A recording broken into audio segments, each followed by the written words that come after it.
All right, motherfuckers. As much as I would just like to sleep all day, I decided not to. Decided to watch this event with you, motherfuckers.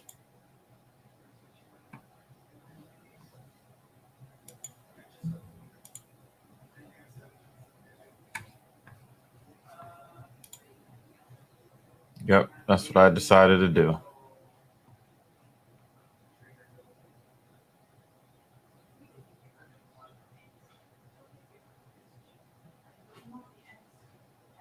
Oh my God. ESPN sucks so much. ESPN Plus sucks so fucking much. And you have the nerve to keep jacking up the prices.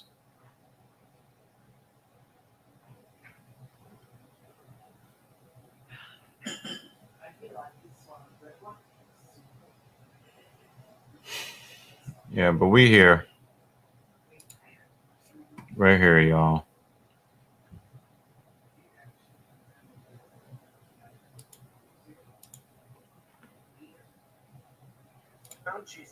Let's go have a panel for more appetizing analysis. The new monsters. All right. Is a perfect 10. Wait, what are we talking I'm here, y'all. Yeah, this is supposed to be a fun card. You know, we'll see if it shakes out that way. To the Osa Arena, London. Just under 2 hours and 45 minutes before our main card, but things are getting lively in our opening bout. Nicholas Dalby has rallied in that second round. Third and final, all to play for the day. And you know, I got to give Nicholas Dalby credit where credit's due. This guy, he talked about that breath and all this breathing. He looks. I mean, look how fresh. Look at that comparison after being, really controlled badly and now in top position, still pushing the pace. When you sign on to fight somebody like Silva, though, you've got to expect that you're going to get taken down at some point. You're going to get controlled. So you work very strong defensively, and you figure it out. And here he is around 3, firmly in control. Probably one apiece coming into this one. But Silva, respectfully, doesn't look like he's got much left. But yep.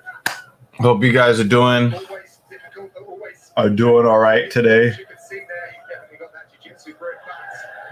Dalby has the strikes as a response.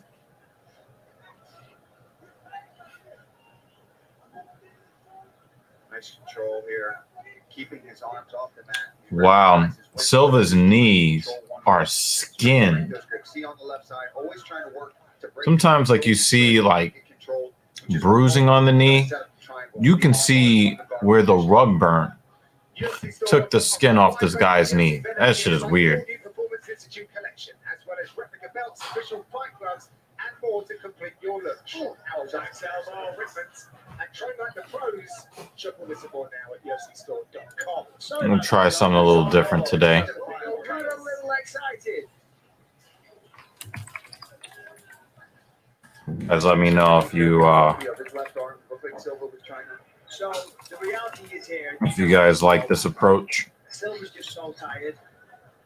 He hasn't got much to give off his back, and he's kind of content now to be on his back, controlling him in guard. Yeah, he's eating a few shots, but nothing too much. So Silva, he does have the technique, the technical ability to do that, to throw up a triangle attempt. But you need, of course it's all technique, but you do need a little explosion. You've got to be fast, you've got to be strong, you're going to try and control your opponent.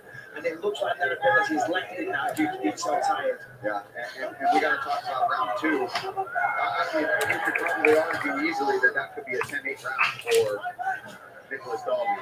He was barely even able to stand at the end of that round. 10-8 round off his head.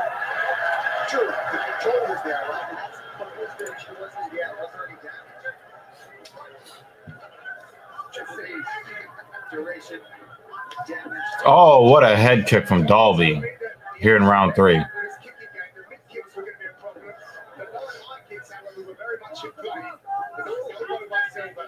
Credit to Silva getting up at least trying to throw these big shots. That was a good body kick on the left side, right on the liver there.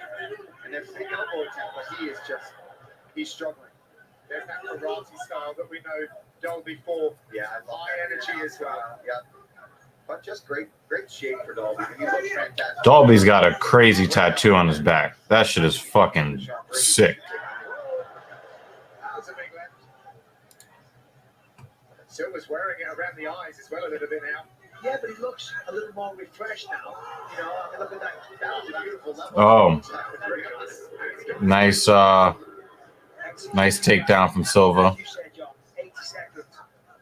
So now it's a close fight. That was interesting that Dolby went back to a guard rather than the butterfly hooks. Oh, could you imagine? Well, rather Plata. Yeah, but look at Silva defending well. Just to get past that arm and he can step around to the other side of Dolby. Yo, Dolby is really working on his breathing. Yeah, for sure, burning the clock, exactly. Burning the clock. I'm sure Dolby's just hoping to sweep with this. Yeah, listen, you can't get the submission, but it's very, very rare, especially in MMA. So much sweat, no gi. Yeah. You know, the gi, at least when you get With the gi on track, you hit the omoplata, you've got it. No, and you can, yeah, because they're holding your sleeve as well. And your belt. That's what I just. This is a really good stalemate going on here.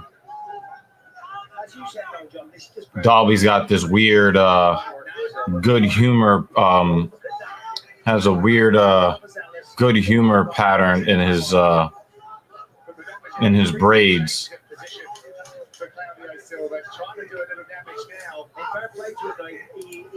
Yeah, I think the fighters have a lot to do with this, David.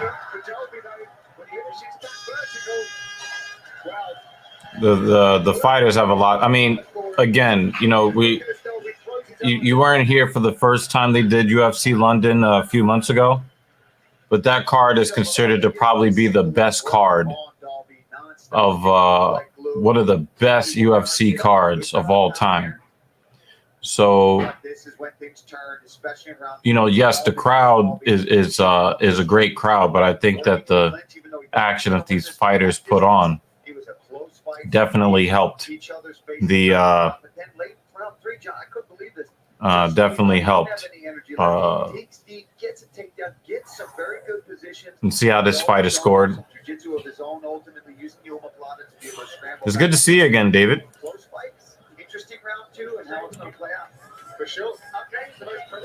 Just so you guys know,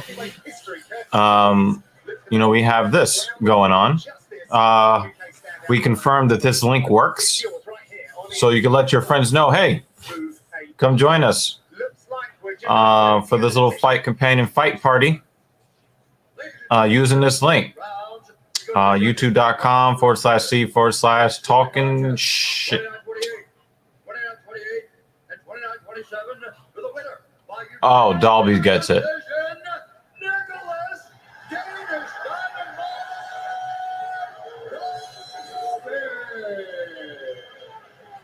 Yeah, I knew Dolby was going to get that one. Yeah, it's been a while, Lewis. It's good to see you. Looks like he did score a 10-8 round in there. Show of sportsmanship between these two. Fantastic to see. Yeah, we started a little bit late. From what I understand, Silva was roundly dominated in round number 2 and round number 3, which I did see. I thought Dolby won pretty decisively, despite the takedown from Silva. So, yeah. All right. So we've got Bohm versus Leonardo. In her UFC debut last September, Mandy Bohm decided to take her career to the next level by going from Germany to Las Vegas to train with the Extreme Couture Squad. Now she's ready for her second chance to make her first impression when she faces off with Louisiana veteran Victoria Leonardo. Also in search of her first victory. Yeah, the decision seemed to go according to should have gone the way, you know, I mean, once I heard 29-27, I knew that it was Dolby. Takes on Victoria Fury Leonardo.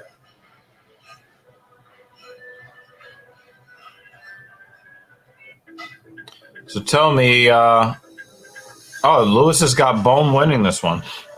Lewis, are you in the UK? If I remember correctly, I think you're in the UK, aren't you? With the censure ionized alkaline water. We decided. Or are you in Canada? Power tool in your hands. Store Shit. in the Home Depot app. Yes, he is in the UK. Okay, my memory still works. Or done. All right, so Lewis has picked Bohm, and Banner has picked Leonardo. So we've got YouTube versus Twitch happening here. But as stated before, this link works. If you're on Twitch and you have a YouTube account, please give us a follow over here, subscription.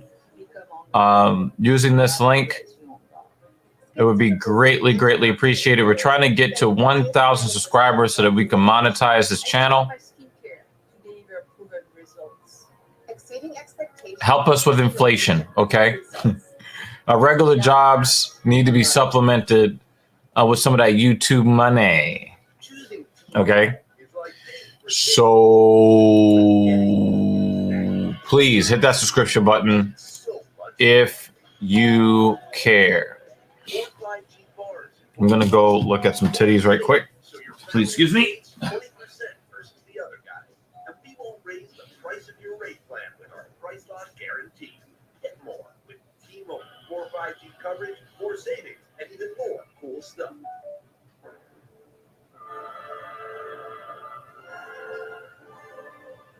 Oh, from gripping the bar. They were in the proper position.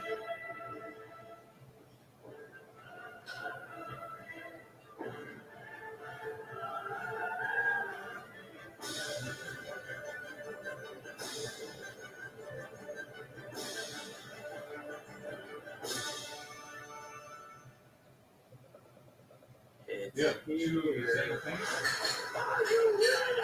You have that weird thing. What happens next? Yo no soy una. No, rated R. We leaders now.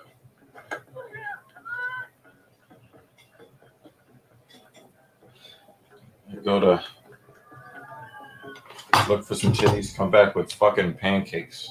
What kind of weird ass life do I live?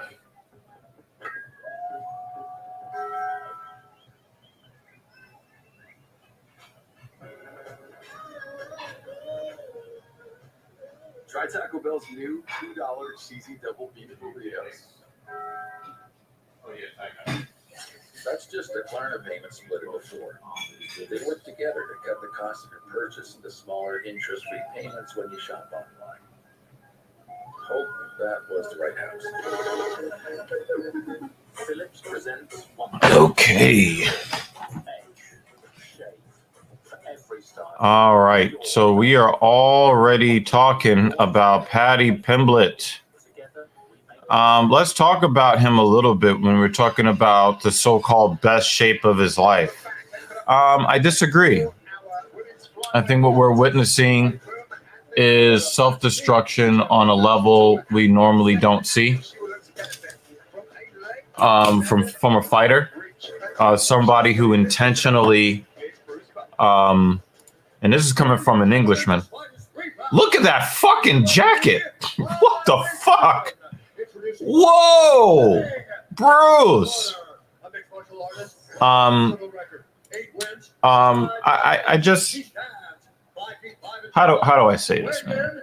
The guy abuses his body after fights. He goes into fights. He leaves his chin up. He's gotten tagged in both of his UFC fights. So he's taken unnecessary damage.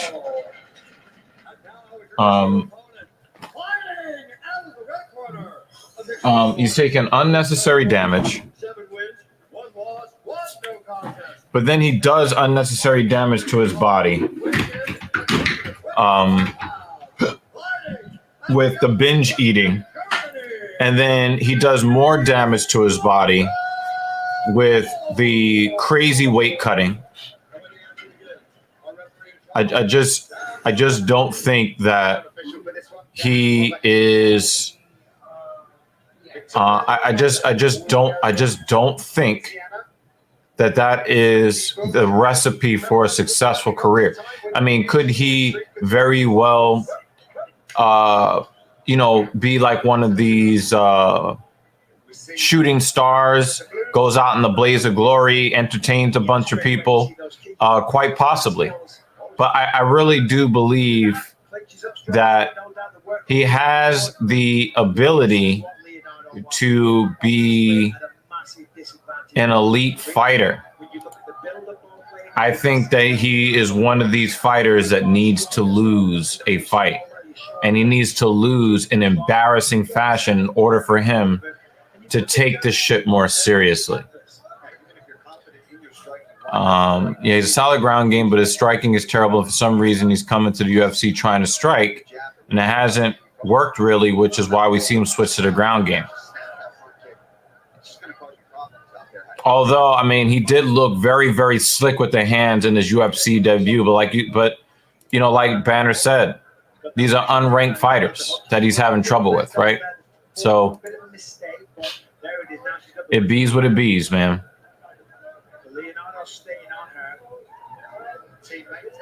Scottish Aussie. I'm not sure if I've got that right, Casey. Casey O'Neill, pushing 1-2. I think when he fights an elite striker, he gets the Darren Till treatment and changes his career. I mean, Darren Till, I was really, really hopeful. Like Mark Jacasey, I think he's on this card. I was really hopeful for him. Darren Till was another one. But he got dominated by Woodley in the last fight that Woodley looked decent in. So, back then, you look at it like, oh, he lost to the champion. It's okay. But now, hindsight being 2020, it makes him look even worse. Because he got dominated by a guy that went on to just get destroyed by everybody else that he fought after. Now, I have talked in the past about my fears of Khamzat Chimaev. Why? Because I think that Darren Till is a bit of a class clown. And I wondered if the class clown buffoonery of, and here comes Mrs. Evil. Big hair, baby. Poof going on. Yeah, big hair, baby. I think that the hijinks and antics were going to hurt Chimaev in the cage, but help Darren Till in the cage. And from what I saw in the Burns fight, my fears seem to be true. And Darren Till pulled out of his last fight because of injury. What was that break for? I think I walked in right. That was because they were hugging against the side of the cage, and it's not what people want to see. Yeah, but but the thing is, like, I wonder if the switching of the camps was more of a benefit to him or more of a detriment to Chimaev. June believed that Darren's run is done. He's going to be like Uriah Hall, great fighter, but the losses keep coming. That's what it feels like. It feels like that. Except that I think that Darren Till is a more likable fighter than Uriah Hall. But the results are the same. Another one was, what was that light heavyweight guy? The black guy. I think, was he from England? I'm not sure.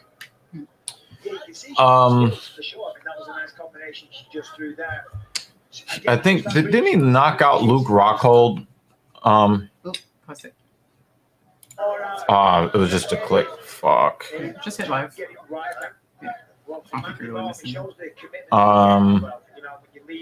I want to make sure I get this name right. What was his name?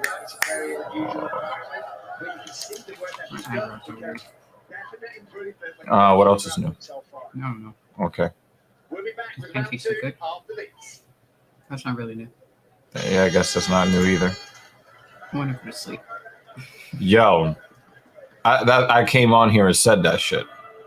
I was telling the other misses, I was like, my body is up. My brain is Who's that guy? not firing up. Wait, he never fought him?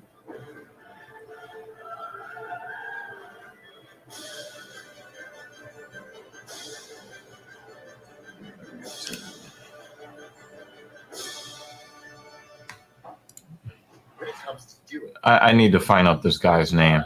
need it today, pick it up curbside. Need it to you, we deliver. Your trunk, our trucks. However you get it, we got you. It's made for doing. Download the Home Depot app. Jimmy Manua. $5 grilling deal is here to stay. Anybody remember Jimmy Manua? That dude was supposed to be the second coming of like all kinds of destruction. And my heart says Aspinall. My mind says Pick'em. But my heart says Aspinall. It was more of a benefit for Darren. Yep. Chimaev didn't need the switch. He was still fresh. What do you think about Sean O'Malley versus? I am absolutely fucking shocked at this. Absolutely shocked. I could not believe that this matchup was made. I didn't hear anything about O'Malley getting a oh yeah, these two guys are also washed as well. Dominic Reyes, he got washed by bad luck. Johnny Walker got washed because he's mentally weak. Himself? Yeah, he washed himself. He's mentally weak. I mean, this would be a cool ending. But back to here, I cannot believe that. I cannot believe that this matchup was made. O'Malley said, I didn't want anybody ranked. I don't want anybody that's this, that, or the third until I get a new UFC contract. I haven't heard anything about him getting a new contract. The last guy he fought was unranked. And now, no, wait. No, the other guy, he was ranked, wasn't he? Pedro Munoz was ranked. Let me make sure I get that right. Back in August 2021, thankfully, all of that is behind her now. She's able to fight more freely. She's got her hands full. Look at that great. Well, Leonardo looked really good on the contender. Yeah. I mean, the Okay, so he is ranked. Okay, he is ranked. But he goes all the way up after talking all that shit about, oh, no, I don't want to fight anybody ranked until they pay me more money and all this stuff.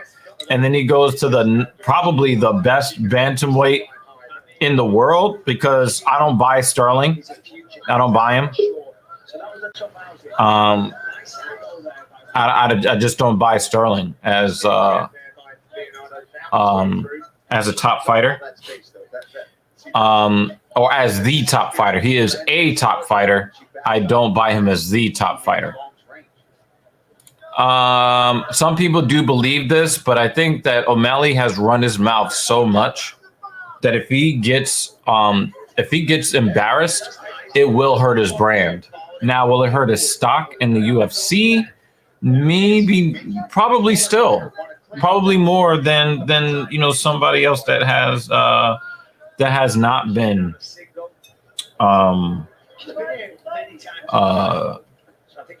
probably more than some other unranked fighter. I think also, especially because of what happened in his last fight, if the Jan fight is going to be the next one, and then the last fight he just had was so disappointing.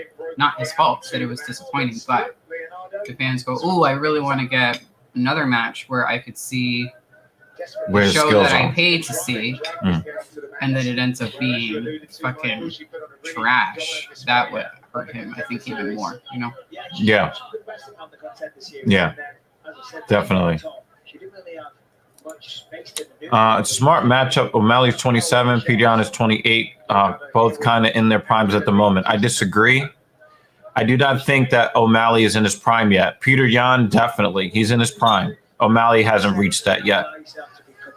O'Malley also has some instability in his lower extremities. Especially his foot, right?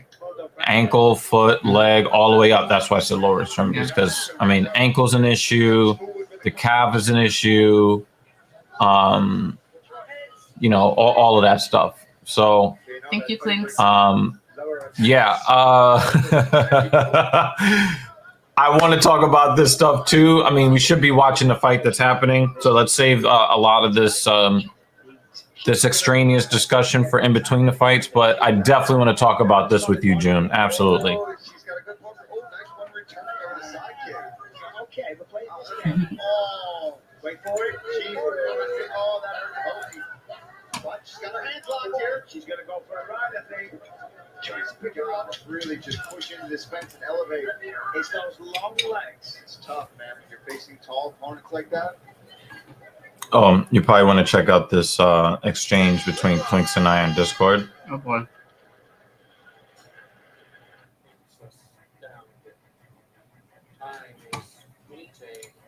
So, as you know, Mrs. Evil will be the judge of your work on the thumbnail.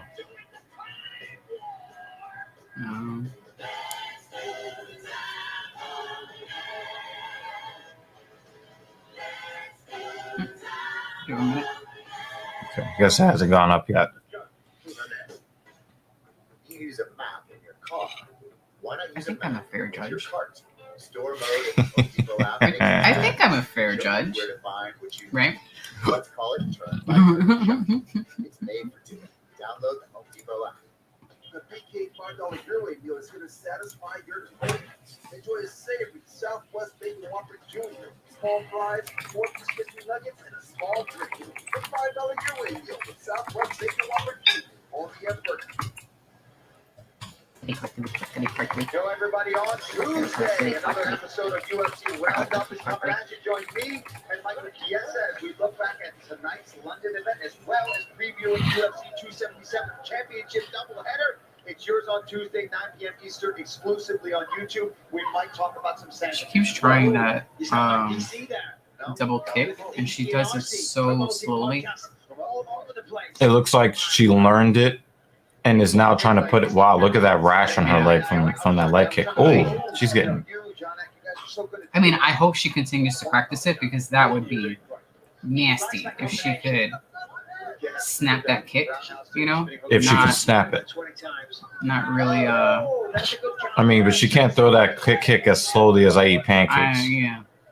I just think Mandy Baum is having trouble. Like, if she could freaking, Corner was very adamant that she go out and start letting bullet it go. that. They need The way she does her kicks, Eric Nixick did not or the other chick who recently lost and has been losing a lot, but she has some really awesome kicks. Yeah. Yeah, but listen, at the end of the day, Whatever. Anyway, you know, you gotta- Yeah, we'll see. it would be great if she could master that. Leonardo's trying to get this body lock here. being aggressive, she's sweet. Oh, she couldn't lock her hands together. Looks like she might have left her neck out there. Oh, shit. Oh, whoa. Oh, wait. No, it's just uncomfortable. Yeah, that's it. Yeah, she's uncomfortable.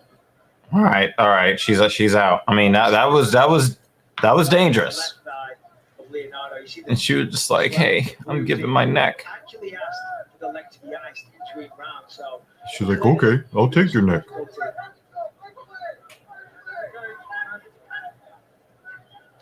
And these ladies have landed some solid knees to the body throughout this fight. Yeah, we will discuss Diaz versus Chimaev. In 3 minutes. Yes, we will discuss that coming up because I think that's really interesting. Some wins in that exchange. Leonardo with the knees. Heads again. On the break. Referee's been warning them about that several times. I think when Leonardo went back to her corner, she was Just you could turn the worried thing about off for now. No combo. her corner advised there it was nothing but a scratch. Yeah, well, I heard his cornerman shouting out. It was a headbutt. It was a headbutt. And I think that was more to the judges You know what I'm saying? Because a lot of the time, as you said, number one criteria is damage. Oh, the guys really want to talk about Nate Diaz. You might see the damage and think, okay, she gets that round. We will get to it. Wow, look at the back of her leg. It makes it look like she has a second tattoo. It makes it look like she's involved in BDSM. That is definitely what we call impact play. Yep. I love this referee. Thank you. He gave them a lot of warnings. No, that's the second time he's separated them. No, but I mean before he separated them. I just love. I really hope that all these other referees take note. Relax to take notes. Wanna take totes of the marijuana smoke. More referees need to get these motherfuckers either stood up or off the cage. We haven't seen the leg kick very often, even though it's done severe damage to that leg of Leonardo. The jab, where's double jab? Where's triple jab? Where's that straight right Nick talked about? Jason Herzog. I think Jason, when we're talking about referees that separate fighters for doing nothing, he's not one of those referees. I hope he becomes one of these referees, but we need to get more. We need to get more of these referees separating these fighters that want to do lay and pray and lean and pray. Oh, nice level change, but she's too tired. Leonardo, that was the perfect timing. She got boom, like super upright. Couldn't get it. Just the execution of the final takedown. We get one here. It's the final takedown. She's been hunting for this, and Michael, you were talking. She did get her down that time though. Trying to score some points at the end of the fight. Yeah, 50 seconds left in the fight, unfortunately. I'm on the fence. I kind of think it's smart to get that late round takedown, but I also think it's kind of cheap and corny. Like, I think it depends on how the rest of the fight went. Right. But just to like score points, I don't know. But in this fight, she kind of needed to do that. Now, if you really whooped ass throughout the fight, then you don't need to. It's really not necessary. But in this one, where you guys are just hugging each other against the cage, and the ref had to break you up a few times, take her down. Yeah, this is kind of that was a Bellator level fight, in my opinion. And I don't mean that with respect. I mean, it's with all due respect, and that the respect that's due, not all that much, in my opinion. They didn't do nothing in this fight, but then again, the referee did not allow them to do nothing in this fight. I'm gonna make some eggs. Yeah. If you're looking for cash or some fun parlays, the guys have you Nobody. across the entire cup. Combination of soreness and jello. Every single week. Okay, the judges have Kind of want some jello now. So let's hear from Bruce. I am jello. Ladies and gentlemen, after 3 rounds, we go to the judges' scorecards for a decision. All 3 judges scored this contest 30-27 Okay. for the winner by unanimous decision, Victoria Leonardo. The feeling of having your arm raised in the octagon is there for Victoria Fury Leonardo. Battle hard in that one, goes home a happy lady to the US of A. So expect the UK crowd. Damn, nobody went into the cage to talk to them. Like, that sucked. Get out of the cage. Okay. All right, moving right along. We've got Jai Herbert in the cage. Making the move back to the lightweight division, Canada's Kyle Nelson gets to put another stamp on a passport that includes business trips to Mexico, Romania, and the United States, as he makes his debut in England with the goal to notch his second UFC victory against Jai Herbert. One of the most explosive strikers in the 155-pound weight class, Wolverhampton's Herbert is always one punch away from victory, as evidenced by a blistering finish of Karma Worthy last October that announced him as a serious threat to anyone who dares to face him in the octagon. Coming up, giant black country banger Herbert beats Kyle Vermont Nelson. I almost got excited when I saw Nelson. I was like, oh, Gunnar Nelson? But no, not Gunnar Nelson. Okay, so let's talk about what David Banner. Well, David Banner didn't bring it up. June brought it up, so let's give him his flowers. Data feeding Nate to Chimaev is max level disrespect. I remember there was some fight, and it was like, yeah, Dana's trying to get me beat, and that became kind of like a meme that even Dana has acknowledged. It's some funny shit. Nate, I watched the interview he did with the Nose. You know, I watched that, and pretty interesting. Ariel Helwani, and he's talking about, you know, they're holding me hostage. I don't want to do this anymore. You know, give me, you know, a fight so that I could fight out my contract. What a way. What a way. What a way. David says, that's how much the UFC disrespects the top draws. Diaz is one of the only fighters that can sell on name alone. Just because he doesn't want to renew to a slave deal, he gets to fight someone he couldn't match up with in his best days. Well, the thing is, it's not really a slave deal. Diaz admitted that the UFC was paying him more money than Israel Adesanya was getting as the champion when Adesanya got the belt. So it's not really a slave deal. It's just that I think that Diaz just doesn't. Diaz knows that he doesn't match up with the fighters of today, and he just wants to go out and do some fun stuff like fighting, you know, the Paul brothers or some shit. I don't know. But he knows that his time has passed, and I think he just wants to do something else. You know? Poor Diaz brothers. Yeah, Nick sounding like he's got CTE. Lewis says, I wouldn't say is interesting. Dana is just feeding the Kamzat because Nate has tried to disrespect his company and him. It's the wrong thing to do. It's unfair to Nate, but if anyone could pull off a win over someone like Kamzat and fuck over everyone's plans, is Nate Diaz. I could not disagree with you more. Nate was very clear. He respects the UFC. He respects the way that they've treated him. He just wants to do something else. And I don't think it's unfair to Nate because the UFC has a fiduciary responsibility to offer him 3 fights. They don't have to offer him 3 fights that he wants. They have to offer him 3 fights. And he,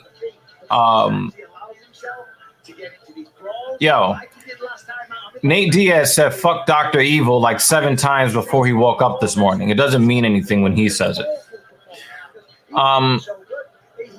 Yeah, so and I don't think that he's I don't think that he's got a prayer's chance in hell of beating Chimaev. He's got no physical strength. Just no. The answer's no. He's also small compared to the guys that Chimaev blitzes at 185. He blitzes guys at 185. Nate Diaz is kind of small. Just no. Just no. Forrest Cejudos versus Whitaker. Who you got? You funny. David Banner believes that Herbert versus Nelson should be a good fight. Excuse me. The Indian Jesus is here. He says Diaz will win just for stepping in with Chimaev. Miscalculation on the UFC's part won't knock his stock for Jake Paul. But I think that Dana definitely is trying to destroy his stock. He's really trying. Now, if he loses a unanimous decision to Chimaev, then I don't think that his stock gets hurt very much. If he gets destroyed in the first 15 or 20 seconds, that's going to hurt him.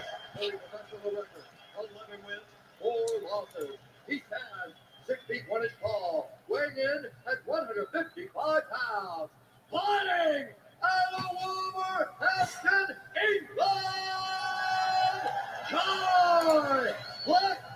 Nuclear take to think Diaz is going to fuck up anything but his brain with any fight he takes. Yeah, pretty much.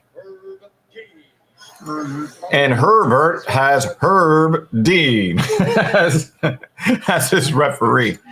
If he makes it to the judges, he comes out unscathed vis-a-vis Leon Edwards. Yeah. Especially if he comes on strong later on in the fight. Absolutely.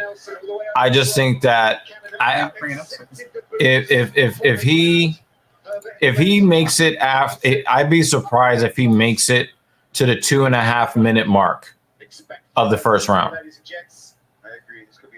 I would be impressed if Nate Diaz makes it to the second half of the first round. It reminds me of when Phil Brooks fought that annoying guy that fights at 170. Just that guy. And he beat him in about 2.5 minutes. I expect a similar progression of that fight. Yeah, Mickey Gall. Yeah. With Phil Brooks, I see him winning via a technical knockout, ground and pound against the side of the cage after having taken Nate's back, force his weight forward, and just slam his fist and looking up at the referee like, "You gonna stop this?" And then when the referee comes and stops it, Nate is going to be like, "Yo, but I had him, yo. He didn't want to be in the cage with me anymore." That's how I see it. When you say that, you have to like really slouch your Oh yeah. in a super exaggerated motion as if they popped out of the socket, both of them. Yes. There we go. I know that hurt to do. Like physically hurt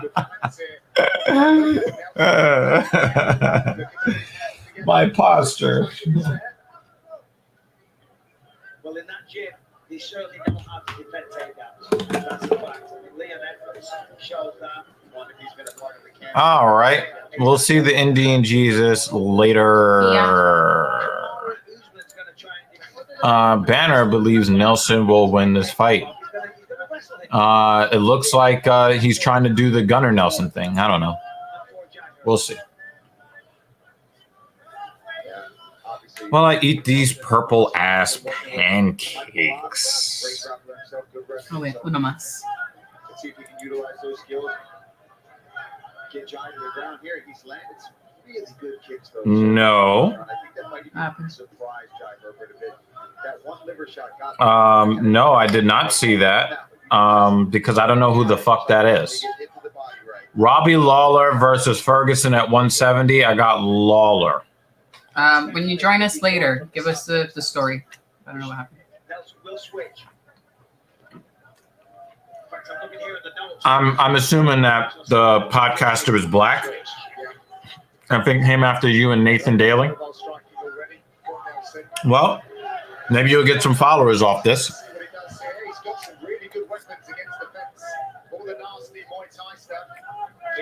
Oh, what an elbow.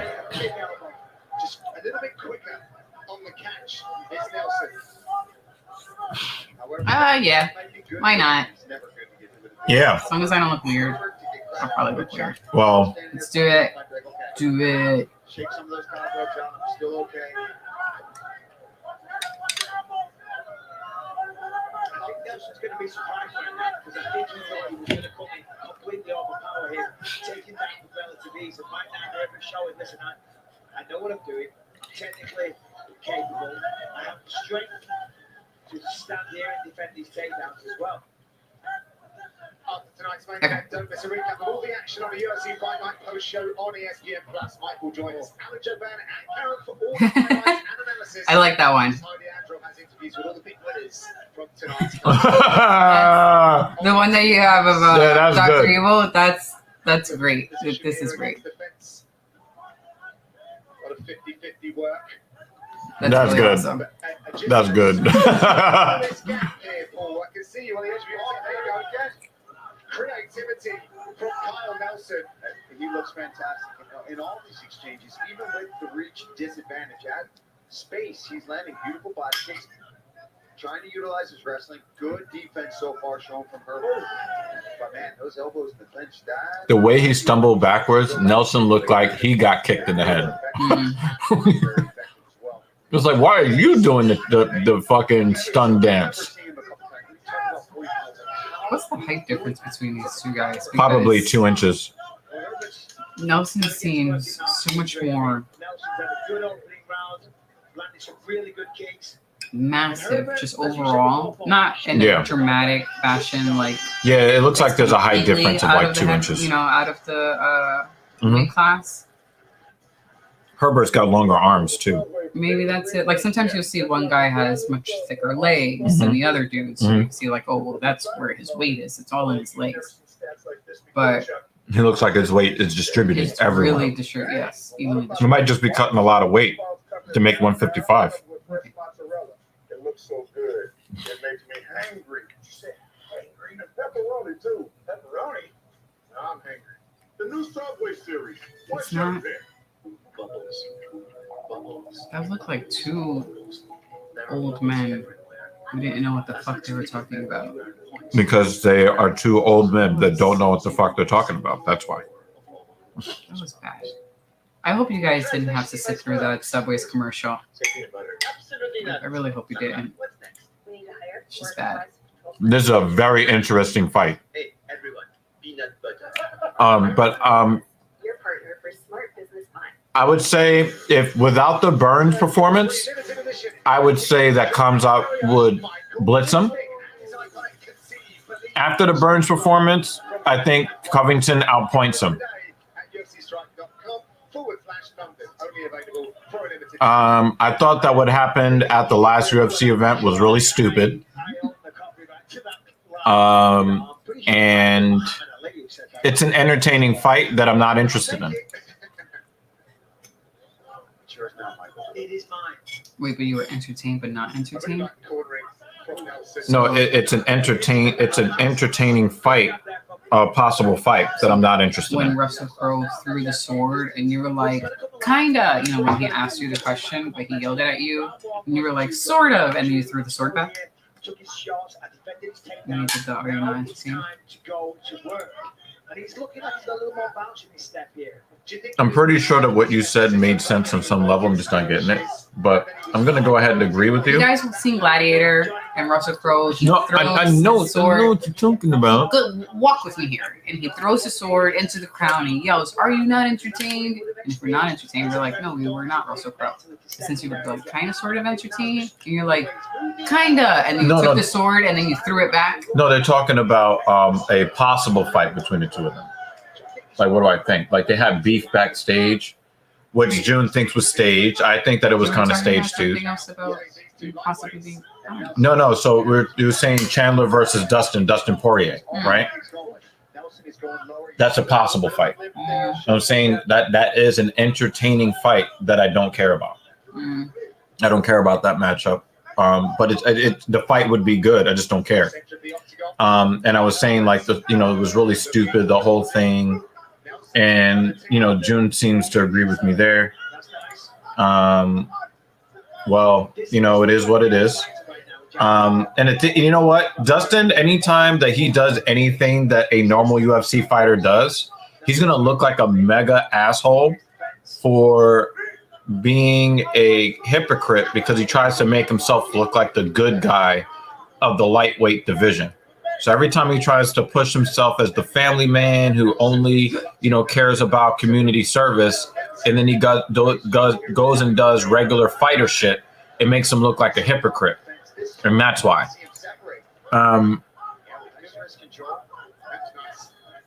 I think that it's possible either way. It's possible either way, June. Good awareness up against the fence. Knows where the target areas are. Herbert will have to be very aware of this. Come on, Herb. Really good creativity. Separate these motherfuckers.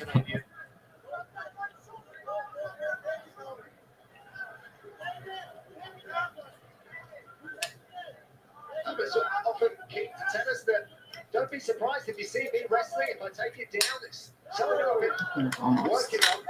Inside trip, too. A little foot sweep there, and now with a couple of shots there. Jai Herbert doesn't seem to be a gifted fighter, Come on, let's work, but Jack. he's mentally tough. Hmm. Even the fights that he loses, he's not looking for a way out. It looks like the pace of He doesn't really seem to be like the most talented fighter or anything like that.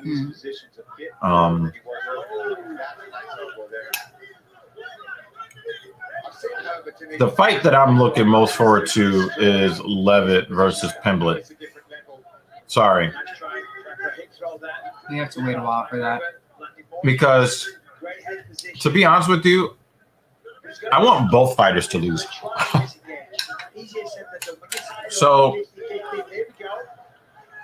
1 minute left. Touch the cage up well. I mean, I want Pimblett to lose more than I want Gives up a minute. Levitt to lose. Hmm.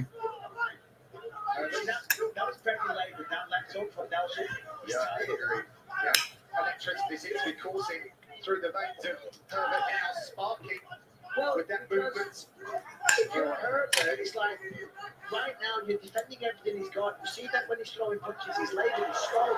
Can't take you down. And on the flip side, Yeah, if Patty wins, I definitely want to see that Modern Warfare 2 teabagging he was talking about. whichever gear it should be. It's a lot of years in comes. There's a lot of gears. He's in one of them, that's for sure. Oh, Nice into nice ball. It's a good sprawl. he did this uppercut and his head went back, Mhm. and I wasn't sure if that really did anything, but then they collapsed into each other. They're all automatic. Yeah, that was like a survival. Hmm.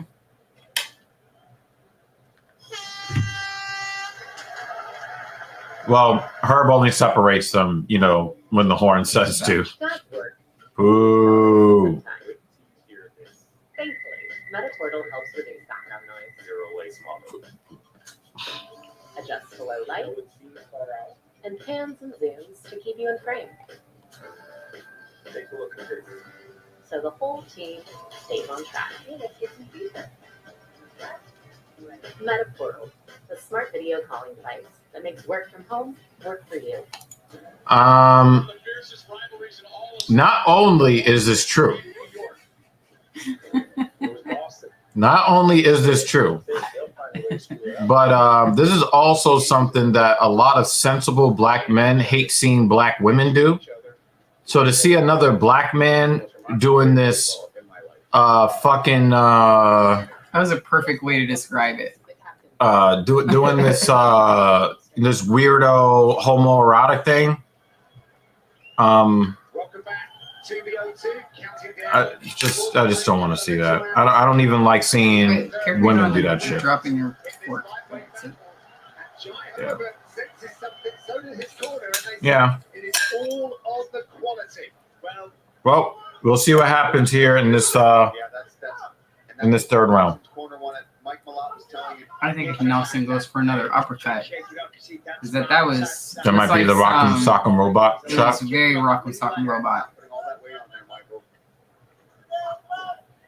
But as I was saying, at the end of the second round, that was definitely fatigued. It was just like 60 seconds. You know what I think? I would love to see a fighter land a dragon punch and then yell mad loud, "Shoryuken!" He would instantly be my favorite fighter of all time. This has got to be a relief, right? I'm in top position. My leg is killing me right now. He's like, oh, nice. We're going to go down. I don't have to I stand. don't have to put any weight on that. get those bony shoulders in the chin as well of Nelson. But it has to work from here. Yeah, he's got to start hitting the ground upon going. You're starting to advance position. Look for submissions. Win this round at all costs. It's right all now. on this round, right, gents? I think so. Yeah, it's a close fight, for sure. Both had a little bit of success here and there.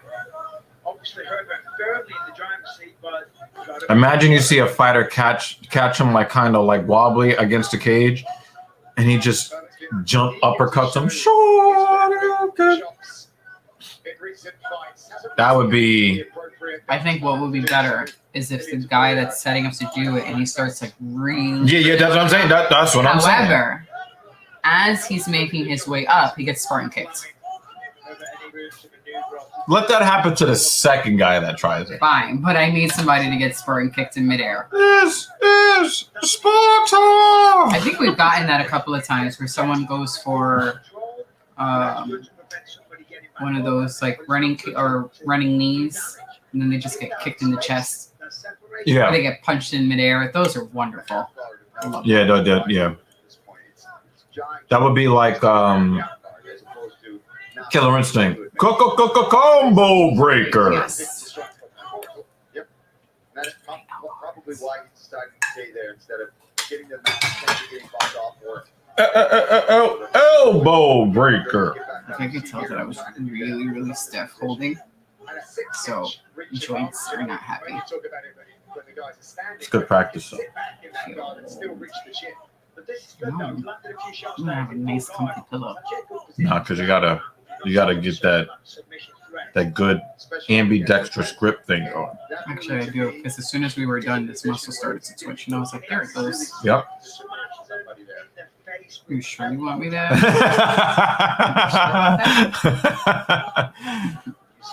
I might regret that later. when we get the locals.com, we'll save that kind of conversation for locals.com. Yeah, You know, when we get our. I was being very subtle. give some space. Anyway.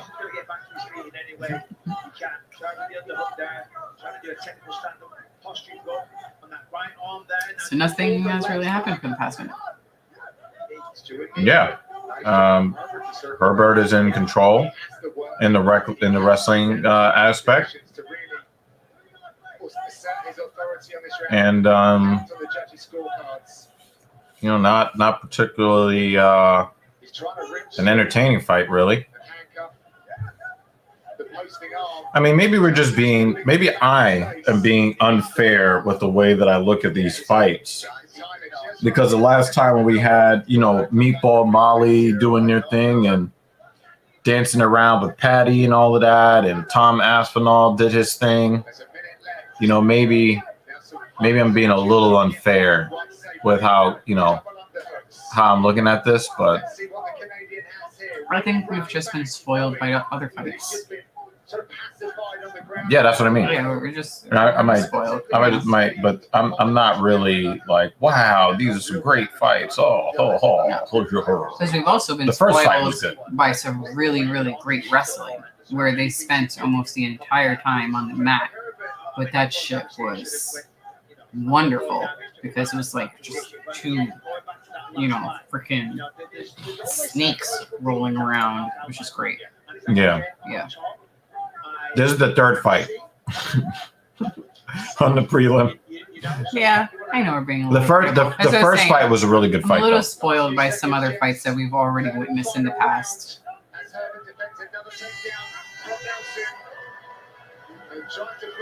Oh, now it's getting exciting. The fight ended. I know, but Maybe it's exciting because the fight ended. No. This dude threw an extra punch, and then Herbert got upset. Abdul Hasib asks, when does Mokaev fight? And that fight is next, sir. That fight is next.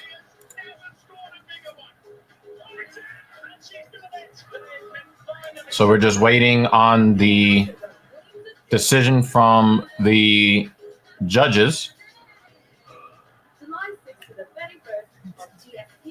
So stick around for that.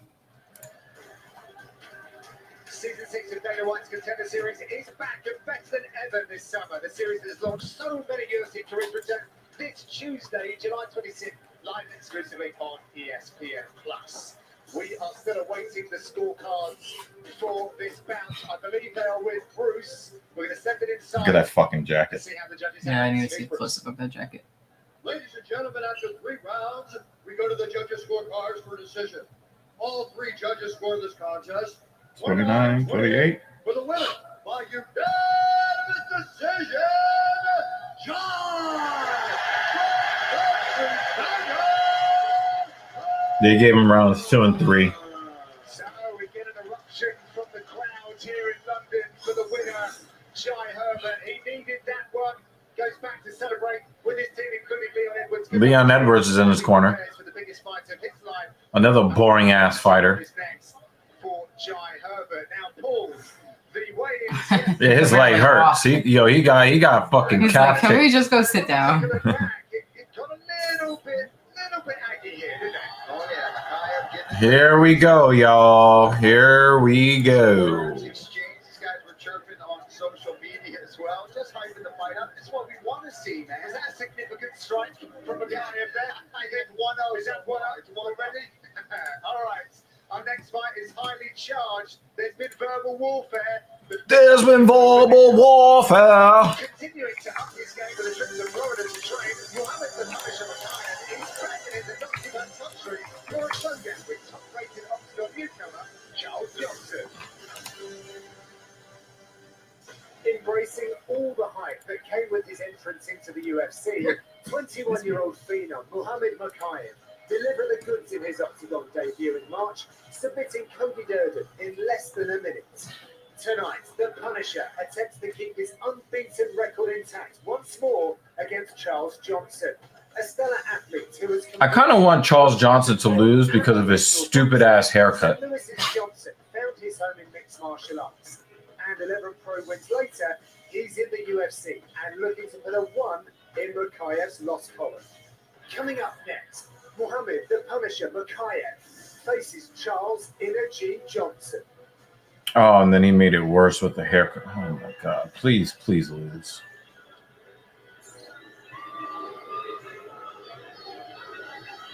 Well, echoes of boos to greet Charles Inner G Johnson, who will be feeding the new leather, new canvas, new audience tonight as he makes his UFC debut. He is a former LFA champion coming in hot with a 4-fight win streak.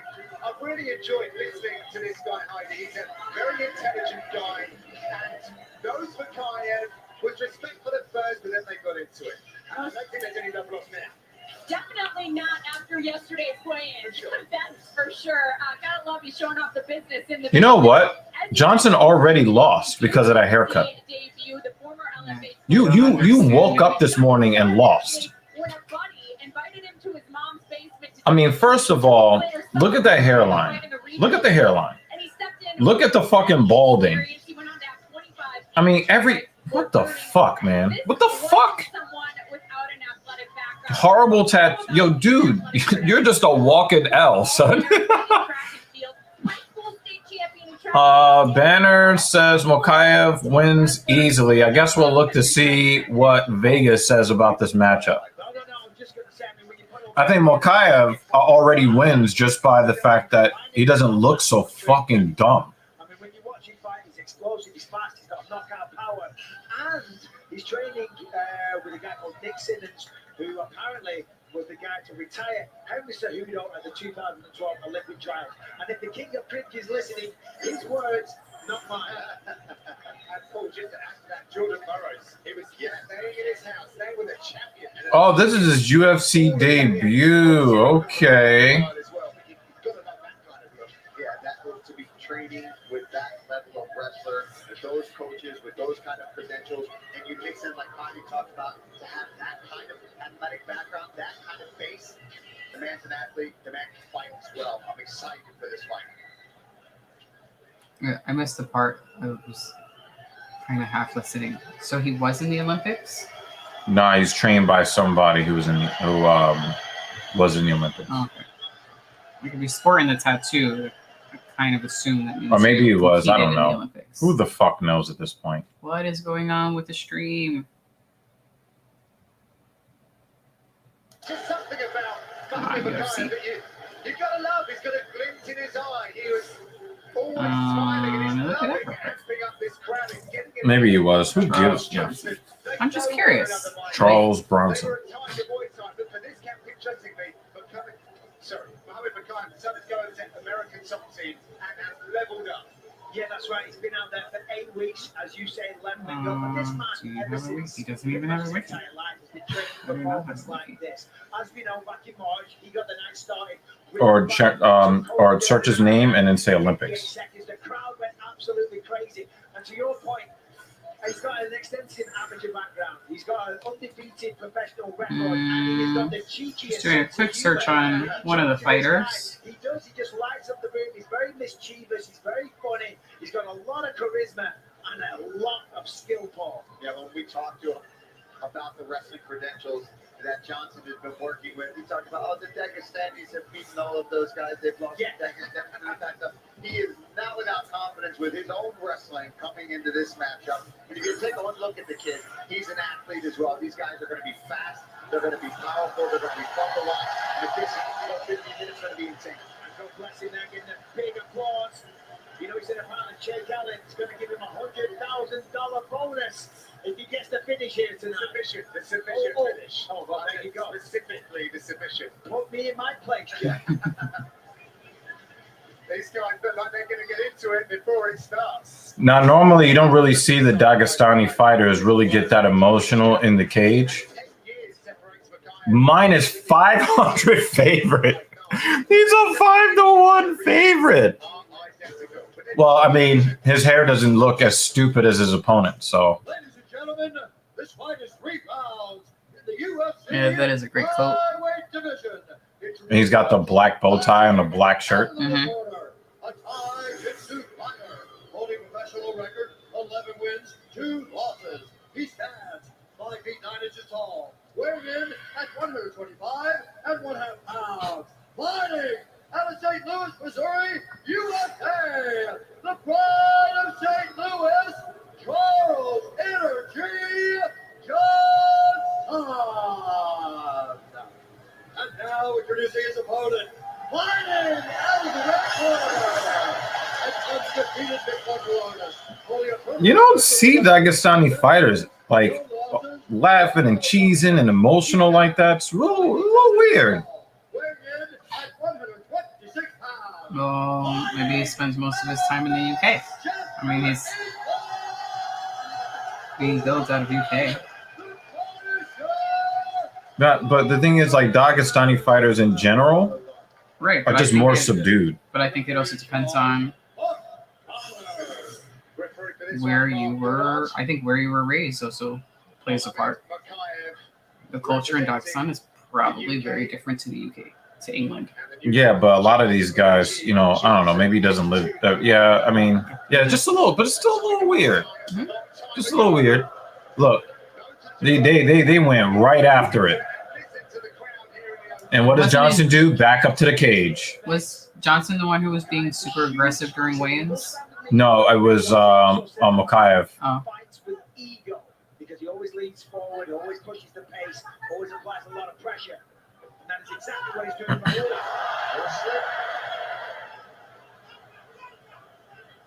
Johnson said that he was fighting a little bit safe. Oh, wow, he's already tagging him. Oh, shit. And he's fast, too. That's a fast left hand from Makayev. Dig to the body. Oh, he ended up kicking his back leg. Yo, he is sharp. Mokayev is so sharp. Oh, he slammed his face against the cage. Ow. That sucks. Now, if he could have slammed slammed and dragged the back of his head against the side of the cage. Oh, when you said slam and dragon, I'm thinking his face is being No, dragged get across. rid of that. Oh, get slammed, son. There's something else to watch because Charles Johnson was not concerned by anything about Mackay. He said, I know. He should be concerned right now. I can wrestle, I'm an athlete. And he went through all his credentials. And I thought to myself, whoa, hold on. Maybe Mackay has met his match. But right now, Muhammad Mackay is pretty much doing whatever he Did they make Mokayev wrestle bears like Habib? wants. But Mackay off to a great start. Let's put it like that. Wait, did he just squint off an elbow to the quad? Yeah. Hero, and he suplexed the hell out of him. Can't remember who it was in his UFC debut. It's escaping me right now, but I know for a fact that Muhammad Makayev wants to replicate that. So this is the kind of position Belly to back. So we might see a little bit of flash from Makayev. Yeah, he doesn't like those elbows. Doing such a thing. That ego that you're talking about. Well, you see that he's very calm. You see he's thinking about the next move. His nose is already busted. Just can't seem to break this grip. That's one of the issues. He is very calm though. They're right about that. Yeah, but it looks like Frantic and crazy Mokaev. as the other guy has been. At Nah, least he looks outwardly. really calm too. Yeah. He looks real like both of them look really calm here. But the thing is, there's a force of will here. Yeah. Looking for the choke. Yeah, absolutely. Looking for that neck and any. I think those elbows are super smart on that quad. He's also Keep the going. sharp elbows too. Yeah. He just switched legs. Yep. But even at distance, he was having a bit of trouble being backed up with the pressure that Makayev was forcing on him. But you make a good point, though, Paul. Johnson is defending well so far. Yeah. I mean, that's all he's doing, to be fair. Yeah, But of course. there's 3 rounds in the fight, you know? Once Makayev might later in the fight, is he going to manage his gas tank well enough to still be able to go at this pace? I believe he will be able to, but you never know. Yeah, so far, Makayev not even touched yet in this fight. Bit of a hot that Shemaev feel to him here. Yep. Relentless with Yep. pressure, big takedowns, just like He's using a lot of energy trying to force these slams though. Mhm. Oh, big elbow. Back elbow from Johnson. Why doesn't he just break and then go back to being aggressive? No, I think he really wants to impose his will. I think he also wants to get Johnson's balance off. Mhm.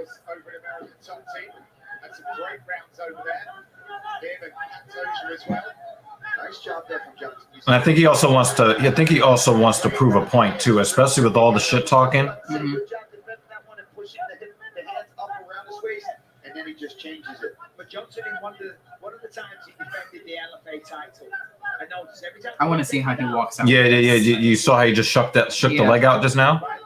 And he made it look easy. Oh, nice trip. And then he switches legs. But you can tell that that those elbows have been effective. Mhm. But Johnson's just doing it, you know, he's like a sprint. He touches the floor, he bounces straight back up. Oh, good, good. Makayev looking to introduce a little harmony between his wrestling and striking. He switches to the double leg again. Changing his level, but Johnson with that wrestling base cap, which Look how strong this kid is. positions. Trying to strike from wherever he can. Nothing seriously going to do any damage, but he's at least trying. Nah, that right leg. That right leg is definitely. And of course, Mokaev is dominant. Number 2 after the break. He looks like he's wearing a Mokaev shirt.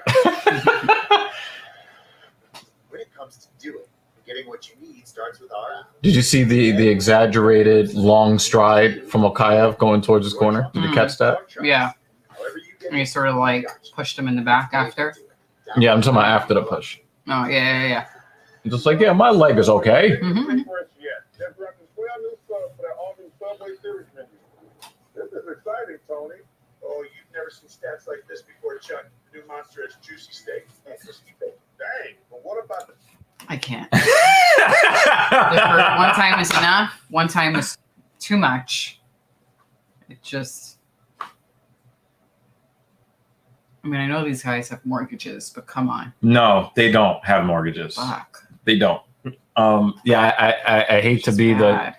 I hate to be the bearer of bad news, but remember, Subway is still trying to recover from the guy that used to hawk their sandwiches. I really don't give a shit. That was a bad commercial. I don't give a shit what they're recovering from. It's terrible. 141 lightweight title fight after those main events. UFC starts on tomorrow on UFC Fight Pass. Gotta love it, guys. So, Mami Makayev was Alright, the leg works for now. walking around, smiling, waving. I mean, if there are a couple of babies to kisses, they would have done that as well. Very calm between rounds. A lot of the new school approach and mindset to that is sitting down. It actually cuts off circulation and blood flow and affects the way you breathe. And if you bend over, it's even worse. So it's actually better to stay up, stay active, control your breathing, lower your heart rate, but don't let all that blood settle back down. Keep things moving. The way Yeah, I they think are. I think Johnson's confidence definitely is a lot less than when the fight started. Oh, That was just balance. That was a balance still nice. issue.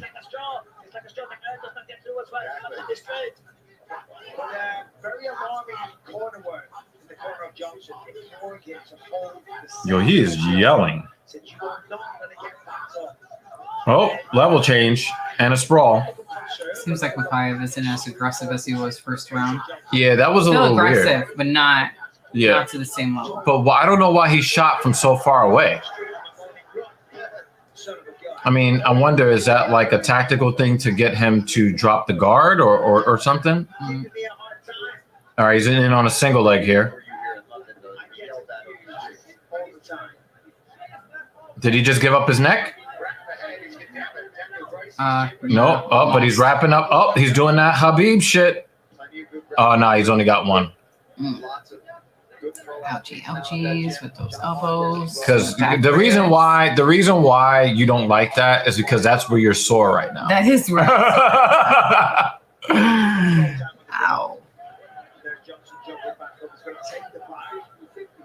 I mean, and he's doing a great job, Michael. Right, he's getting back up, but the control time is just racking up for Mikhaev. You've got to figure something out here. They talked about squeezing that elbow in, trying to dig in to get those underhooks, getting separation. Yes. This. Yeah. This right here. 4 minutes, 8 seconds of control time in round one. Or 4:55, pardon me. And, listen, whilst he's defending well, I don't need to explain. Oh, he turned it. He turned into him. He's not being controlled, but he's also not getting any offensive action going on. Wow, look at that. Look at how slick that was.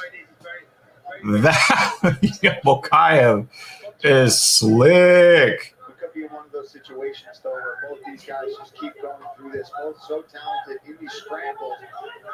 He's trying to mix This looks weird. Yeah, it's definitely weird.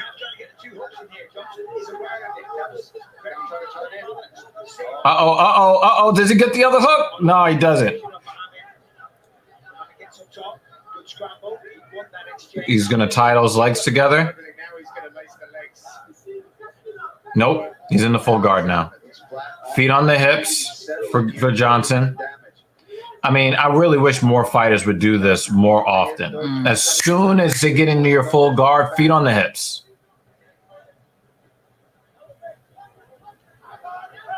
I mean, you can see now why Johnson was so confident, because he was confident this week. He almost kind of dismissed Muhammad. And I wasn't sure, is this guy delusional or is he that good? But now you see why he was confident. Because the way he's defending. Nah. The thing is, Mikhaev's will. And that's why I keep trying to tell these guys about these fucking Dagestani fighters, man.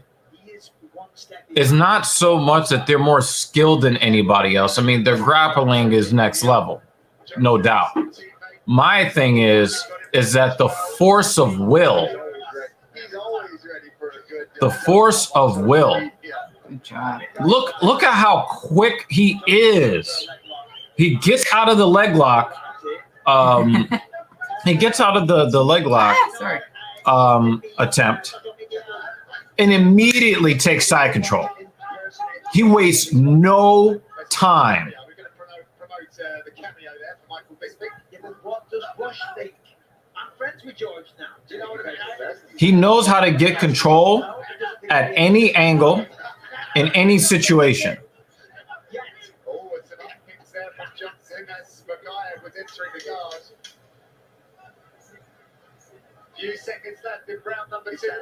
Your impression? This is entertaining wrestling here. Mm-hmm.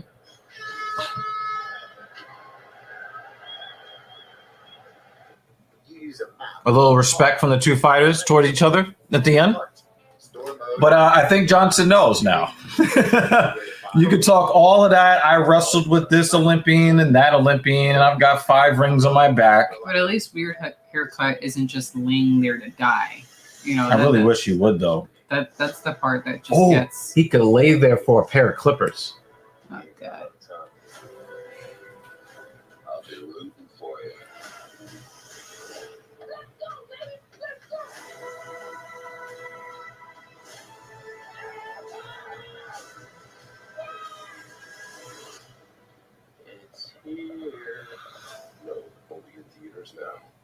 Booking.com, finding perfect isn't all that difficult. Beachfront property. Is this a 10-8 round?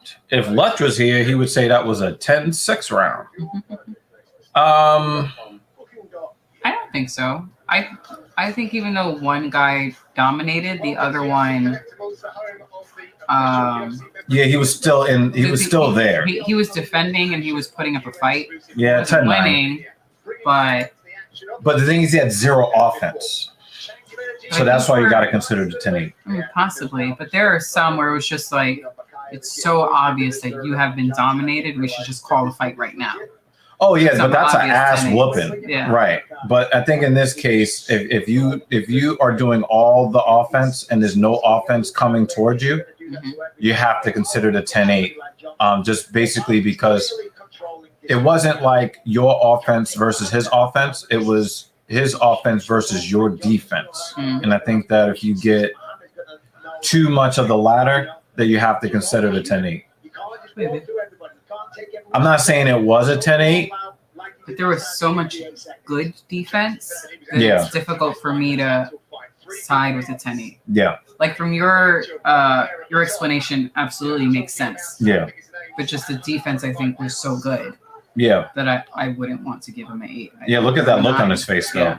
You remember when we saw Barboza against Habib? Same. I mean, it was worse. I mean, you want to give him an 8 because of the haircut. We could dock. I mean, we're docking points. Maybe it's a 10-7 round. Okay, cool. All right. Shave that stupid shit off the back of your head, man. That is. Oh my God! Please. I'm a young man, Paul. You are young. In my prime. I can't believe you're not. Look! He's just wearing him down. You see how he's forcing his weight forward? The state of your knees beats are. I'm just listening to these judges. The announcers. Still out there pounding the pavement. I appreciate Well, it's part of my lifestyle, Paul. It is, though, to be fair. It's the best way I look to start my day like At least that. you're just Right now, all the running in the world is going to help. you're talking about the health of their knees, and they're still in their prime. They're not old men. This is being lost in eye to the UFC. So Any striking whatsoever to happen, you know, as I said before, you know, I haven't had this much fun watching grappling in a long, long time. And you know what? It would be the flyweights, right? You don't ever see wrestling heavy fights like this. Oh, get slammed! Holy shit! And he's got a hook in. Two. He's got both hooks in. Uh-oh. Might be hunting for the finish here. Oh, he let it go. Maybe those elbows in round one saved him from getting backpacked. I think so. you know, you got to give it to Makai. He is trying. He's trying with everything he's got But the way Makayev to get the finish up top. twisted his body, Oh, did yeah. that back slam, Oh, the way man. his own head slammed against the ground. If he would have got knocked out there, that would have been he crazy. almost knocked himself out. Yeah, I thought of the same thing, too. I was concerned when he got down to the ground and did the slam, not for his opponent, but for him. No, but I didn't see his body go limp or stiff. No, but like he twisted in a pretzel-y way, which I think was great. And he has the flexibility to do that. But when he hit the ground, Yeah. His head hit the ground his first. head was in an awkward position. No, but I'm saying after his head hit the ground, since he didn't go stiff or limp, Right, and I was right. like, okay, he's fine. Yeah. It's frustrating. Bjorn Makai. Yeah, man. I was thinking again, but again, we're also talking about flyweights, right? Jeez. Oh, here we see Johnson trying to figure for the arm. Not quite working out for him. Going again. Stand up! I mean this respectfully, Makai just has an answer for him. He's just 1 or 2 steps ahead. This is high level wrestling, but you're talking about American Olympic wrestling, Greco-Roman wrestler versus a Dagestani wrestler, and the thing is, the skill sets are not necessarily what separates them. It's the force of will. If you're Johnson coming into this right now, you're just so frustrated. I was a little worried about Mokaev, and he looks like a fucking 10-year-old boy who just got a PlayStation for the first time. Coming into the cage, I'm like, this doesn't look like a Dagestani. Oh, yeah, he does. He's got the neck. This could be troublesome. Makhaev's left his neck. Oh. Why did he let that go? That's because he didn't have the leverage. See how tight it was. He might have not felt that there was enough pressure. Yeah, he didn't have the leverage there. Makhaev's too deep. Oh wow, that was ugly elbow in the back. Last few seconds left in round number 3 then. It does look like Mokaev did kind of lose a little bit of steam in the last 2 minutes. Mm.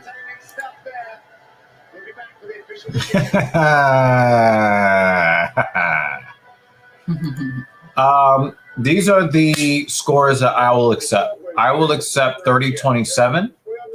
I will accept 30-26. And I will accept 30-25. I don't think there's a 30-24 in there. There is definitely not a 29 in there. Yeah.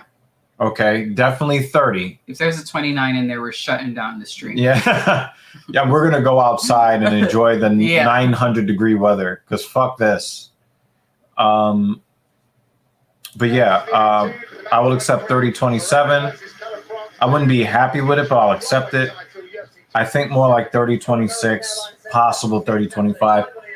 If I was scoring it, I'd probably say 30-26. Damn, David. Oh, yeah, he took off extra points because of the haircut. Oh, sorry. All 3 judges scored this contest 30-27 for the winner. Okay, fair. Yo, Johnson, don't be a bitch. Stand there. No, he was trying to go and embrace him before. No, he took the knee and then he took his arm away from the referee. And it's like, nah, stand there, let them make the announcement. Yeah, he has that look on his face. He knows. And again, this is not about skill. It wasn't that Mokaev outclassed him in skill. It was force of will. And I wish that people would stop fucking disrespecting these Dagestani fighters. Stop. Oh, Khabib wasn't that good. Makhachev, he's not that good. And these guys just rack up wins. Oh, Chimaev, he's just a flash in a pan. Blah, blah, blah, blah, blah, blah, blah. The thing is, these guys will not be, these guys will just not be denied. That's the issue.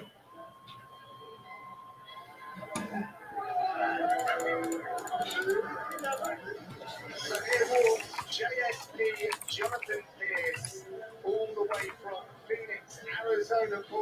Interestingly, he didn't expect a lot of moves here. Yeah, I haven't had that much fun watching grappling in a long time. That was definitely a fun watch for me.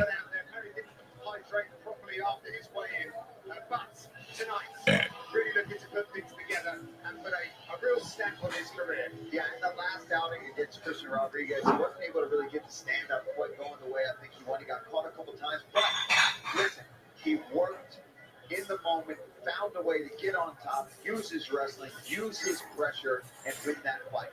That's what needs to be done, especially if things didn't go properly with your rehydration and during the cut and all that kind of stuff. That means that's a guy who's got problem-solving ability. He can go out there, even when he's not feeling himself, he can go out there and get the W. He's going to need that tonight.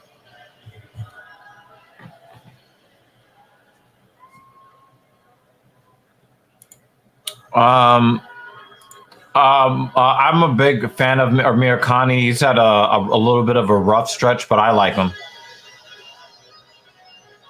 I don't really know very much about Pierce, but a lot of people thought that Amir Khan was going to be,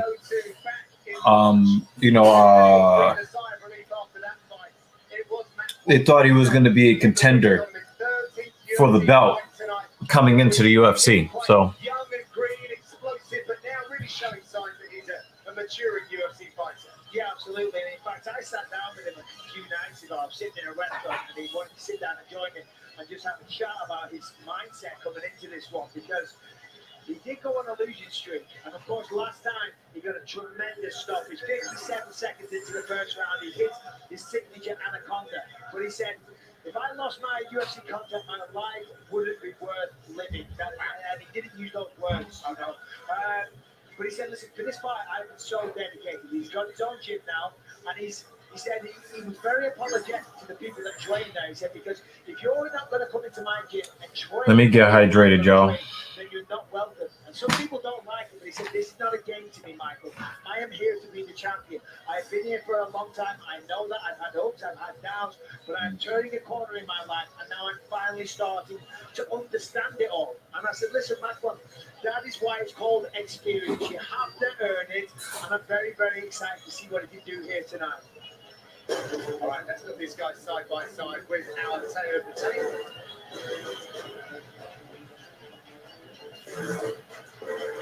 And at 33, Makwan Amikani is 3 years more senior than Pierce. The American is 2 inches taller than the Finnish fighter, but Amikani will have the slim reach for the match. To introduce the fighters, here's Bruce. Ladies and gentlemen, this fight is 3 pounds in the UFC featherweight division. Introducing first, fighting out of the blue corner, a big martial artist holding professional record. 12 wins. Yeah, Pierce is the one with that weird ass chest tattoo. Last time I saw him fight, I was just like, what the fuck is that?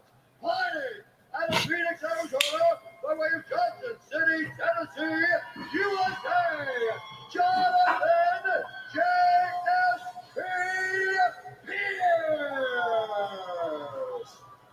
And now introducing his opponent, fighting out of the red corner, a big martial artist holding professional record. 17 wins, 7 losses. Wow, Americani is the underdog here. Fighting out of Turku, Finland, by way of Kurdistan. Makwan, Mr. Finland, Americani! And when the action begins, my referee in charge, Dan Mulvaney. Dan Mulvaney shares the octagon with the featherweight fighters. So Makwan Amikani returns after his display here. Sufficient win, as Michael was saying, back in March. And there is the minus 175 favourite, Jonathan Pierce. He's almost a 2-to-1 favorite. No touching gloves, Pierce in the black, Amikani in the whites. So it looks like we got lefty versus righty, conventional versus southpaw here. Makwan, so taking a lot of notes there. And Pierce coming into this one, 3-1 in the UFC so far. Of course, dropped his UFC debut to the legend Joe Lozon. And then since then, he's looked fantastic. He actually says, he feels like Wow, that was a weird. So we'll see who shoots first. Americani just, it was kind of like a Superman knee. Like, it's supposed to be like a flying knee type of deal, but he left his chin up. Pierce didn't do anything with it. That's weird. Pierce got those creative character tattoos. Yeah. Americani's taking a lot of elbows to the head here. What a slam. Yo, he's just feeding him elbows. That was crazy. Elbows. Everybody good. Did he bust his ear with that? Get around to the back like you're talking about, Michael. They're fighting for that position right now. No, I guess the side of the head, the hairline. I haven't seen Americani go this wrestling heavy before. Yeah, it was relentless. I thought he was going to say brutal. If it is fucking brutal. This looks kind of gay. Sorry. Oh, wow. He's got the Ric Flair Crimson Mask. Yeah. I might get lucky today because of this. Look at this scramble. Yo, we got some high-level wrestling today. Switch side to side. He's got multiple submissions from this area. It doesn't matter which way you give it. If he goes under the neck or under the arm, he can submit you either way. He loves them. The ones that I always mix up. We'll look at him to. Their submissions. They're only afraid of the other. Yeah. And they suffocate you. And they choke. And they suffocate you. Yep. That's just the point of it. Yep. Now, but Wow. This. watch where you Whoa. Oh boy. He is. I mean, it's so He's really trying to lock this up. He's trying to lock it up.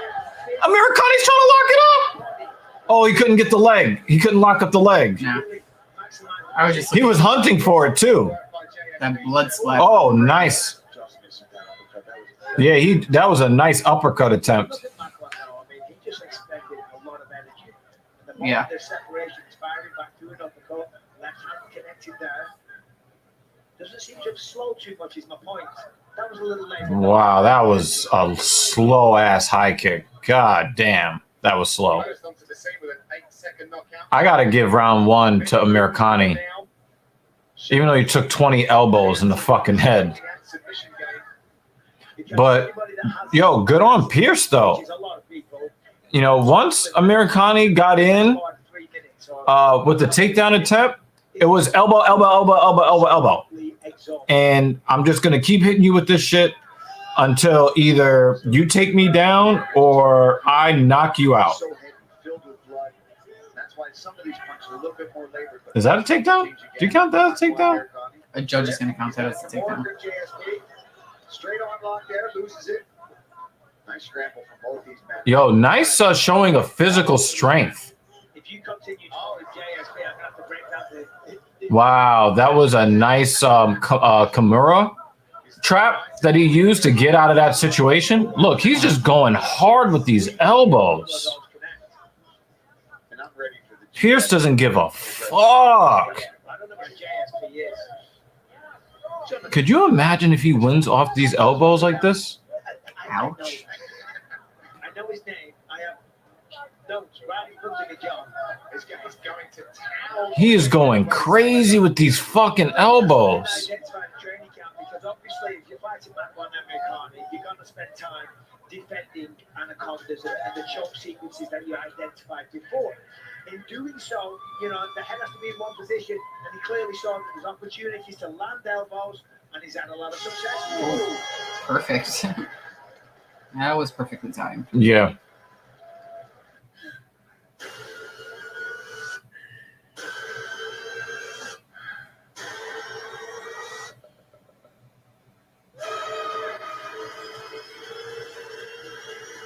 Rated R, only in theaters now. hitting the road. From that, it looks kind of stupid. He makes Wacky, waving, inflatable. weird films, but they're good. I would say it. Because he made it, I would say it. If somebody else made it, I'd be like, what the fuck are you doing? And with him, I'm like, what the fuck are you doing? But I'm going to watch it. Manchester City tonight on ESPN. From the very first touch.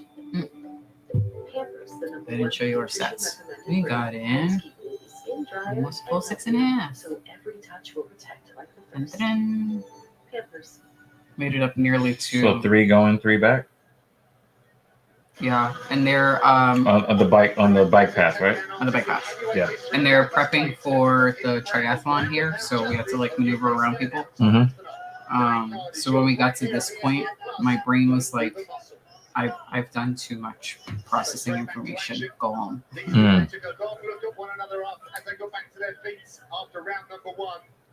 Well, because they're almost each other's equal. You know, the wrestling ability is so evenly matched. I think Americani, his battery is yeah. I think Americani.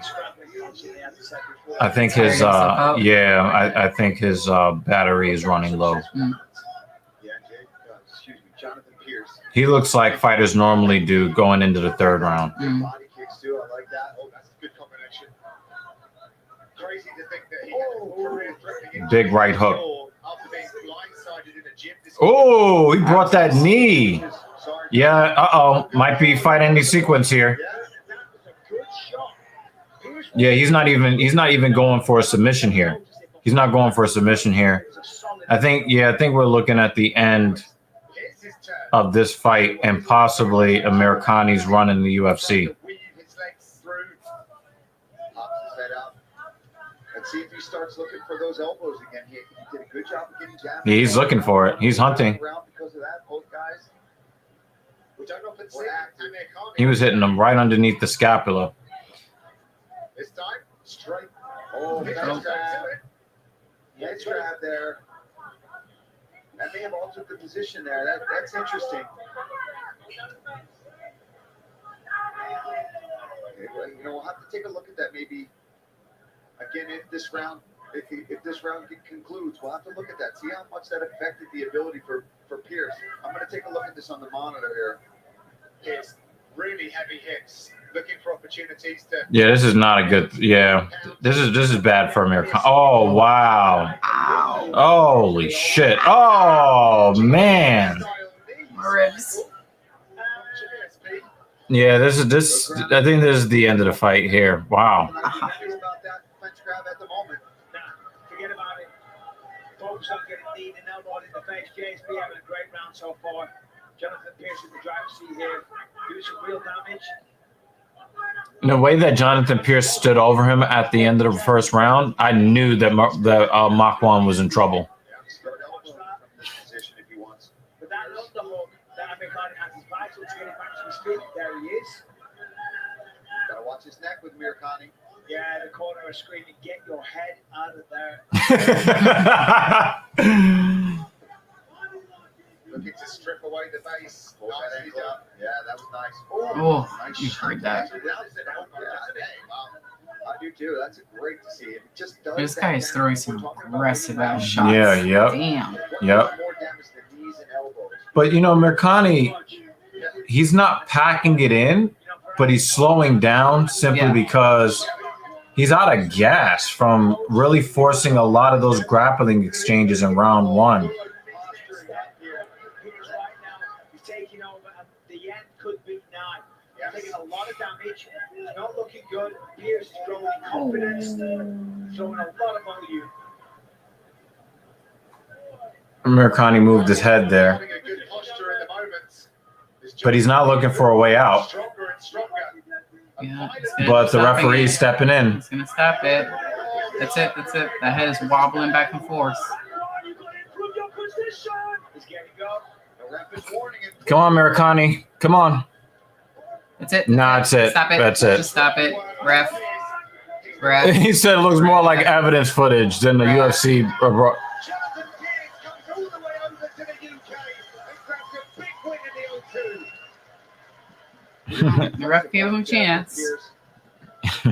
Especially against somebody Look with how the cool deep this one threats that is. Is it because it Really looks like wanna a see This vagina? one in person. Anaconda, all of his submission I threats. still haven't seen one yet. Is that- It's so cool. Is it because it looks like a vagina? Whatever.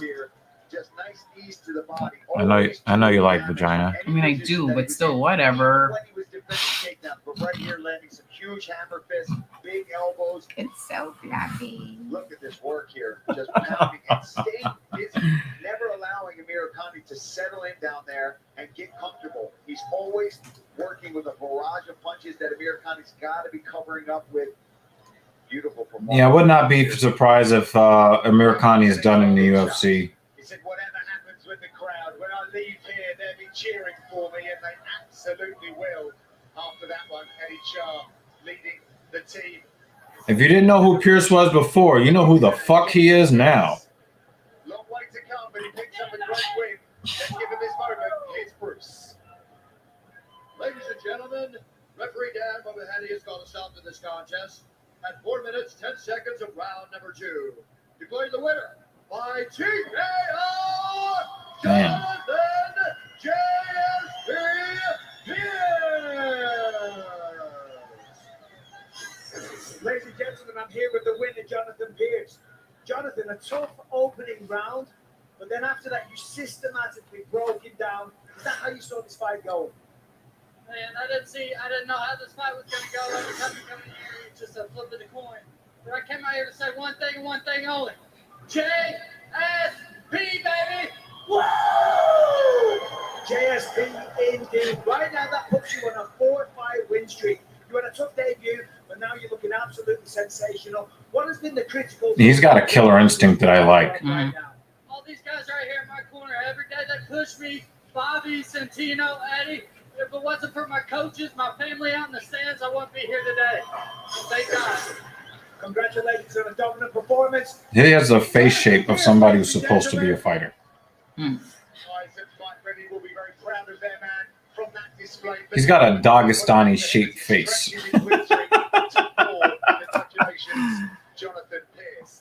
Yeah, Jonathan Pierce, he definitely, he whooped. It was just weird how he just knew at the end of round one, I'm going to fuck you up.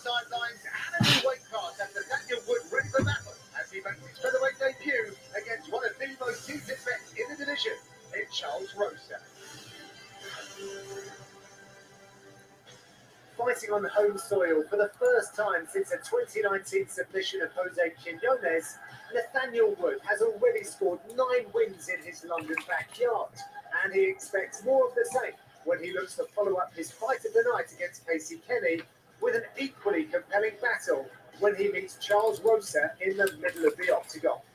A veteran known for his skill and will on fight nights, Rosa's last bout in Europe was a short-notice UFC debut against Dennis Seaver. And after earning Fight of the Night honours in Sweden, it was clear that whenever Boston Strong was on the card, an action-packed battle would follow. Coming up next, Nathaniel the Prospect Wood squares off against Charles Boston Strong Rosa. He looks like he has a Boston-shaped body. Hitting the road, not all 5G networks are created equal. T-Mobile covers more highway miles with 5G than Verizon. T-Mobile has more 5G bars in more places than anyone. Another reason T-Mobile is the leader in 5G. That's just a Klarna payment split into 4. They work together to cut the cost of your purchase into smaller interest-free payments when you shop online. Hope that was the right house. Rick, what is this? Sensual science morning. They want to give you boons for your adventure. Now go win the international unlicensed cup. Wow, I think you just dropped out of the field.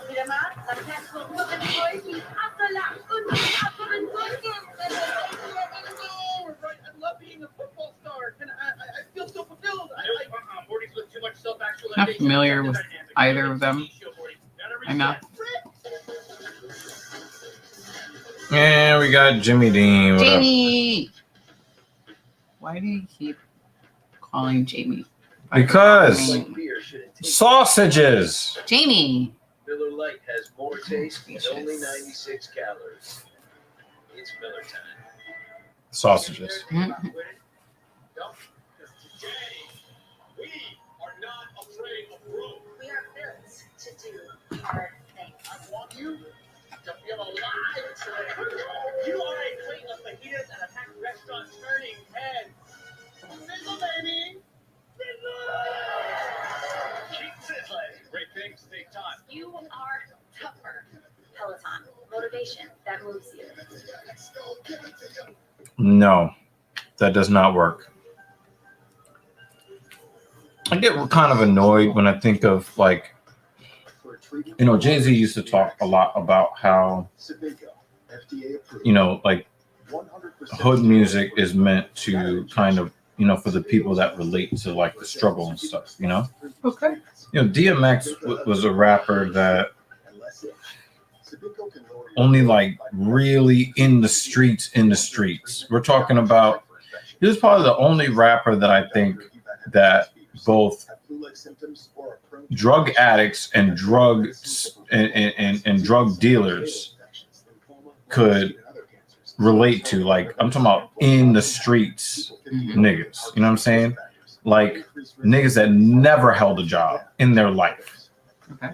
And then it's like, you're gonna sell some Peloton bullshit with, nah. Like, and the thing is, most of these people, they would look at him like he's the scum of the earth. Now that he's dead, oh yeah, let's put his music everywhere. Like, oh, it's kind of icky. It's a little icky, because, you know, you ever heard like somebody say, everybody wants to be black, but nobody wants to be black? Yeah. You know, it's kind of like that. stands and do the greatest performances you'll ever see. A diaper this leak-free sets them free. Only Pampers Cruisers 360 have a 360 stretchy waistband for up to 100% leak-free fit on every wild child. Pampers Cruisers 360. Live wild and free. Welcome back to London Zone 2, which is electric right now. So welcome Londoner Nathaniel Wood and Charles Rosa. So Rosa is 6 years older at 35. He's also 3 inches taller than Wood. Both men come to battle with a 69-inch reach advantage.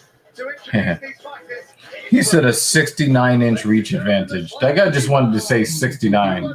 Neither one of them has the reach advantage. They both have 69-inch reach.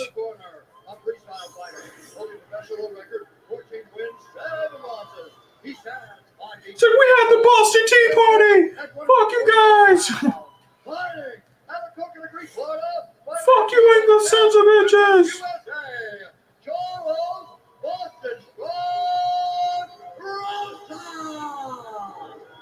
Yeah, we threw your tea into the harbor.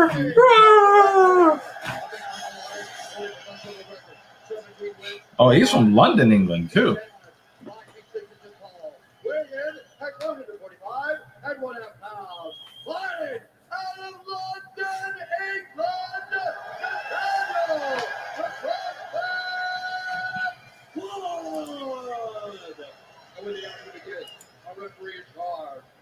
I think pandering is definitely icky. I think also the exploitation of cultures that you look down on. I think that's even more nasty. What is that on his chest? He's been pounding on his chest.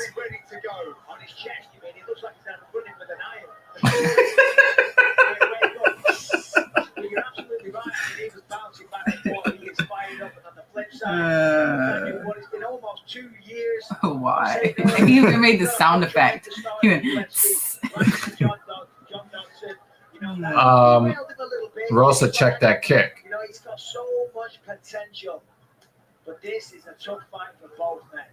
Wood is a -600 favorite on this, which I think Ooh, he's throwing hands. Defending the body kick. Oh, nice calf kick. tickled the chin. Did that calf really hurt him? Did that calf kick really hurt him? Maybe. Oh, wow. Good defense, Mr. Wood. Charles Rosa has shared the mat with Brad Pickett, Ashburn Shaw, Archie Casey, and a bunch of other guys. Body kick from Rosa. Ooh, a knee to the body. And in the combo. I think that is bugging him. Yeah. Okay. Yeah. Because the thing is, you didn't hear the slap. If you see somebody throw a strong calf kick and there's no slap, real damage was done. Mm-hmm. Now, the slap always gets people going, oh, my God, woo, you know? Ooh! Damn. Ooh, that calf kick hurts.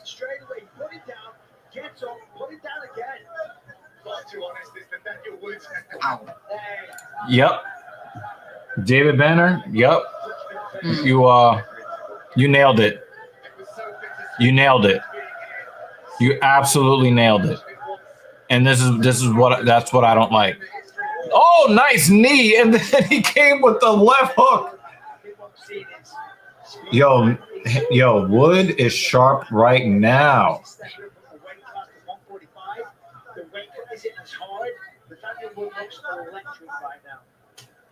Nice body kick from Rosa. He's been really putting that out there. Knee to the body, kicks to the body. I mean, maybe something in the something that him and his coach have talked about, maybe trying to gas Wood out. But Wood is very sharp with his striking right now, and he's killing his calf. Oh my God. Is Rosa gonna get out of the first round here?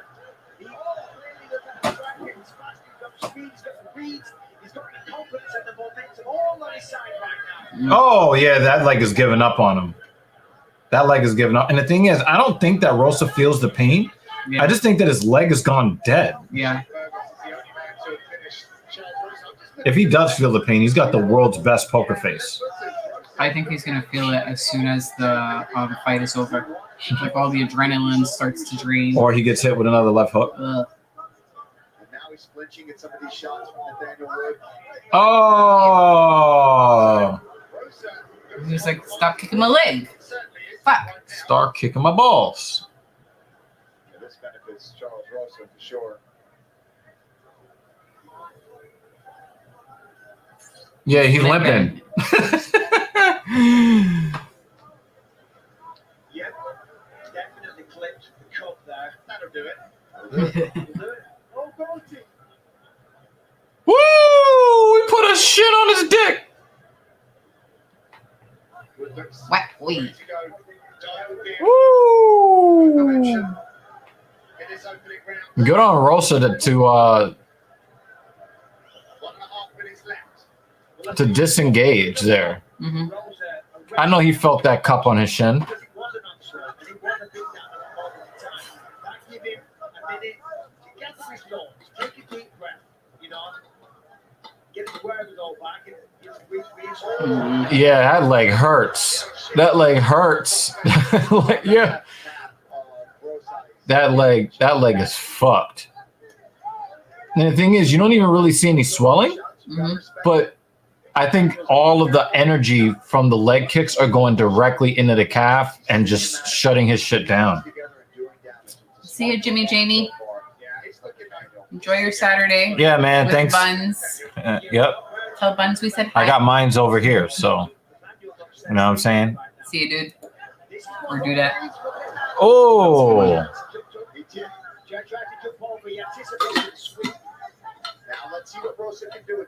Nothing. There's only 30 seconds left. And Wood definitely won the Rosa round. gets 30 seconds of not getting his leg kicked. Yeah. If he can keep him down. Is he going for a submission attempt here? Because he's like, I can't fucking do round 2. 7, 6, 5, 4, I can't. 3, Like 2, every time he 1. stops fighting. Yeah. It looked like he. Yeah, it looked like he went to sleep. I can't walk. Yeah, let's look at his leg. Oh, did you see how his calf, when he sat down, how it flexed super hard? Ooh, that calf is hurting, son. Oh, man. That is what happened to Game of Jones.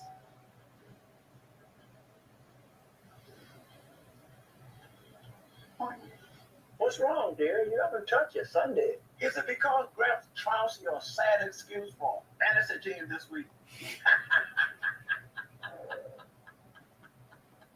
Grandpa's on a hot streak. Hey, listen. That's my grandmother. But not for fantasy football. For anything else. Well, he did sit down in the corner, which was interesting. Wood got round 1. The efforts of the crowd as well here in London. Charles Rosa eager. The former chef wants to serve something up to the Londoner in this round. It's going to be something special as well. The commentators today are just. That looked like that hurt. Excellent. It's been really great. He's got nothing for you from the outside. I disagree. Very much so. Listen, I'm all for your corner, trying to make you confident, trying to key you up. Oh! That was just. He's like, that don't hurt. I know your leg hurts. Yo, it looked like he chopped a tree down when he hit him with that right hand. Oh, with the left! He's got to try to get this fight to the ground. He showed that if he gets to the right position on top, he's got the submission skills to at least. Oh, he opened up a cut with his we're knuckle. going to 3. When you think about it, with the fact that he's got 2 years of defensive aggression and he's been dying to get in here and force him next time in March, that was disappointing. Back-to-back camps with no fight. Now here he is. I mean, you can see that he's been training. Whilst he's been away, he's still been in the gym because he looks better than ever. Yeah, it's been a new gym as well for GB Top Team. It's closer to his front door. He said recovery has been the key factor in all of that. And he looks fit tonight for that right hand. Woo! Oh man, I didn't want to say it, Bruce. I didn't want to say it, so I'll let you say it for me. Great way to enter the stream. Hi, Bruce. Oh like, man! He just kicked down the door. He's like, "I'm here now." Kicked in the door. Wave in the fofo. All he heard was "Papa, don't hit me no more." So anyway, Bruce he just barged right in. Ow, oh, he kicked his calf like he was down. That's savage. Yo, if you can't avoid a calf kick when you're on the ground, you're having a bad day. Could you imagine if Rosa won this fight after all this punishment? Oh my god. They're singing the fucking soccer song because he's been soccer kicking his fucking calf for 2 rounds. I mean, he's got something. Is he gonna get a low kick? Is he gonna get a low kick? A calf kick KO? He made him. But he can actually get a regular knockout. No, I'm saying, but if the thing is, he might get a calf kick KO, but there have been a few shots so far where shit, he's been having trouble staying on his feet. But he's no bitch though. No. The thing is, he wants to go into his regular stance, but he can't. Oh! And that required no force. No. He just has to touch it. Nah, he tripped him. No, but it looked like he barely touched his leg when he tripped him. I don't think his leg is able to handle any. Yeah, he can't put any weight on it. Any sort of contact. Nathaniel Wood might be top 10 skilled UFC fighters in the entire organization. Because what he was looking for there is to see what's going on with that leg, just how bad it was. So he just gave it like a little bit of a pull with an outside trip to see what resistance still was left in that leg. I've never seen anything like that before. There is nothing. Yo, Bruce is going hard in the comments. Of course. Look, he did it to him again. Nothing. Oh my God, that's savage! He's such a savage. Because when you're in this situation, step behind. Yo, he might be top 10 in skill and just like overall fighting acumen, IQ. He might be top 10. He almost made him fold over trying to avoid the calf kick. And look, there's not even a lot of swelling on his calf. He's got 2 or 3 inches on Charles Rosa tonight. The speed, he's getting to the target much more efficiently. He's hurting though. Keeps the guard very high. It's the footwork as well. But yo, is Rosa tough though? Is he a tough guy? Oh yeah, tough as fuck. Nice cut on the lip there of Rosa. Like still tons of respect if Rosa loses. But shit. If he wins off this. I mean, even more, yes.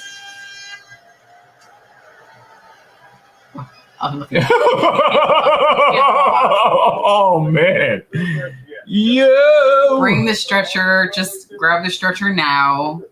Doesn't matter who wins at this point. Just bring the stretcher. And we're not listening to the Subway's commercial. I just can't do it. It's fucking dumb.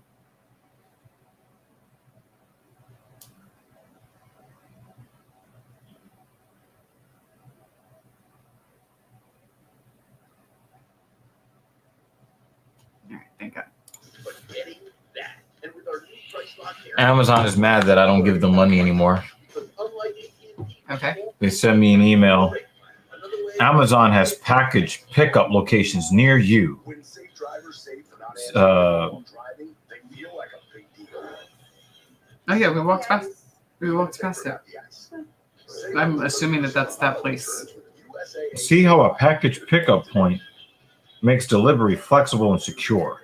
Get the gambler's perspective by checking out UFC Like I give a fuck. on Fight Pass. Brendan Jennings and Well, he doesn't look so closeted, does he? next episode drops on Thursday. He claims that he was doing that He's standing in the closet with the door open. with no shirts or jackets to block the view. Yeah, that calf is looking kind of fucked up. Maybe because they put ice on it and it made it kind of pink. Oh shit! Is that a knockdown? You better get up quick because you kicked that calf while you're down there. Looked like he split his lip too. Oh! Bisping! And he's been getting really excited today, so his accent has been getting thicker and thicker as he gets more and more excited. You know what it is? Bisping didn't have to travel so much to go to work, and he's happy. Yo, I gotta say this, yo. You have to watch Believe You Me. You have to watch. That's Bisping's podcast. You have to. Okay. He now kind of co-hosts it with Anthony Smith. Okay. Anthony Smith was talking about like some of the weird foods that they eat in Nebraska, and apparently they eat like some sort of like animal testicles. Okay. So Bisping was kind of like, yeah. So how do you like to eat them? The sucking them balls? The sucking them testicles?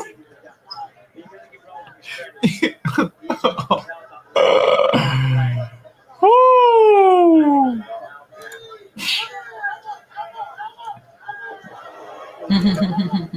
Bruce, why? Why, Bruce? Why? I don't think so, Bruce. In the third round, when you're down as badly as Rosa is, that's what he's trying to do. Not possible, Bruce. Spinning techniques. He's got to go for broke, and he knows it. The fact that Rosa can still stand on that leg fucks me up. And the thing is, he switched stance from the very first calf kick he took. The first calf kick fucked him up. You know they're gonna be working his calf in training the whole rest of the year prior to his next fight. Yeah. Because everybody's gonna look at him as a calf kick option. Yeah, you could tell Rosa is really not a trained fighter, not a classically trained fighter. He's just tough as fucking nails. I wouldn't be surprised if he's a guy that likes pain.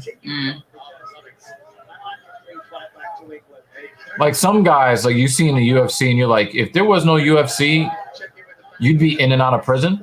That could have been Rosa. Oh shit! He's just gonna keep getting up too. Yeah. I mean, the moment he can't get up again, then the ref's is gonna go no. But he's gonna keep getting up. He's gonna keep getting up.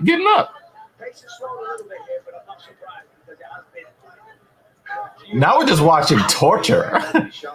I think this is sadism versus masochism. That's what we're getting in this matchup here. Oh, nice knee to the body, which shouldn't have had any power on it. I don't think any of his strikes have power on them right now. Yeah, I think Wood doesn't really care to like get the finish. He just wants to see how much pain can he take. I also feel like Wood is mercy fighting a little bit. You know what I mean? If you're talking about a one bedroom to buy,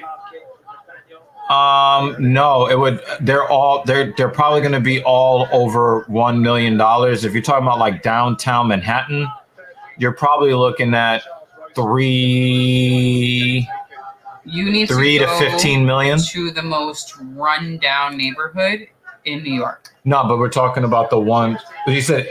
Well, he said in downtown NYC, and you're saying no, which I agree. Yeah, when you talk about downtown NYC, you're talking Manhattan. Right. But what I'm saying is that if you're looking for this amount for that price tag, you're going to the most run-down neighborhoods.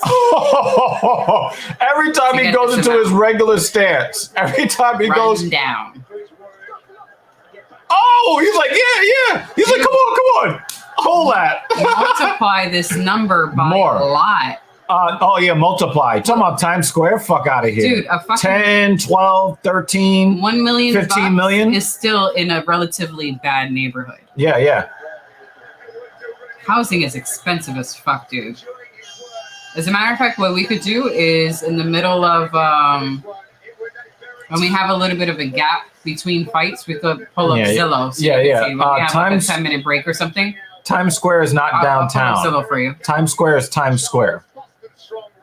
No, Harlem is not run down anymore. It's gentrified now. Not at all. I mean, you could probably buy a unit for like maybe 800, 900,000, $1 million. David has this. Yeah. Yeah. Yeah. Yes. Yes. For $500,000, you might be able to get the code to use the bathroom at Starbucks. And you know what? This is actually super accurate because the place is going to be so fucking run down that all the pigeons have moved in, and it really is a pigeon coop. Like it's just, yes. This actually isn't a joke. This is downtown is below Times Square. So if you look at the islands of Manhattan, Times Square is Midtown. The lower part of Manhattan, that's downtown. Yeah, I think when we are switching to main card after the next fight, we'll pull up Zillow so you could just cry and see how expensive it is. Can we give some love to Charles Rosa? I've never seen somebody get their calf fucking destroyed and live to tell the tale. Normally, the guy just doesn't get back up, and that's it. You gonna put up the next banner? Yep, we're up. Showed up to Columbus, Ohio in March, more determined than ever to make his move into the lightweight title race. And what resulted was a disciplined veteran performance from the bone crusher against Vyacheslav Barshov. And now he is back in England to build off that effort against Damir Hadjovic. Also coming off a big win in his last outing against Yancy Medeiros, Hadjovic's world tour continues with his first stop in London since 2014. And he's eager to show fans here. When they came to fix that, did they also come to hear? It wasn't making the noise when they did it, but they said that we should email some specific person because they think it's like a water something issue. Okay. Not anymore. Depends on. Although you might be able to buy a unit for around $500K in the Bronx. Relative to the rest of the 5 boroughs, I would say that Bronx is still the least expensive compared to the rest of the boroughs. Jacasey should be winning. He should be winning pretty much every fight when he steps in the cage. He just doesn't. He's another disappointing fighter. Also, Bruce, when it comes to price, and we'll show you on the map when we pull up Zillow, the closer you are to the island of Manhattan, or the closer you are to public transportation to get to the island of Manhattan, the more expensive it's going to be. Mm-hmm. So that really raises the price. So the harder it is for you to get anywhere outside of your neighborhood, the price is going to be cheaper.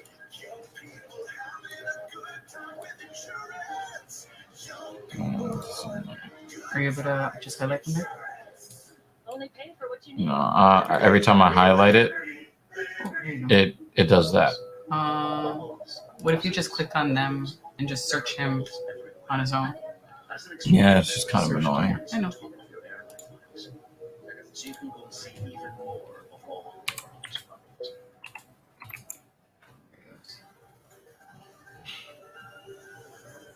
This is the moment for a treatment for moderate to severe eczema. Sabinco, FDA approved, 100% steroid free, not an injection. Cool. Sabinco was a once-daily pill for adults who didn't respond to previous treatments. And Sabinco, Wood could have knocked him out, but he was having too much fun torturing his calf. It was, some of those shots seem like mercy shots. flu-like symptoms or are prone to infections. Not necessarily. What? To prevent blood clots. Serious Oh, so the issue also here, especially if you are already a resident of New York, buying anywhere, while we technically can afford the monthly payments for a mortgage, that's not necessarily a problem because if you look at the price of rents, Qualifying is almost impossible. it is the And barrier plus, is qualifying, and the barrier is saving enough money for a down payment. It's the down payment that we have a lot of trouble with. So Also- you should have at least 10% or 20% down payment. If you are looking at something that's, let's just call it a 500K, a 10 or 10% down payment on that, on top of all the other fees involved with purchasing a home, whether it's condo or like house, that's hard to do with a salary in New York City. right. Also, one of the things you have to know about the Bronx is the most violent borough in the city. Car thefts and vandalisms and break-ins are very, very high in the Bronx. Because the Bronx is in the process of being gentrified, but you know that gentrification in process causes a lot more violence, a lot more strife. The Bronx is not where you want to be right now. It's like the way Brooklyn was in the 1990s. Unless you can afford the lower part of the Bronx. Yeah, by Yankee Stadium. By Yankee Stadium. But that you can costs a afford whole that. lot more money. Which is why I said, Yes. if you can afford that. I and you lived want in to the be Bronx in the for most of my childhood, Yeah. man. During some of the bad times in the 1990s. But do you want him to be in a position where he has to handle himself? But another thing too, when I come back to my car and it's been broken into, and your auto insurance rates go up, and you know your car is in the shop constantly because people are constantly trying to steal your car. That's an added expense. You know, it's an added inconvenience. Like I said, I lived in the Bronx in the 1990s when things were really bad. When there was a lot of gang violence and stuff like that. And again, you don't handle yourself against gangs. You don't handle yourself. You survive. Yourself against a homeless dude. You don't have to go to the Bronx for that. Yeah, you don't. Yeah. We'll just literally go around the corner. Yeah. We from where we live. Yeah. But it's much more difficult in the Bronx. The Bronx is not where you want to be right now. Nope.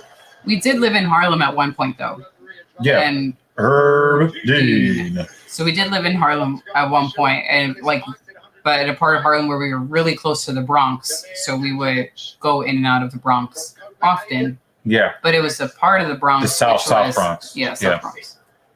Which we could go back and forth without having too much of a concern of safety. Yeah, I mean, I survived the streets of the Bronx. Another thing too that you have to understand, Bruce, is that I'm not gonna be leaving the house to walk with both of these women every single time they go out. It is a real problem in the Bronx right now. It's a real problem. Yeah. I think he has a huge advantage, but this is mixed martial arts, of course. It didn't look like you had the right to do that takedown from that. And the thing is, now we have federal law that looks like is gonna strike down the laws here in New York that forbid us from being able to protect ourselves. And we fully intend to go back to the gun range, get more time in, especially with pistols. I know that you like to shoot, rifles and stuff, but we need to have a lot more time training with weapons that we can conceal, learn carry. to shoot all the things, but I did enjoy the larger gun. Yeah. When we went. Yeah. Me, I play Call of Duty with a pistol. So when I went to the range, I was like, yo, give me that Glock. Give me that Glock. I don't know. I just felt like I had more control over it because I was able to use, something more to. You had a lot of practice with my dick. So Yeah. Versus, the other gun, and then it's just a wait Pew, for me pew. versus the other one. Yes, that was a pew pew versus like the pow. right. So anyway, Yeah. Yep. Yep. Jacasey really poured on the wrestling here early. So you thinking about buying a place over here, Bruce? You gonna leave your home and attempt to find something affordable in New York? Don't do it. I mean, come visit and come say hi. Like, please do that. But Yeah, that's it. I don't know about buying. Don't go beyond that.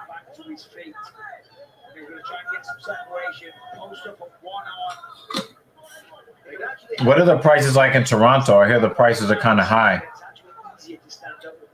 You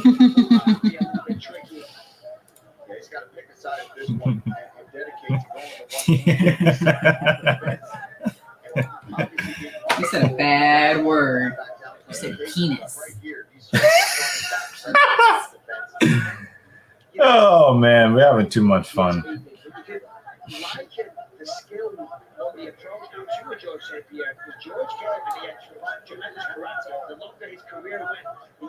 I like the way Tariq would say it. I'm not going to attempt to say it. You can do that. No, I'm good. How would he say it? Nice. So in Very nice. in Congrats, American dollars, what is that like? 470,000 or something like that. 470,000 USD. 460,000 USD, something like that. How much do you have to pay in taxes and maintenance? That's what I want to know. What is the monthly maintenance fee you have to pay? A lot of people look at the price of the home or the house or the apartment, right? But they don't, talk about the taxes they got to pay every month.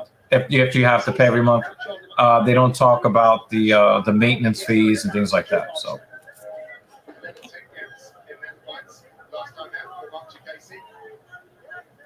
Yeah, 400K US dollars. Well, congrats, dude. Congrats, man. I definitely would love, just because it's difficult to purchase here in New York. $330 a month? Well, that's not too bad. But then your mortgage is how much? Because then you got to add that together. $330 is not bad at all. That's not bad at all. If we ever had the opportunity to buy it because we were able to set aside enough money for a down payment, it would be like $1,400 a month in some places. I would gladly do it. So I'm not against purchasing. It's just we haven't Right. Been in a position I mean, to do that. if we win the Mega Millions. If we win the Mega Millions, I'm getting a fucking house. Number one. With a backyard. All the plants. No, the kind of money, the Mega Millions is at 790 million right now. Getting a house. You're not talking about a house with a backyard. You're talking about a house with no one lives around you anywhere. Like they would charge you over $1 million to bring broadband to your house.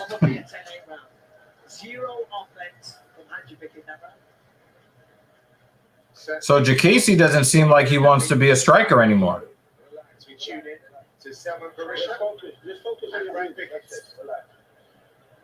It looks like he just wants to.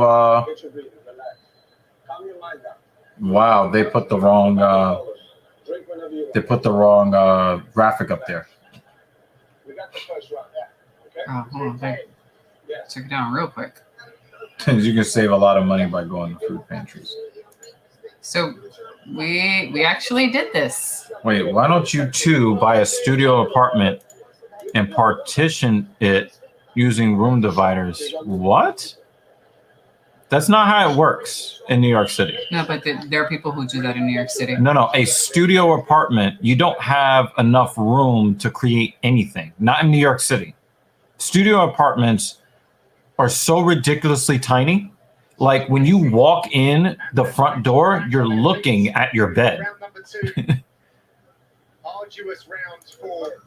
It does not work. Yeah. Maybe. Yeah. Maybe. The thing is, Jacasey, started really getting his ass whooped for a while, and now it just seems like he just wants to wrestle. I don't think that you get 500 square feet in studios here. Seriously. Plus, there are 3 of us. The 3 of us, and the thing is, here we have housing regulations. If you have more than 2 adults in a household, you have to be in a 2-bedroom. It has to be that. And slumlords have gotten in a lot of trouble by trying to create fake apartments, false apartments. You know, you just can't do that. Oh, also with your idea, so like I was saying, people do this where they split a room and then they'll call it a 2-bedroom and charge you 2-bedroom price. Yeah. When in actuality, it is legally a 1-bedroom, or it is legally a studio apartment. Or as Weinbach said, just against the law. There's that too. Yeah. So, but I mean, if you get the apartment and you choose to do that, then that's different. Right. But a lot of slum landlords, they will do it and then say, no, this is a 2-bedroom, so I'm going to charge a 2-bedroom price. But legally, it's not a 2-bedroom. Yeah, see, the thing is, Bruce thinks it's just us 2. Just 3 of us, Bruce. He's loud. Also for our sanity, we need extra separate rooms. We need separate rooms where it's like, you occupy that space. We will not occupy the same space for about an hour so that we don't go crazy. Or I don't go crazy. Or I don't go crazy. I mean, we kind of go crazy anyway. But, you know, we don't go extra crazy. She's kind of popped her hand in on the stream. She doesn't want to be seen on camera. She's done it once for like a split second. Split second, yeah. I just showed her face like really quick and then ran away. Which normally she'll only come over here when we're streaming when there's a Korean fighter. Or to bring food. Give you her wrestling stuff in the living room. Yeah, she heard her name. She heard herself being talked about. Then there she goes. Yeah. You want to at least show your hands so that there's proof that there's another person we're talking about and we're not just crazy? Introducing her hand. Or you like there's oh, there she goes! Hey! Fucking Bruce. I knew you were gonna ask that. There goes an eyeball. She does exist. Now this has turned into a Korean horror film where like it just, you know, the little monster pops up in the background. That's how they do it in Korean horror films. Oh my God. Now you have to put your hair in the front. There you go. And now she's the Korean zombie. Well, that's actually not really what I meant. But hey. There you go. Oh my God. That is our 3rd. So. And now he's asking about threesomes.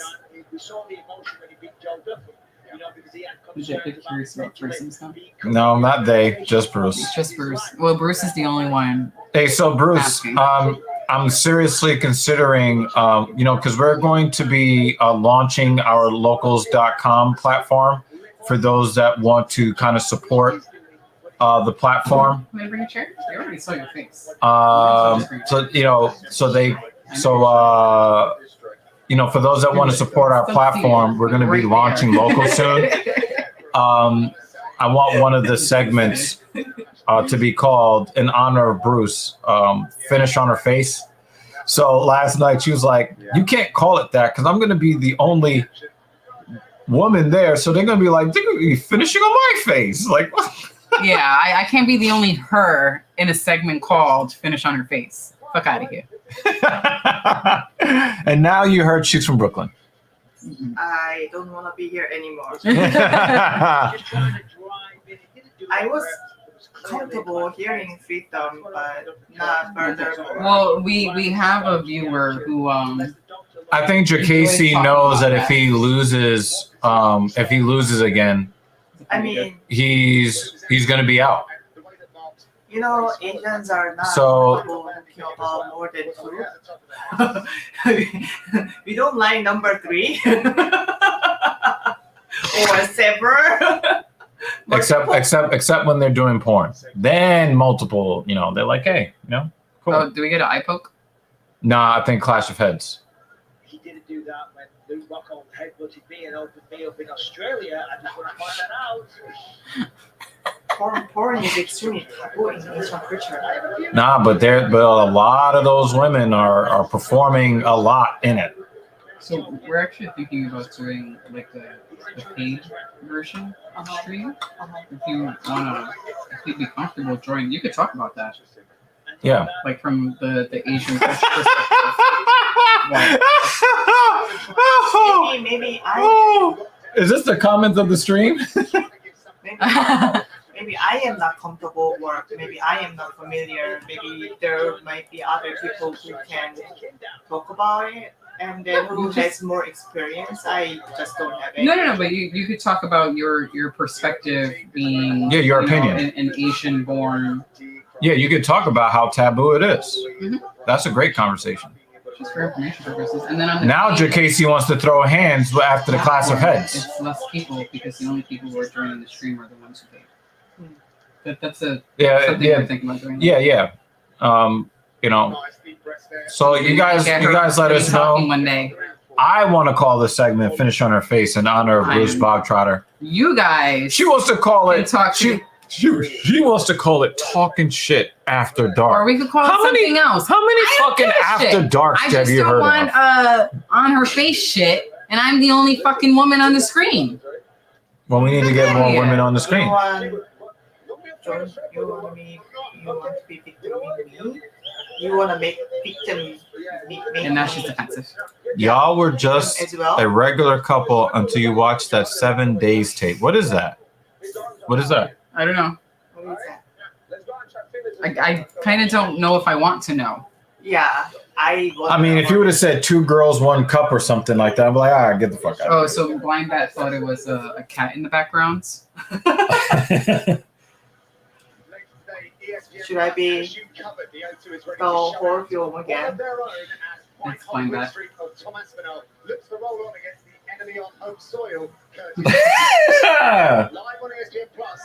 So he's the only person there?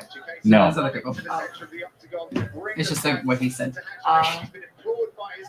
Like The Ring, she's hiding behind the chair. Yeah.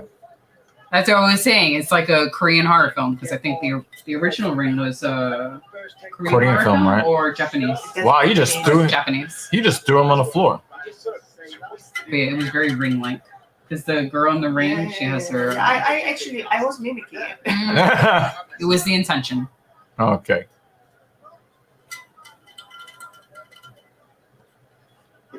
Yeah, this is not entertaining wrestling. You're more entertained by our. Yeah, I'm just not. This is not. Yeah, lovey-dovey. Like. I am sorry to mention that. Imagine when if she's here when Levitt comes out. I will say, woo! Go for it! I don't know what it is with women and their obsession with gay men. I don't understand it. I would say the same shit if those are women too. No, they did that earlier. Actually, no, they actually didn't wrestle. Oh, what did they do? I mean, they were like stand-up fighting. 10 years ago, she wasn't like this. That's all you. Dr. Evil, that's all you. I learned from the best. Oh my God. A screen name for you. You have to think of a name. I'm Mrs. Evil. What do we call you? We need a name for the other misses. So far, you've been the other miss or the other misses. I'm like, what's free? Maybe I think they're at the same. But no, I think he's in the position and has the ability to do that, Michael. I mean, you're right. Look, he's head to chest. Yeah, I think back to This fight is comments. Everyone's like, I'm gonna wrestle too. We're all gonna wrestle. Nah, Summer. Jacasey did this the last time out too. More entertaining. What way? In a way where it stops him from being knocked out. It doesn't really look like he's trying to win the fight so much. Not saying that he's not trying to win, but it looks like he's not going for a finish.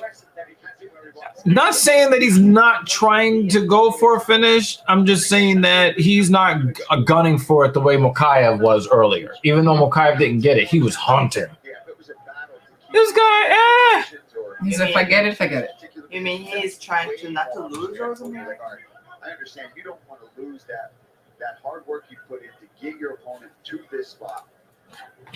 But again, yeah, I think it's more a matter of just Martin has had his ups and downs in his career. If he can start to, I don't care how I win, as long as I don't lose. Yeah, but that's how Jacasey is approaching this. And I think that he knows, like, you know, he needs to go on a winning streak or he's going to get cut from the UFC. But the thing is, like, you're going to be relegated to fighting on the prelims if you're winning, yes, but nobody really wants to see you fight. Nothing really spectacular. Yeah. It was one spectacular. You know, when he first came in, it was like, oh, shit, Mark Jacasey. Can't wait to see him fight. Now it's just kind of like... Okay. I mean, the fight before this one was... Yeah, high-level grappling. Yeah. You know, there's been a couple of high-level grappling fights that were entertaining to watch. This is not that. I am mentally more generous than other days today only because I'm jello. You jello? Yeah. All right, she has to go. You guys need to get us some Jello now. Good job. Wow. Just make a mess. My jello up. Made mess. Oh, look, there goes the Clorox wipes. Yeah. Clorox wipes. For the office. Oh, we're gonna leave them in the bathroom. Oh, that's cool.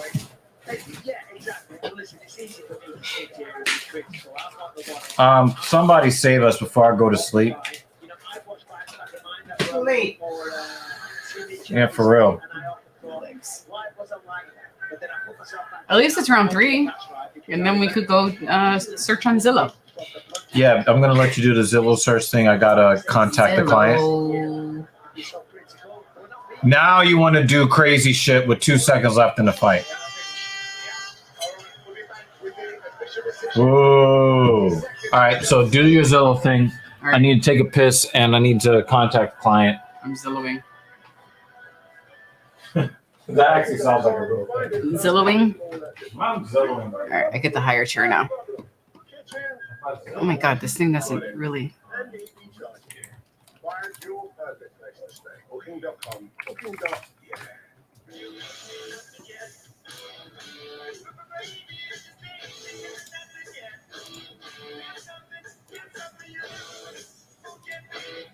Get a dozen shrimp for only $1 with any steak entree, only at Applebee's. Alrighty. Next Friday morning. Yes, she is also my spouse. This is not a sister wife thingy. She is my lady as well. And she and I are the ones who are legally married. Oh, official decision. Hold on. 3 rounds, we go to the judges' scorecards for decision. The judges score the contest 30-26, 30-26, and 30-27 for the winner by you. Wow, 2 30-26s. Yeah, there was no offense. Damn.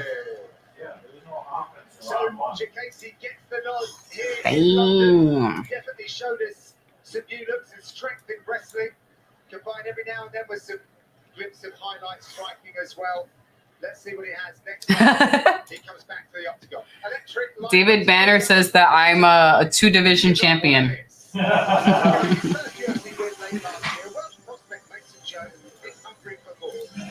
Yeah. People are just weird here. I actually think that there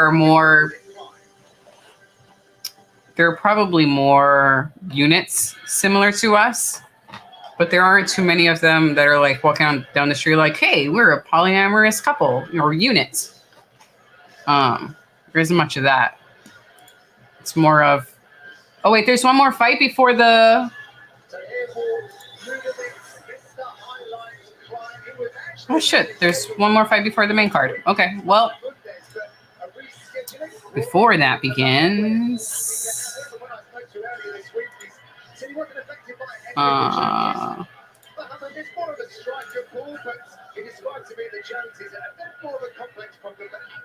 yeah, that was not, I was not entertained by that one at all. Chrome tab. Pretty gritty. He's had to really dig deep in some of these fights and he's been waiting to get in there. He knows he's going to bring the fight fighting here in the UK. Alrighty, so I just pulled out really fast before the next fight starts. Homes for sale in Manhattan, up to 500,000. All types. Let's go 1 bedroom, any baths. And normally when I look, if I see these outliers like this that are just in the middle of the city, I'm usually a little skeptical of them. Yes, polyamorous. That's what we call it. But these make more sense. This is like a highly residential. I think what I've also noticed during the lockdown, or because of the pandemic, is that I think that there are a lot of condos here. And I think that when people left New York because of the pandemic, there were more units available. Let me just pull up a random one. Oh, yeah. Look at this. Price cut by 21K.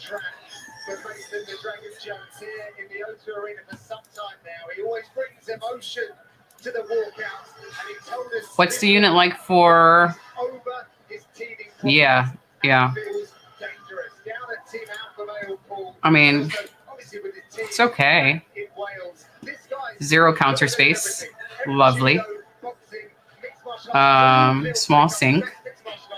But at least you get a dishwasher. That's something, right? Bathroom is decent. I think the other thing when you actually go to visit it, I've seen a place where I went into the bathroom just to check it out, and the toilet was so close to the sink that you had to be careful that you didn't hit your head and get a concussion because you went to go take a shit. So that I'm also mindful of stuff like that. But this one isn't terrible. What else we got? Kips Bay is a nice neighborhood in Manhattan, over on the east side. You got some shops. This is kind of a narrow living room. This is a pretty small living room. But your next to stuff. This lip is odd. If you had kids, I wouldn't want that.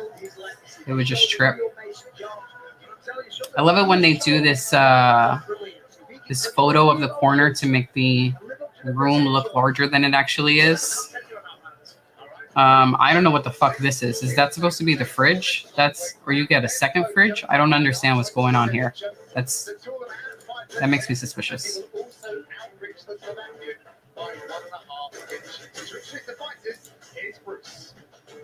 Ladies and gentlemen, this fight is 3 rounds in the UFC. They are claiming 720 square feet. That's the claim for this one. That's what they claim. All right, I'm gonna to be continued on the housing front.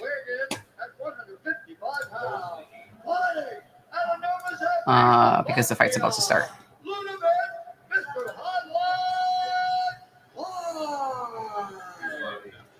And now introducing his opponent, fighting out of the red corner. Holding punches weapon, 11 wins, 1 loss, 1 no contest. He stands 5 feet 10 inches tall, weighing in at 155 and 1/2 pounds. Fighting out of Blaydes Wales, I don't have enough for down payment. I also really like the apartment we're in. Mark Goddard. If we had the money to buy, if we won the lottery, what I would love is to keep our current apartment because I love the location. And we're in one of those buildings that has grills upstairs, and there's a basketball court in the building and a gym in the building, and we have other amenities. And then I would love to purchase a home where I could just go for the weekend when I want to get out the city. It's kind of if money was not an option, a concern. I would do that. Babe, it started. Allow myself to be drawn into these slugfests. But that's what I was alluding to on the walk. You know, when you start landing shots in this place. So this apartment is not available for purchase, and we are also paying less than regular market price for this apartment. We are. I think the actual rent for this apartment is at least double what we're paying. Heh. About double what we're paying. Heh. Heh. Some of the apartments in this building go for, I think, nearly triple what we're paying. Yeah.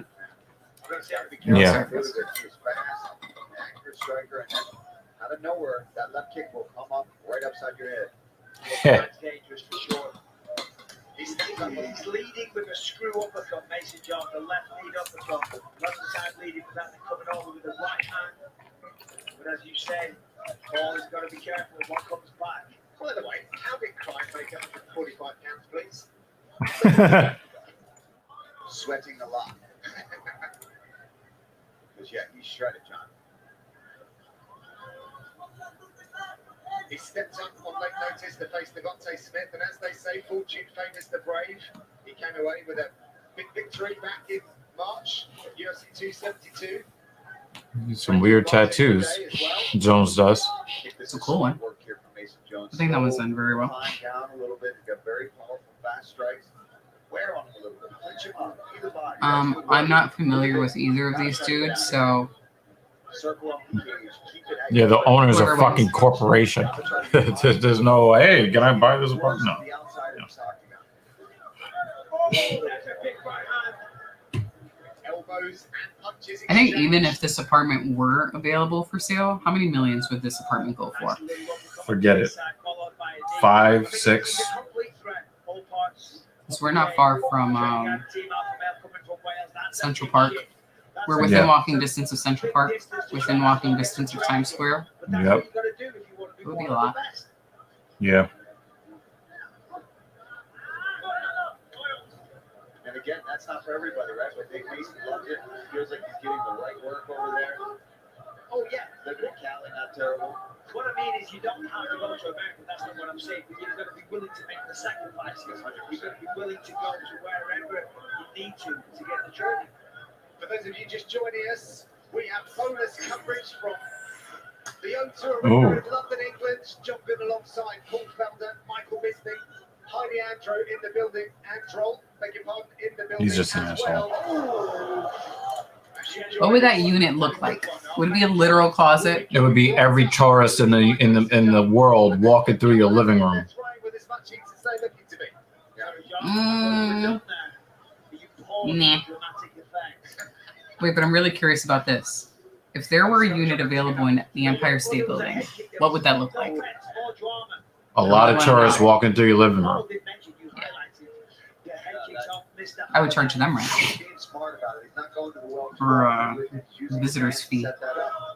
Mason had the hands up there, still got through a little bit, woke him up a second, but I still rattles the brain. better than putting him to sleep. I think Mason Jones. Oh, Jones looks familiar now that I'm actually paying attention to his face. Maybe I've seen it before. Yeah, once.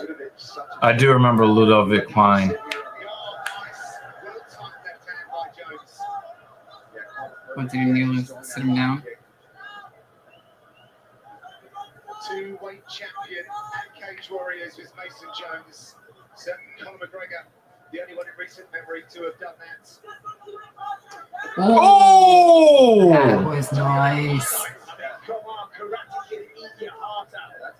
That looked like that was That supposed was- to be a flying knee, and Yeah. then when it didn't reach, he just extended the leg. That was great. From Klein.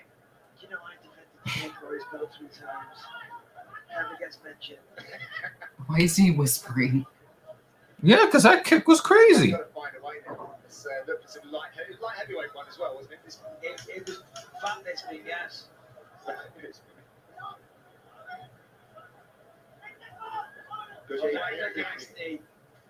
that kick before was beautiful.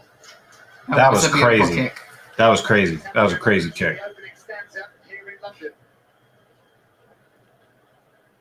And that kick was also disrespectful. Like it was just a smack to the face. Because nobody's gonna like try some shit like that against another professional fighter. Usually, that did show an outsized lack of respect.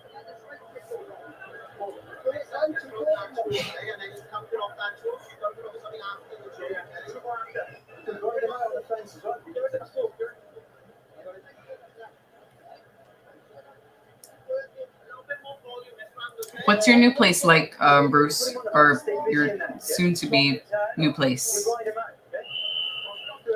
Is it near, you know, the places you want to be? Near restaurants, near a park? I don't know what you look for as far as neighborhood goes, or where you want to live. But tell us about it. Back to action here in London, however, round number 2. Nice lead left hook from Mason Jones, who went to his stall thinking that he might have lost that first round. Wow, Klein throwing hands. Just a tiny bit of swelling. Oh! Yo, Klein! Klein threw heavy leather! Great. That was heavy leather! Oh my god, that was heavy! That was heavy leather! Oh my god! To the canvas, really torched the waist, left and right.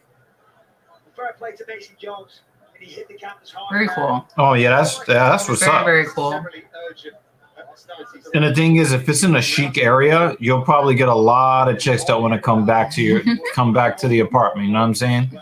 Because sometimes, like, people will not just judge you on like how nice it is on the inside, but what neighborhood your apartment is in. You know, the quality. Yeah. Yo, Klein clobbered this man. The fact that Jones is still in this fight is amazing, because I would have been dead. Yes. Call the coroner. You know, I was going to say a second ago, I mean, it's kind of beneficial for Mason that And even though I would love to own, for now, I am happy with the amenities we have in the building. I am happy to be near the water. I mean, if we had a pool here, it would be perfect, right? Well, you know, the water over here, while some people don't like going in that water, I am fine with it. And they do kayaking over there. I know, I'm fine with it. We have the park, we have the mall as well. We have a bunch of shit.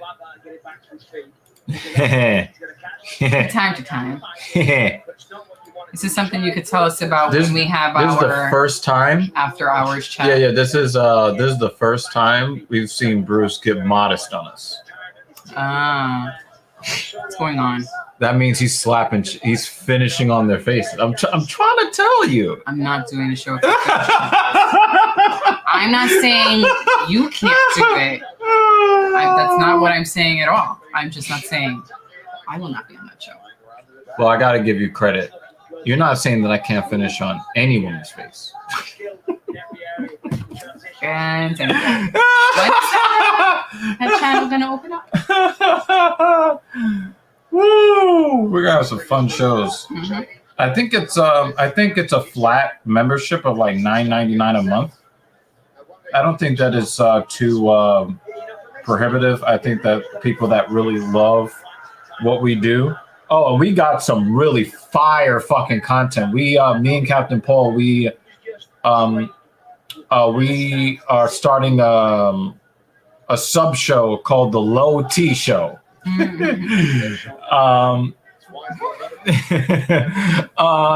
we're gonna talk about that later. Captain Paul and I on the locals.com, we're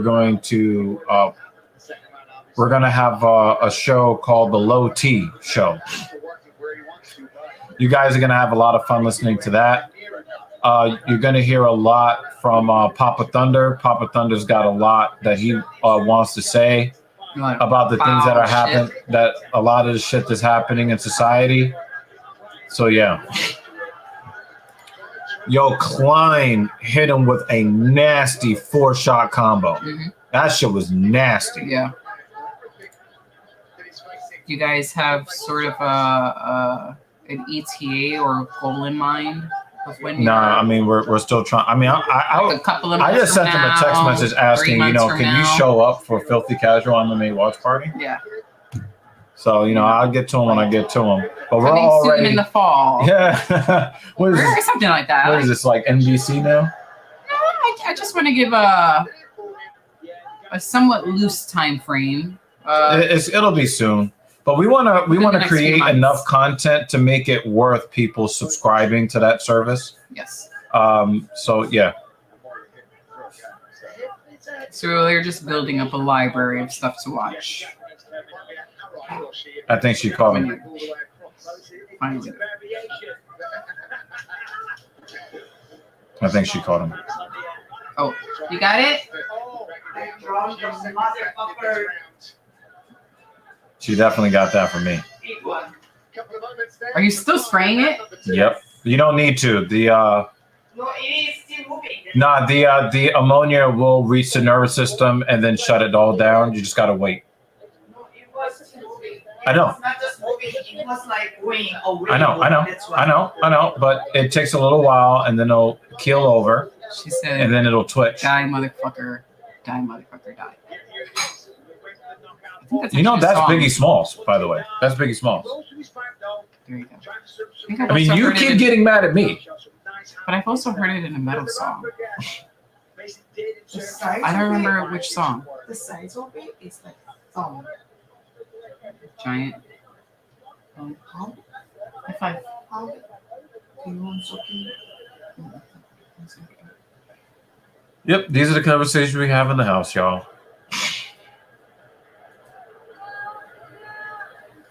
We have one more left over, Okay. baby. Well, 81. at least we have a home of 2 snipers. This is a war. I It is actually. I don't hate this. Yo! I don't hate this. You know what? I don't hate this at all. Shit. It's not a bad idea, David. Platform. You know, you see round 2, you immediately think that. But You gonna send him a photo? even though Mason wasn't sure No. if he won the round, Okay. it doesn't mean that he didn't. It was very close. He had a lot I of thank you for the pressure work suggestion. First round, was able to pressure Klein. Klein never landed anything near what he landed in the second. Pulling guard, looking for a jumping arm bar. Well, he tried to do a Paddy Pimblett there, I think, went for a flying triangle. Third round, very, very sweaty, difficult to pull off. But again, trying to go for it, taking chances, taking risks. Is this the slam dunk, though? Yeah, that could be you, like doing your own like 25 to 35-minute show, recorded or not recorded, and we just call it Not In My That would be fucking perfect. Oh my god, that would be insane. Mm. So another show idea, only on the locals platform. So Yeah, it's like that sometimes. Yeah, you're like, wait, It really is. even though you just got told 10 seconds ago, oh, you need this in the third, you might be thinking, oh, yeah, well, you don't know. You can open up your mind and cognizant and have a conversation. He's terrified of you. oh, up kick. He's terrified of you. You're not clear. You don't have a clue what's going on. You know, if I She's suddenly proud of herself. Great, great technique, and I don't think he is that hurt. But on occasions, Ow. Just the back of the head. 3 minutes left in this third and final round. All right. When this match is over, I'm going to grab something to drink. No, see. Understand something. You see why you We're not. service open like Yeah. Like we're just saying that we can't do this on YouTube. We can't have this discussion on YouTube, Bruce. That's all I'm saying. it's not necessarily that Yeah. at the end. It's more of this. But it is going to be more like you're gonna have to subscribe. You're gonna have to subscribe to that service to get that level. You know I what I'm could see saying? Bruce being in the comments, and he's like, "All right, bitches, I'm here now. Yeah. Tell Well, me. tell all book, Tell bitch. all." gives or submission. Klein is very dominant in this fight. But Jones is tough as nails. Yeah. Nice elbow from Klein from the top position. Spreading his base very nicely.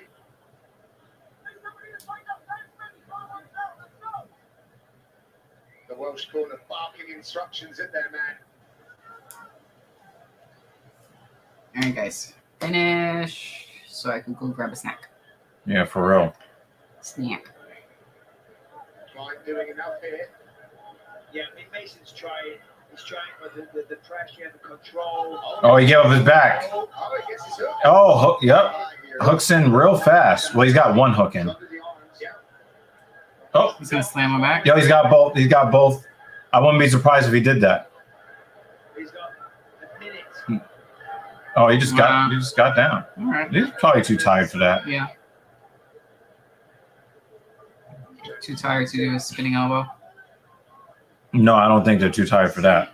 Let's see what happens here on the break. Let's see it from the Welshman or whether Klein would just shut everything down. Oh, he couldn't break.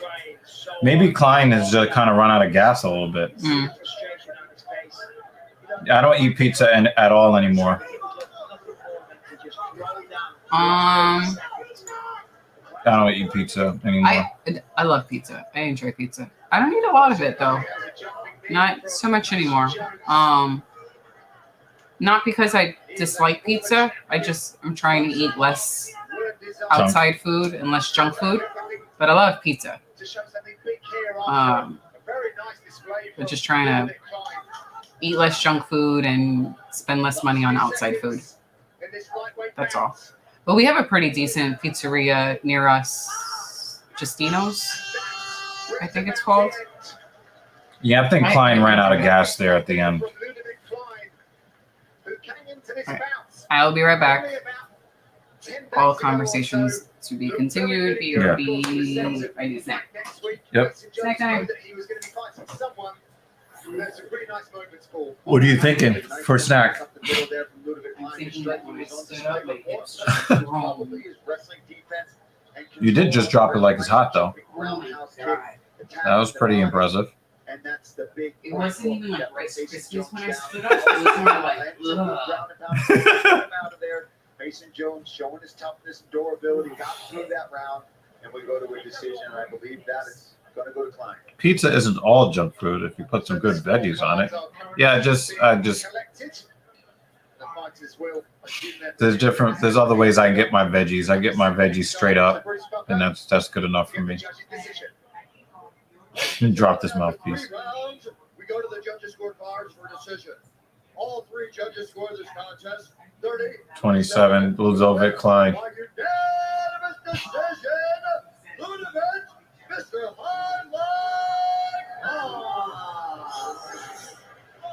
So quite a victory there for Ludovic, Mr. Highlight Klein. He goes back to Slovakia. Back-to-back wins now for him. Fortune favours the brave indeed. And he has some lovely moments there. All right. They drive on the right side of the street. I don't like vegans at all. 5-2 on your picks. Nice. Paul Craig, interesting fight. The thing is, Özdemir does still have the power to put somebody out, but Özdemir doesn't have the chin anymore that he used to have. But Craig is not out here knocking people out. What do you say? Tap, nap, tap, or snap is what he says. So, yeah, I don't know. See in the taps of those who find themselves caught in his grasp, unable to escape. Straight up lock, attempt here. He's done it! What a moment for Aspinall! And tonight, as the UFC returns to London, England, the Giant carries his country on his back as he makes his case for a title shot. The man who's making the house call. Yeah, probably. He is an Yeah, Bruce. I don't like most vegans. I find vegans to be very irritating people.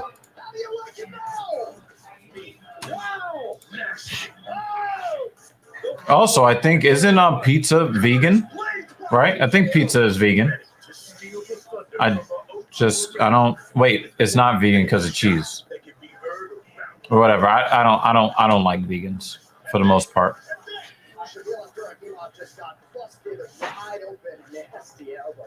In the co-main event, the Joker is back on the prowl. Sweden's deadliest submission specialist and one of the great finishers in the middleweight division.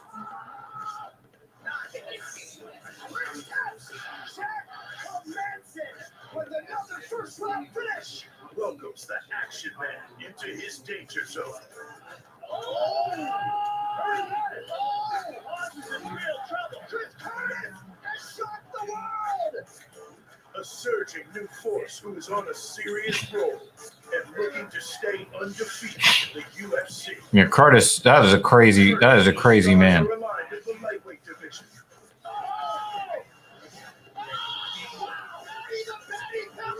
As Liverpool's brightest young showstopper returns for an encore at the Square Mile. He's done it! He has done it in London! To face off with an upstart from Dana White's Contender Series. His signature splits after the win. Would love nothing more than to spoil the party. Yo, that fucking slam KO was crazy. In the way that he pulsed his forearm underneath his chin and then planted him. I mean, you guys could say that he is sus because he is sus as fuck. But Levin's got a nasty streak to him as well. I don't know anything about Goldie. I don't know, Banner. I don't know anything about Goldie. We already know what Meatball Molly brings to the table. Everybody loves Meatball Molly McCann. Everybody. Even people that don't like Patty Pimblett, like myself, love Meatball Molly.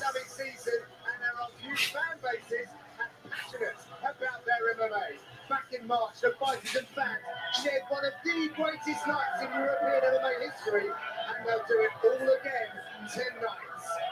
The UFC is once again the hottest ticket in town, and followers of the UFC from around Europe and beyond have filled out this iconic arena, hungry to be entertained.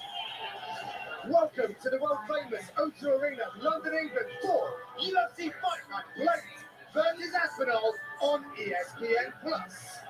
Closed captioning is available for tonight's telecast, and if you'd like to watch in Spanish, that option is accessible on ESPN+ as well.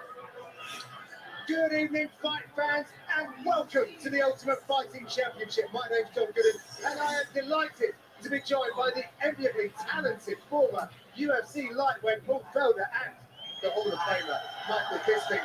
Paul, we were here in March. I never thought that we would be coming back so quickly in July, but if we can have anything like that in March, we are up for a real treat. Well, I can tell you the crowd is already living up and not beyond what we had in March. Everybody in here is going crazy. The place is absolutely packed. I can't wait, Michael. Oh, I am so excited to be back here again. Listen, this week we have had record-breaking temperatures here in England, but the main card is going to bring the real heat, I'm telling you. Tom Aspinall, this man is on absolute fire. The crowd is going crazy already. And, of course, Paddy the Baddy, Molly McCann, Paul Craig. Come on, listen to this crowd. I love it already. And the two men that are shouldering this event, if you like, with their broad wingspan are our heavyweights. Before we really get into it, let's put up the rankings brought to you by DraftKings Sportsbook. And Ngannou is well known to Blaydes. He is the champ. Gano to a better essentially in September. Aspinall and Blaydes. That is a key heavyweight fixture. One of these guys might well have the hand on the doorknob of title contention. And Paul, I stood there in March and said that Tom Aspinall wanted to shake up the heavyweight division by beating Goldberg, and he did that and some. Tonight, though, Paul, he faces one of the most deadly heavyweights in all ranges of fighting with Curtis Blaydes. Yeah, I mean, Curtis Blaydes is the last outing against Christoph really got to show everybody, listen, remember, I'm not just a wrestler, I'm a mixed martial arts fighter, and I've got the power. You know, it's really funny. Dana White is like, listen, we can get a lot of traction by coming back to England. We're just going to keep coming back. We're going to keep coming back. We're going to make sure the fighters that draw the biggest reactions, we're going to make sure that they're on the card. That's going to be Pimblett, McCann, Aspinall. This man has no weak areas. Last time out, main event supposed to be the big step of the competition. Just blows Alexander Volkov, a veteran of so many fights, finishing with absolute ease. This man is on fire. He's cool, composed, calm, collected, and he cannot wait to step foot in that octagon tonight. Yo, he fucked up Volkov's elbow. It was like being at a soccer game, and we all enjoyed it. And I have to say, he was all class in that. I didn't see exactly how he looked. Yeah, look at that fucking that reaction to Tom Aspinall. It doesn't seem to really move much. And I think that me, at the very top, to be the baddest man on the planet, you need this kind of composure. I agree. That's such a crucial thing for a big heavyweight like Tom Aspinall to go in there. His skills are there. We know that. But the mental fortitude this man has, the composure that he shows on fight. The mental fortitude. That's why he goes so slow. But when the referee says that, he bursts into action. However, can he stay on the feet? Curtis Blaydes, yes, he's powerful. He has knockout power. But he also has the most takedowns in heavyweight UFC history. That might be one of the tales of this fight. We're going to have a little conversation about someone who wasn't quite as respectful as Tom Aspinall. Give me a second. Shenanigans for the last couple of weeks. It's been highly entertaining, but when we get down to the detail, Paddy really doesn't think that Jordan Levitt will have anything for him, Michael. He said that I'm just going to go through this guy and I'm going to open up. I'm going to punch a hole in his head. I give him less than 2 minutes. That is what Paddy the Baddy said. And so far, he has lived up to the expectation.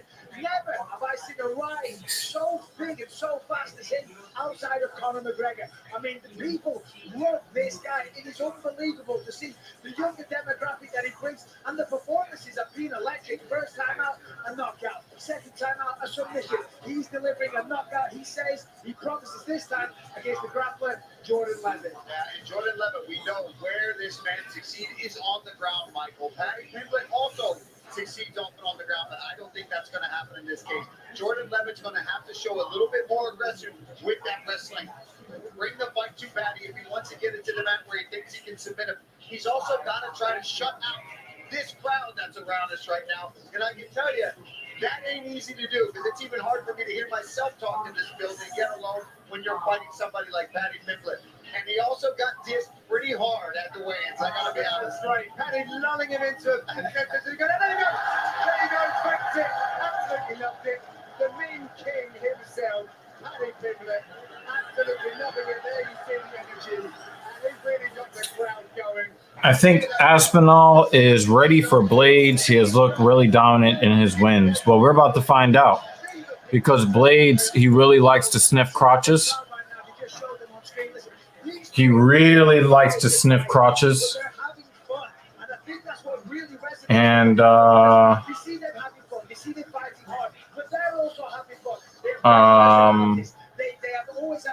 you know, if Aspinall can be dominant against Blaydes, he at least boosts himself in the conversation. I really don't think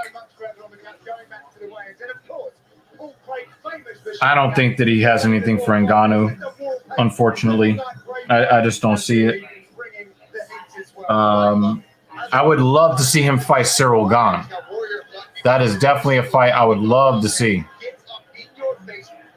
Wow.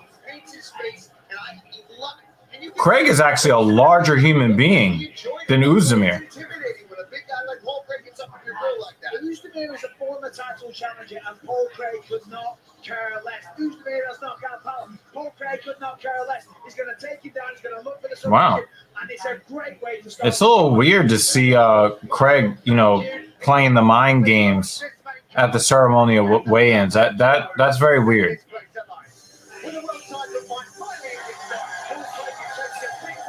You might want to get back to this desk very quickly. Yep. Yeah, I know. An intriguing puzzle for any light heavyweight to solve. Paul Craig has shown the ability to stop foes like Jamal Hill and Mauricio Shogun, who are early, or go into deep waters and rescue victory from the jaws of defeat, as he did against Kennedy Nzechukwu and Magomed Ankalaev. But whenever Craig has shown up in the last 2 years, the one constant is that he wins in exciting fashion. Tonight, it's Volkan Özdemir's turn to try and figure out how to beat the Scotland native and resume his quest. I mean, I was a big fan of Volkan Oezdemir when he was coming up undefeated, just knocking everybody out inside of 60 seconds because he's got no time. And then he just started getting like fucking knocked out.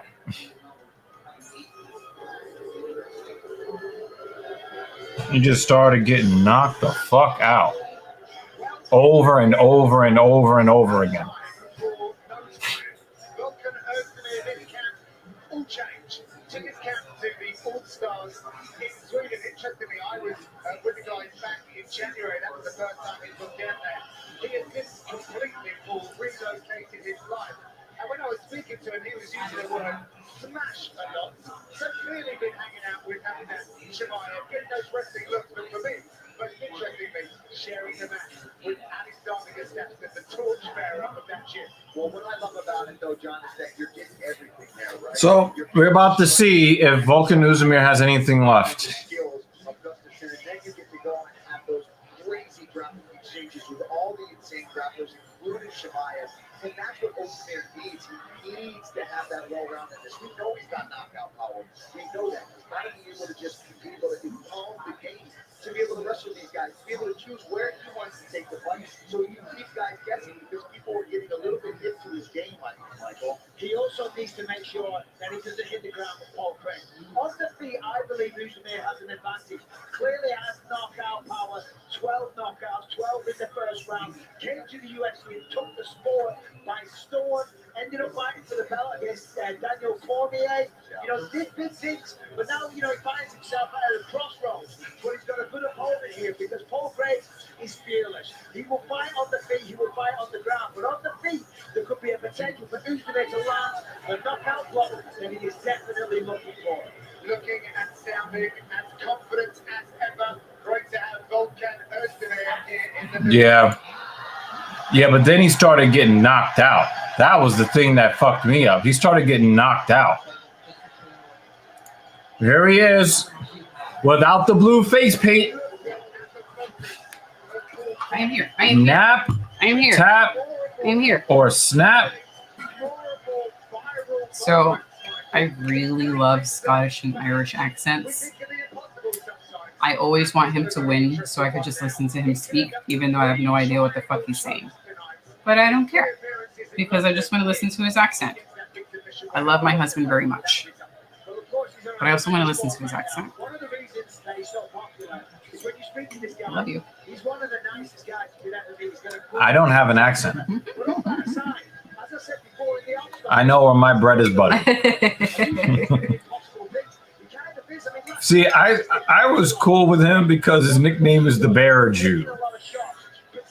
And if anybody has ever seen Inglourious Bastards, yeah. But then when he started submitting guys, even though I'm a big Jamal Hill fan, the way his arm was flopping when he caught him in the triangle. Huh? No. I want some food.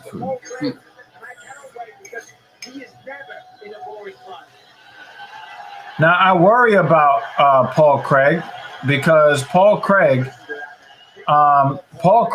is he's been getting fucked up lately. He's winning the fight via submission, but the last fight he was getting destroyed. and then says, "Oh, I'm about to go nap. I need to grab a hold of this guy quickly."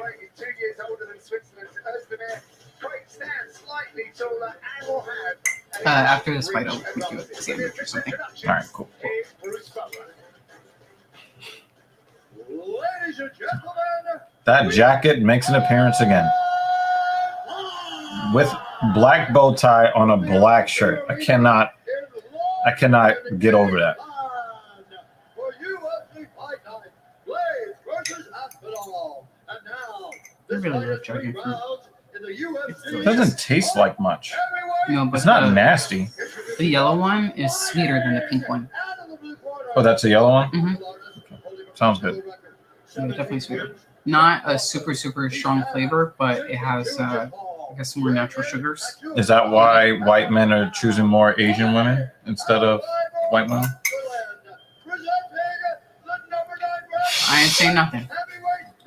I'm just enjoying my dragon fruit.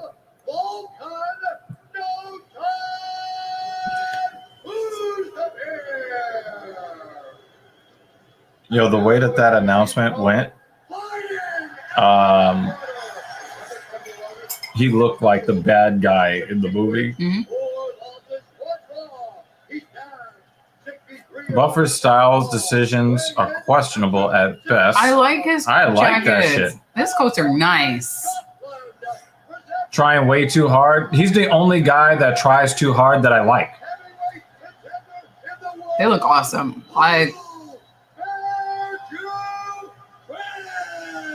He just yelling in his face. I don't know. I like that shit. Anytime he's around, I'm like, oh, what is he wearing today? I want to see his coat. I would be afraid if I'm the referee. He's half the size of both of these guys.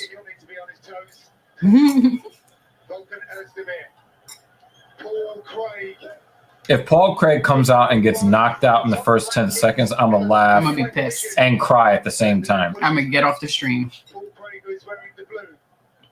I don't think that you should be going for calf kicks against Craig. Yeah, those Demir's like, get away from me! Get away from me!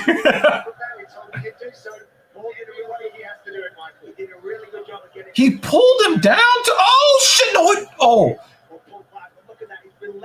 Yo, He's like, yo, don't turn your back on me. Yo, he's like, get away from me! Get off me! Yo, if you want to look like a waiter, go right ahead, bro. He's a cool looking. He's going for a knee bar. It looked like already. No. He'll. Yeah, it's been training with Tom Aspinall for this fight. Tom said, I'm telling you, the jiu-jitsu is extremely tricky. Oh, he's trying to get out of there.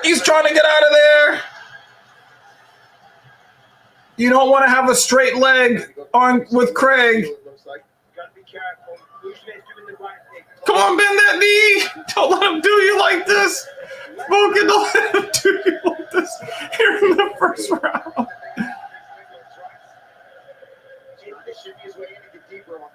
Oh no! Oh. That leg is getting straighter and straighter.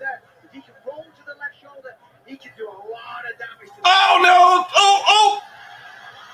Oh, he bent the knee. He's like, get away from me! Get away from me! Uh-oh, he's in too close, Craig. Oh, wow. Look at how he just pulls him into the guard. Mm-hmm. Yeah, because he broke Jamal Hill's arm doing this. This is not a good position for you, Craig. He stays postured up. He doesn't want to overcommit because we've seen that in the past against Paul Craig, and he capitalizes. This is not a great position for you, Paul. Do not let him posture up on you like this.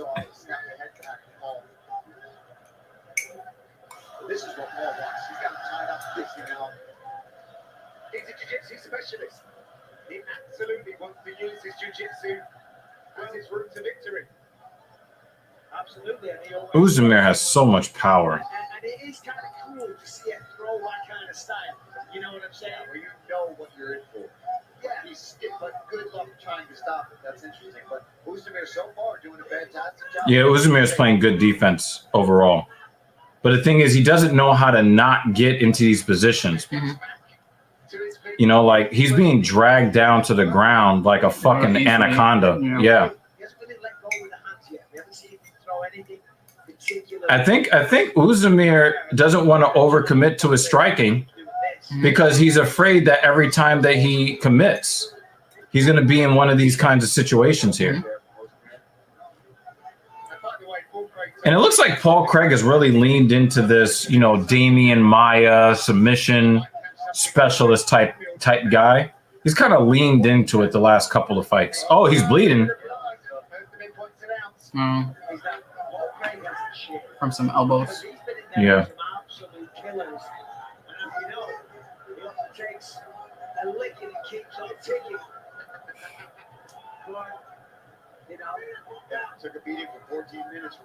Yo, Craig does not want to throw punches. He wants to grab Ozdemir.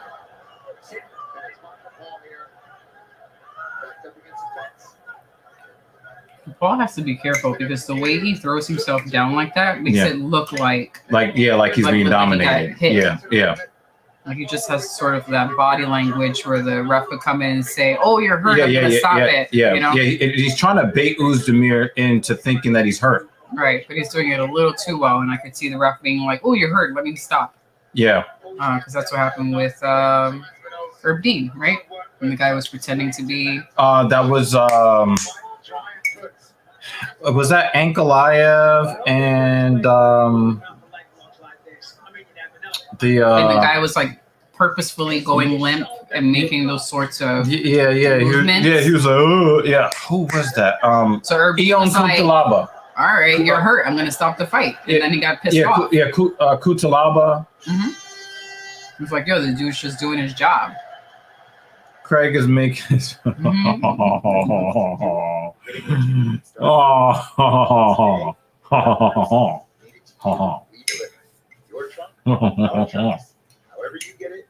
He's getting paid a lot more than $5 though.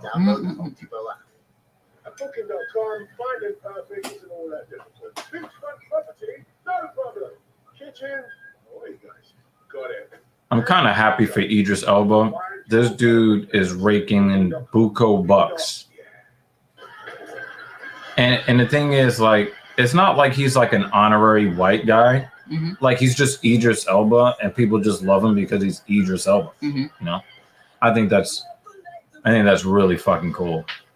Like with O.J. Simpson, part of his problem is he wanted to be an honorary white guy, and it's like, listen, they like you because you know you're profitable and you play a sport really well, you know. But they don't really like you for you. So you thought, hey, like I'm in with these white people, that means I made it. No.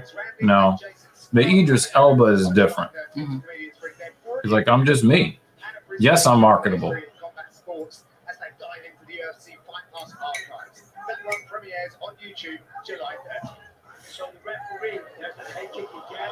Nicely done by Ozdemir. The referee having a very stern word with both men before that round started. I'm not quite sure what it was all about, but as I say, was warning. I mean, I'm excited to see Craig, but this is turning out to be kind of lame. Come on, dude. Oh, right hand from Craig. Thank you. And Ozdemir was not looking for that. And I think that makes Craig even more dangerous because he didn't throw a punch once in round one. Oh, he trapped him! He trapped him! Oh, and he's like, oh, I'll throw my hands if you want to. Finally, something. I'll throw my hands if you want.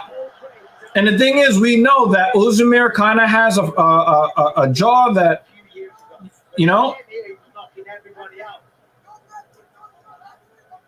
Craig is like, yeah, get comfortable, because I'm going to catch you eventually. This is a very, very tight half guard he's got him in. respect of his opponents to maybe bait them into thinking, all right, I'm going to get you back. Let's knuckle up. And then Yeah, Craig is the ultimate possum player. He doesn't care about being on top. So it makes Yeah. getting it to the mat much more easy. Seems like he doesn't want to be on top. I've never seen him on top in my life. Look, and now he's throwing hands. Be cautious. He's preferably on top. Yeah, you really don't want to get into a stand-up battle with Uzdemir if you're Craig. Craig is doing a good job checking the leg kicks though. Acceleration of speed and power. He needs little bursts. Yeah. You'll appreciate that. And the thing is, and the funny thing is with Craig, you know, a lot of people would say, "Oh, you don't get the takedown." You know, that's going to frustrate him. Craig doesn't want a takedown. Craig just wants to make physical contact with you. Mhm. And if he can, the thing is, if he can pull you into getting into these rolling exchanges, he knows that he's got the advantage. And oh, you think that you're gonna submit me? Okay, cool. Yeah, let's play that game. Yeah. You know. So the thing is, he doesn't care about being on top. He doesn't care about being on the bottom. He just wants your body connected to his body. These are some big elbows, some ground strikes from Uzdemir here. Mhm. Come on, dude. You're wearing down the clock. Yeah, Uzdemir is just not. He's not gonna play that game. So Özdemir with his new team, he will start If Uzdemir gets knocked out by Craig, oh my God, I will fucking lose my mind. Chimaev as well, who has a big fight in front of him. I think they need some standing long enough for that to happen. Nah, but Craig has already stunned him twice here in the second round. And Paul Craig didn't throw a punch until the second round. But Craig needs to be, needs to be kind of frosty here because Uzdemir can put him out with one shot. Maybe it's a commitment issue because of what Paul is doing and pulling guard and rolling under. And he's lunging from too far out of range. Paul Craig. Yep. And oh, Good spinning job. back elbow! Thank you. I was waiting for one of those. All night. All day. Excuse me. Again, he's not getting all that much offense pressed up against him. Özdemir not really throwing. And Craig's defense is I mean, the thing is, does it feel like he's got 100% takedown defense? Does it feel like that? Mm. Does it feel like 100% takedown defense? It doesn't, because he's got Uzdemir, you know, feeling he's got Uzdemir like, listen, you know. Well, they should look at it as a submission threat. Yeah, he doesn't care about the takedowns. Mhm. Oh, that's a big right hand from Uzdemir. Yep, and he pulls him down. Mhm. He pulls him down. when he was throwing submission threats, that would matter, but a lot of it is just pulling guard here in this round. A few more seconds left in the round. I would say Craig won round one. I would say that Uzdemir won round two, but it's close. Yeah. I don't support any politician. How do you feel about this? I did not vote for him. Okay, there you go. Yeah, Craig hit him with a couple of Uzdemir just doesn't want to get caught defending a knee bar or a triangle or something like that, you know? He just doesn't want to get caught, you know, in one of these situations. And I think that is the unique thing for Craig. Craig's striking is serviceable at the professional level. I mean, he's not, you know, nobody is like afraid of him for the striking, but he can knock your ass out if you're looking to avoid the takedown. Do you remember that's how the Korean Zombie lost to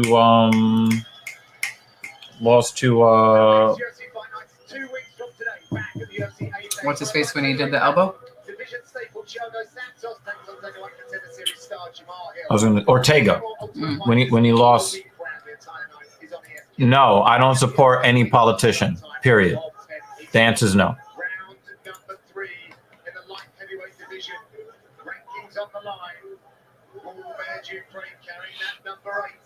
Yeah, and Vulcan, you know, we're talking a lot about these guard pulls and this craziness that's happening, but we're not really looking at the strike count. And Vulcan is landing, and even when he gets to the ground, even though he's not putting Paul out, he's significantly chipping away. I thought Craig won the first round because that looked like a legit wobble. Yeah, that looked legit. That looked legit. That looked like a legit problem. Oh, come on, Craig. No, but we've seen him do this before, and then he ends up with one of these. You don't have a lot of time. No, that's not extreme. I don't support any politician under any circumstance. The answer is no. I'm not saying that politicians shouldn't exist. I'm not saying that no one should ever vote for a politician. I'm saying I don't support any politician under any circumstance. He was kicking the balls. That's all I'm saying. Any politician that you support, I support your support. If you can give a coherent reason why you support them. But for me, I don't care who the politician is. I do not support them. The answer is no. Come on, Craig. This kind of stage, it's an extremely close fight. We can make an argument both ways, but he wants top position. I know he's great. He's trying to get a lock. The annoying thing about this fight is that he's doing I came with, plan A, and I'm not able to do anything besides plan A. No, but he has struck with him. He got a little stun off of him. Look, he's got that fucking... I know, but I think he's pushing so hard to try to get a submission. Mm-hmm. And you have failed so many times. But I think you need to lump him up a little bit more before you attempt another submission. I think he's being a little too... He's got too much of the horse blinders. Yes. I see what you're saying. See, I already answered. I answered your question before you asked it. If you can tell me if you can give me a coherent reason why you support a particular politician and or that politician's policies, then I would support your support of them. However, I don't support any of them at all. I don't support any of them, but I will support your support of them if you can give me a real reason why you support them. Yeah, he came off so aggressive and stuff, but yeah, I like this horse blinders type fighting.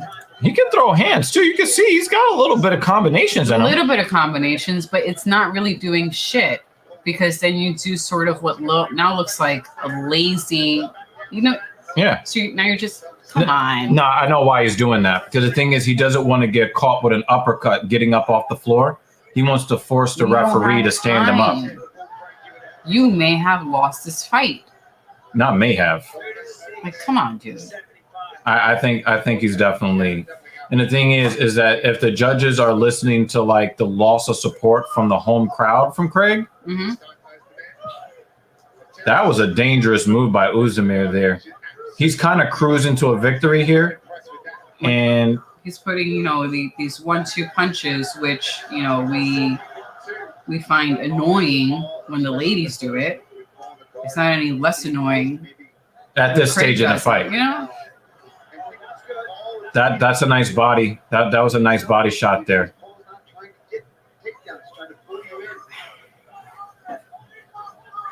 Now, very disappointed. I'm very now if Ozdemir ends up winning this fight, that might be the thing where people would say, "Hey, we solved Paul Craig."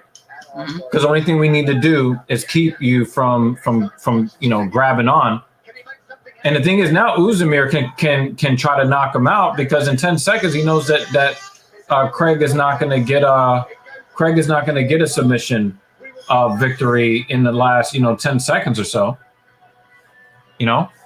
I'm going to say 29-28.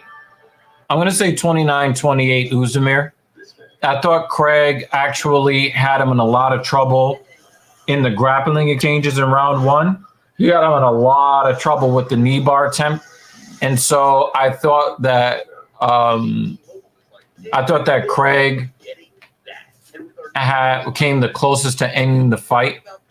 So I thought that his grappling in round 1 was effective. His grappling in rounds 2 and 3 were not effective.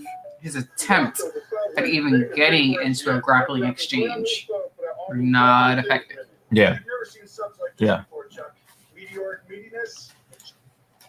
Can't listen to that commercial. The thing is, they both look super stiff. Nobody looks like they're happy to do these commercials. You know how like yes. Yeah.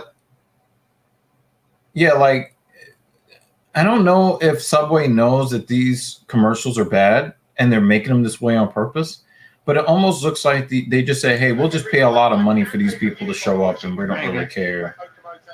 Because these are bad commercial performances.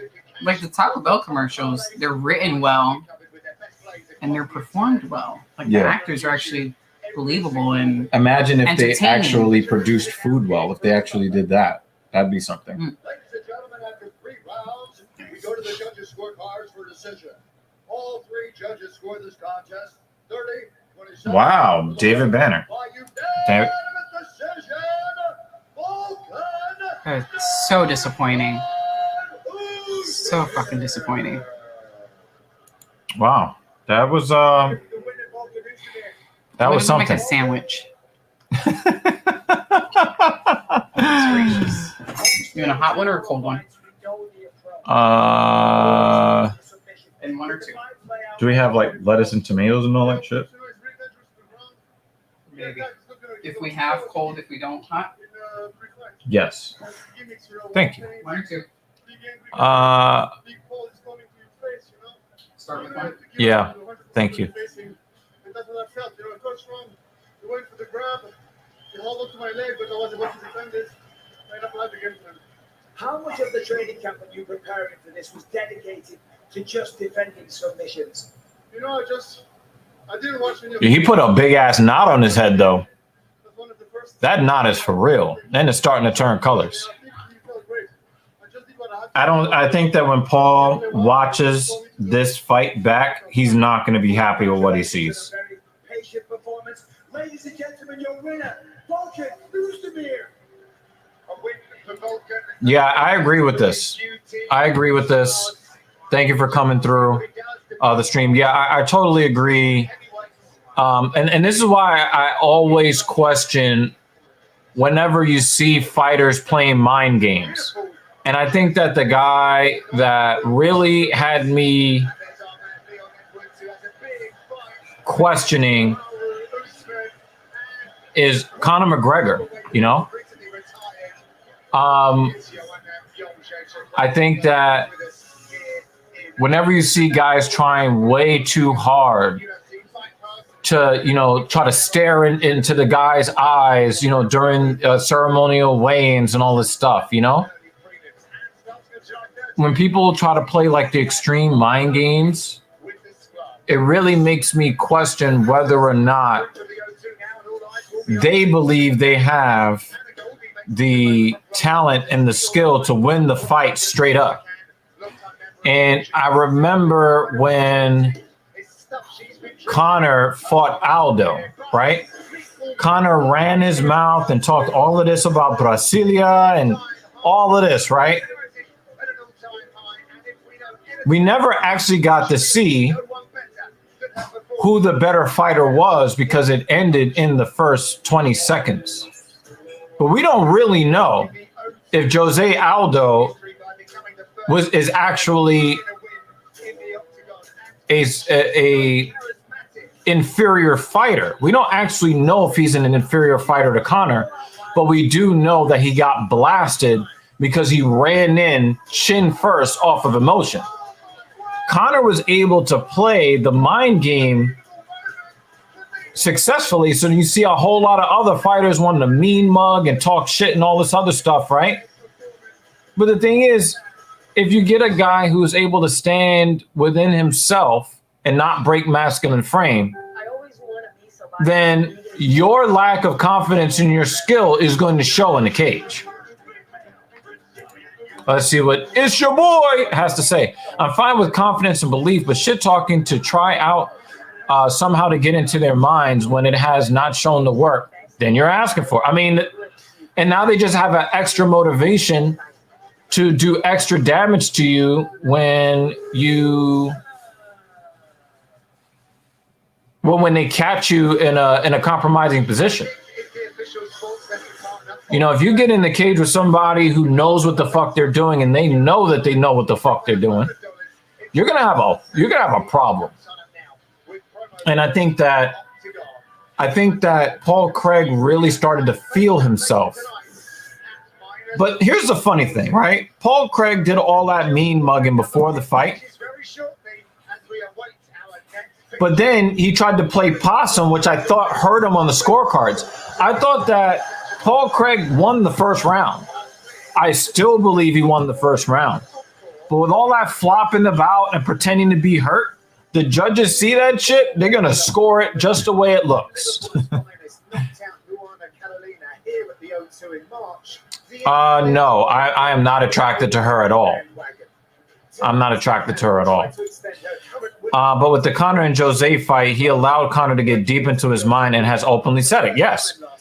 He caught him coming in stiff instead of the relaxed Aldo. Also, he was leaning forward with his chin in the fucking camera. You know? And then boom, knock the fuck out. Yeah, but the thing is, all these other fighters think that they could do the same thing. It doesn't work necessarily the same way. It just doesn't work. It just doesn't work the same way. And you get what you get. She's gotten a little comfortable fighting at the Apex, where she's had the majority of her fights. She's visualized these boos, you guys. She told me, if you see a laugh, that's how I react to negative energy. I just have to laugh it off. She loves this flyweight division, and she told me that in fact, the boos. There you go. She's feeling them now. Look for the smile. There it is. She said she's not gonna So Banner, you see Goldie here?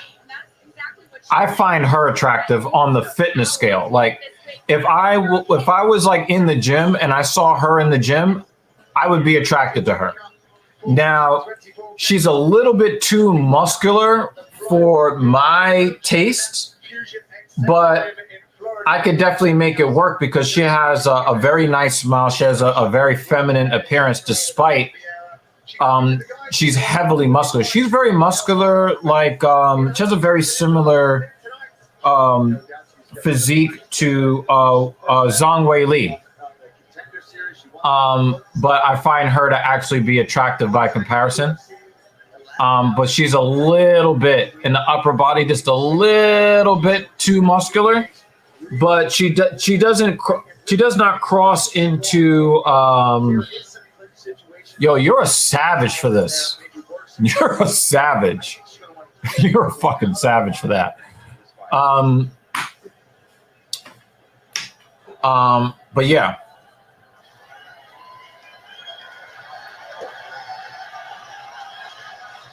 Yeah, yeah.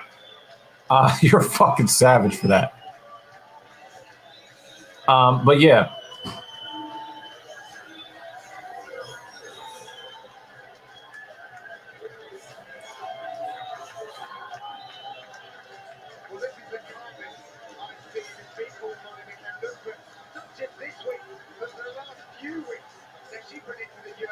I think it's possible that we see a head kick KO from Goldie.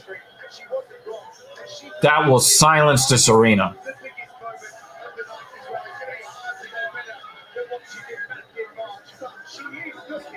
I'm sorry, I just looked at McCann's face and then saw this.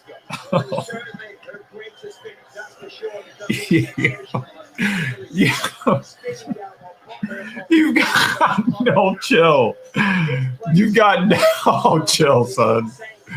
That was fucked up. That was fucked up, man. I know there's some down bad motherfuckers on their knees from Molly.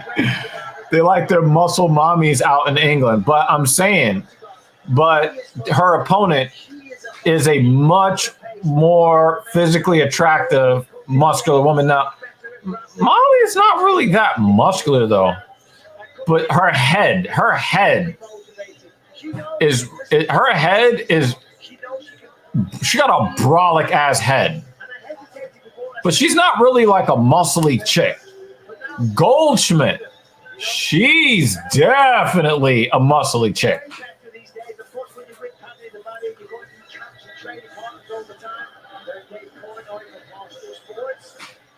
In her corner, while walking around tonight, showing a lot of support. I mean, I'm excited for this. It's going to be interesting to see the approach. But we know with Molly. There it is. And listen to that.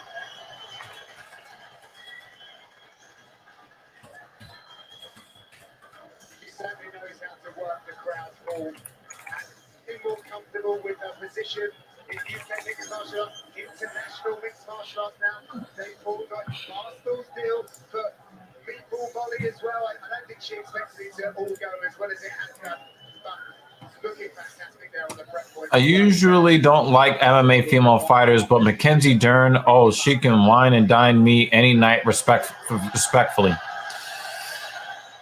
I'm on the fence with her. There's something about her face that does not fit the rest of her face. And her body's a little weird. But I'm smashing. Yeah. I can't really put my finger on it. But there's something either missing or something extra that's there that keeps me from swooning from Mackenzie Dern. But she's more than serviceable. Absolutely.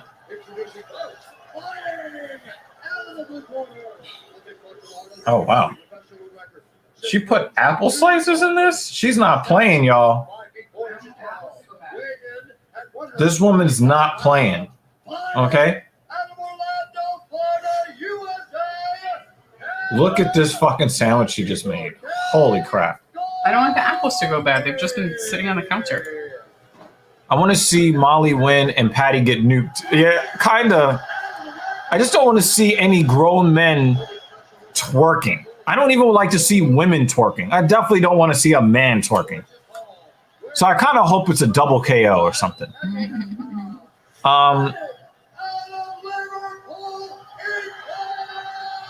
Oh yeah, Overeem is the king of getting dragon punched. He is the Pez dispenser. Yeah. Who else did they call? They called somebody else a Pez dispenser. Herb Dean. All right, here we go, y'all. Yeah, that's a beautiful face. Even with all of the wear and tear from the fighting. Yeah. A little muscular. But oh, I don't like that from Goldie. That was a very timid leg kick there. Yeah, I don't like that. Stand on your strikes, woman.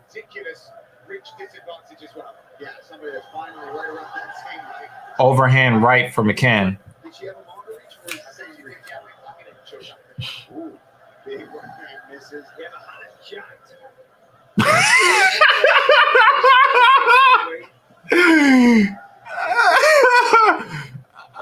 His commentary has been excellent. He only had to roll out of bed and into the arena. Yeah, without doubt, Molly has a big advantage in the hands. She's a very, very good boxer. Loves to work the body, good pressure, high output, decent head movement. Head movement. On the kickboxing of Hannah Goldie, though. I know she won't get lazy. No, absolutely not. Former ESCA champion in kickboxing. Yeah. So, what would you say? What would you say if you were talking about a Goldschmidt here? What would you say her attractiveness level is? I don't think her arms are too muscular. I think her whole, I think everything from the upper traps all the way through to the abs is just it's straddling the line of good looking muscle and a little bit too much, in my opinion, but not for you. It hasn't crossed the line of too much for me. Okay. I also like a lady with nice, powerful thunder thighs that she could crush a watermelon or a man's head with. She's got nice legs. That's what gets me. I like her lower body a lot. But I definitely do have a line where there's like, all right, it's a bit too much and I no longer find you physically attractive. I appreciate the muscle and the amount of work you put in to gain that muscle. But I'm no longer like, woo, look at that baby, you know? Yeah. For her, she's still at the level I'm like, ooh, look at those muscles. For me. Yeah, I think for me, like I would still be into her, but she's right there on the border between acceptable and unacceptable as far as being sexually attracted to her. Now, if I saw her in the gym, I would swoon to get a chance to work with her, like either in strength training as her trainer, or strength training alongside where we're working in together or something like that. I would relish that opportunity. Yeah. Oh shit! She said, "Put my leg down, biatch."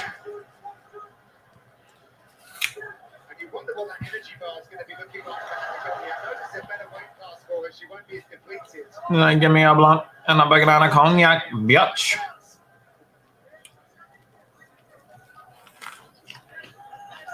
Yo, you wildin'.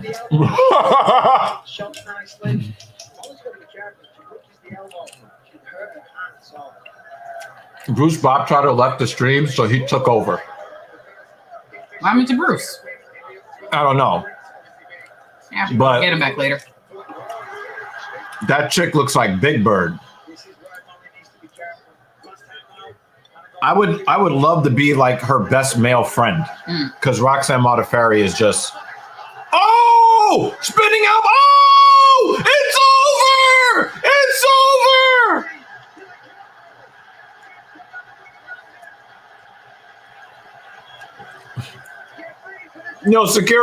Security was trying so hard. Security was trying so hard. Security was trying so hard because they knew she was going to jump out of the cage, and they tried to grab her, but she's too strong for them. Get him out of there. If you can't hold down a woman who's like 5'3" and hold her, if you can't.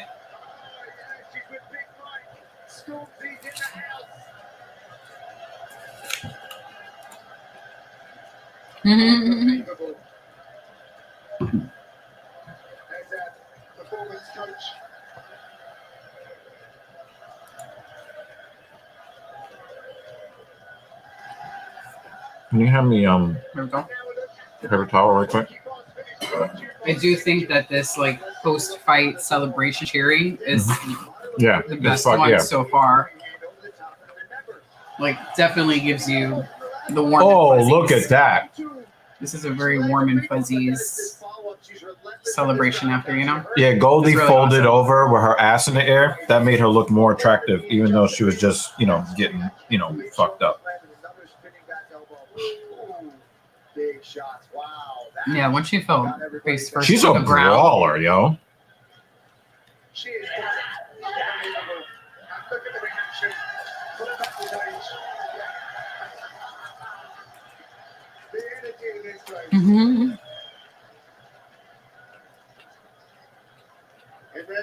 The leap of faith. Good catch. Good catch, Dave. Wonderful stuff. Damn. She's a fucking brawler, yo. Yeah. I have to agree with you, Dave. I don't understand why Dave Portnoy is important at all. I don't understand.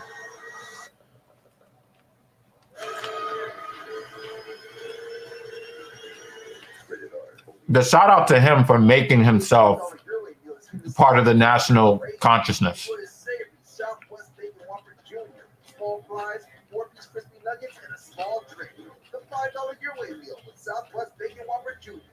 the Emperor kick.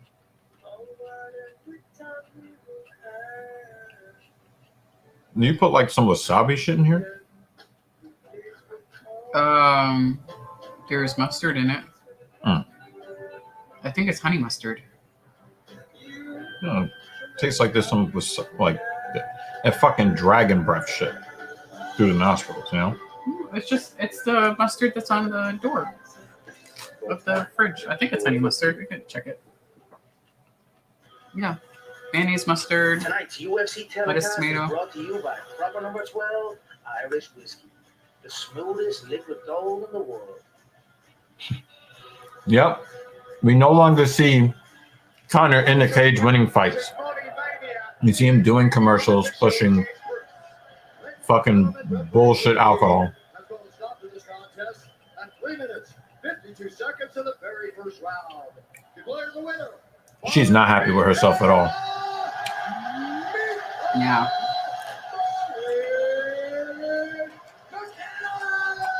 Just how happy the whole crowd is nice.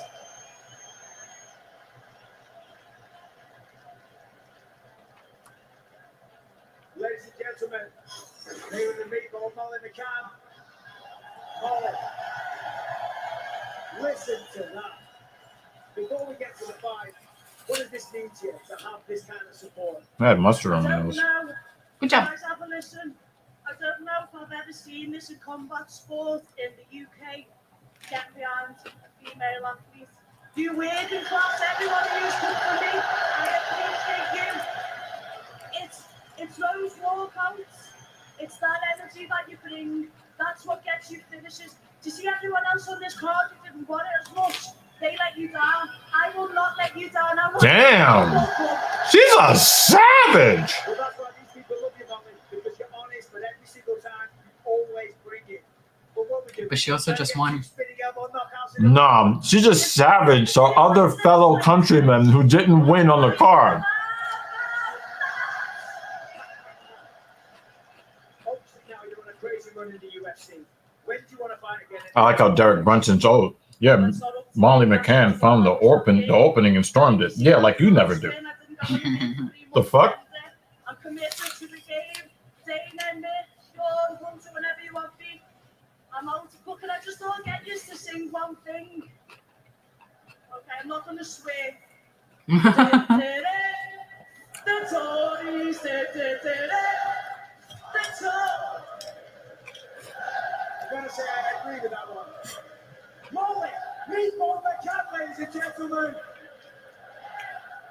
Looked great, sounded great, performed even better. Well done, meatball Molly McCann. She done it again here in London. Congratulations to her and her team. Where's the next fight? Oh. Hit the banner. No, the banner. And then scroll all the way down. Oh, this one? Yeah. There you go. There you go. Got it. Okay, learning these things. Mm-hmm.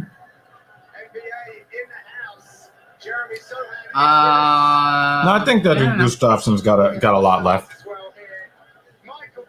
There's 27 points.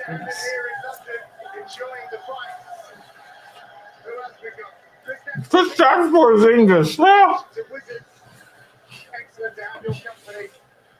Loving it. Great stuff here in the O2 Arena.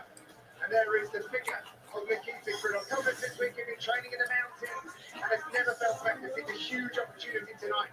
With injury woes behind him, he's all set to make London a memorable place for all the right reasons this time. But he'll be facing that man. He has previous ambitions at heavyweight. The Hall of Famer is back at 205, where he closed the 3 title fights. Rejuvenated, working with the next line of. I think he fought a heavyweight before. Now he's back to light heavyweight.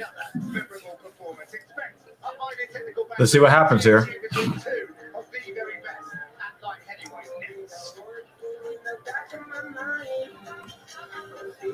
Yeah, I'm really unsure. Definitely unsure about this one.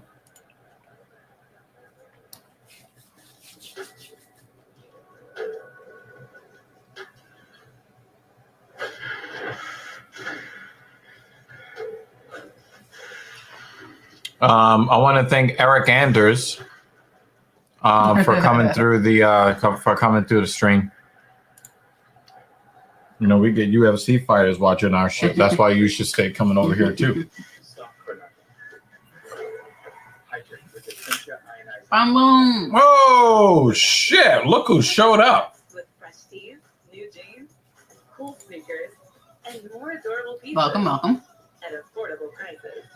To a nice Even more with the Cool card. early More savings. card, or earlier than normal. So hopefully you get to bed at a For him, it's like decent time compared to normal. It's 9 p.m. where he's at right now. Well, compared to other UFC events, this is early. Yeah. Yep. Especially for him. Or this is reasonable for him. Mhm. Jane is right. It does you guide employees to preferred products and set budget limits. Come on. Hey, everyone. Peanut butter. Amazon Business, your partner for smart business buying. When safe drivers say for not answering their phone while driving, they feel like a big deal. Did you get the ice? Even if they forgot the ice. Save up to 30% I'm on big time delay because I'm in Greece. Come by to say hi. I appreciate you coming by. Doing Bon Boon things. What are you doing in Greece? I don't know. Visiting someone?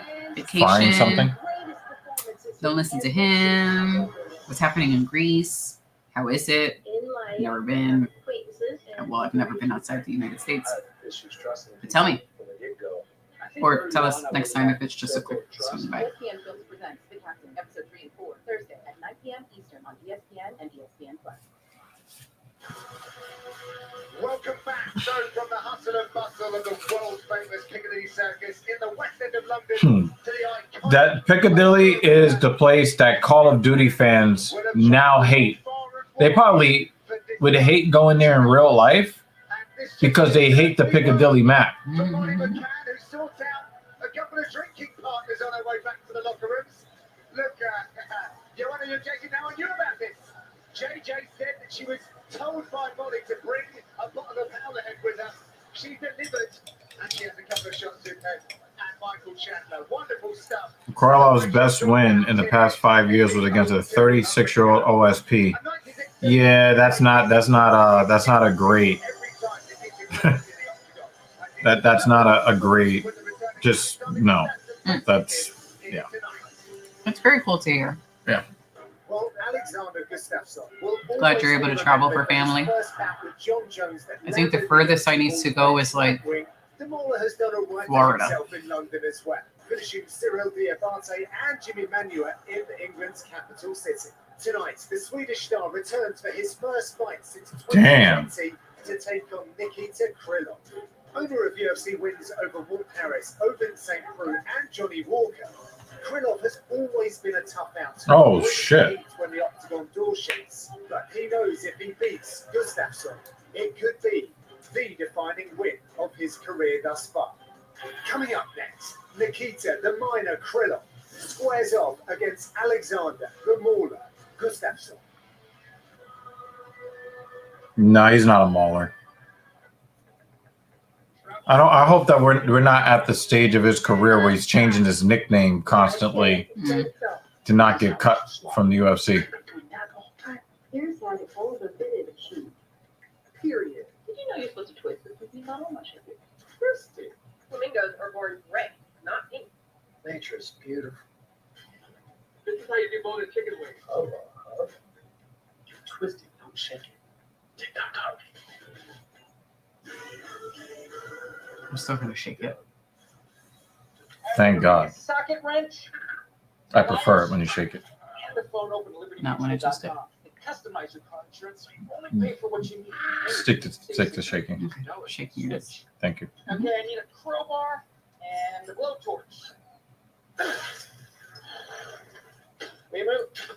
Call a mechanic. Only pay. That might be my favorite WWE commercial.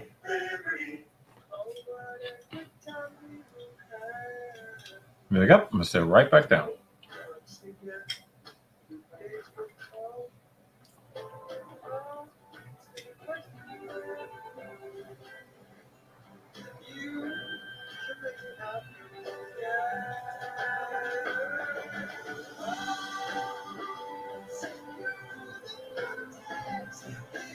Taryn, the joy of movement. That scares the shit out of me. There's something so wrong with that commercial. Kind of creepy. I don't think so. I think it's a good commercial. No, It's not just you should avoid, do these things so you're not achy. It's more of a look at all these things you could be doing. No, but if everything didn't fucking hurt. But it's like hiking and movement sponsored by GlaxoSmithKline. Ugh. Slimy. I think it's a good commercial. No, I get what they were trying to do with it, but they just pop up the GSK logo up in the corner. I'm just kind of like, the world's over. It's over. Yeah. Yeah, there is that. I needed somebody in my corner to believe in me that was going to walk with me through that fire, and I have that, which is a lot like what ZipRecruiter does for job seekers. ZipRecruiter champions job seekers. ZipRecruiter takes the most boring UFC champions and then puts them in commercials. If you're ready for your next opportunity, ZipRecruiter is the place where you can go to take your own career to the next level. Custom shirts help people feel like they're part of the team. My name is Timothy Chi, and I'm the CEO of Blaydes. We're very proud customers of Custom Ink. We keep coming back to Custom Ink because of the quality of the product, the customer service, and the ease of use. That moment you walk in the office, people are wearing the same gear, you feel a sense of connectedness and belonging right away. And our shirts from Custom Ink help bring us together. Custom Ink has hundreds of products to help you feel connected. Upload your logo or start your design today at customink.com. From the very first touch, Pampers, the #1 pediatrician recommended brand, helps keep baby skin drier and healthier, so every touch will protect like the first. Pampers. Let's take a look at the tail of the tape for our light heavyweight contest then. How is this guy only 30 years old? He looks old as Holy fuck. shit. How is Kyle only 30? Damn. He's a 2-to-1 favorite too. When he's 40. It's holy shit. Hey, David. Vegas likes Krylov's, resume, I guess, more than they like Gustafsson.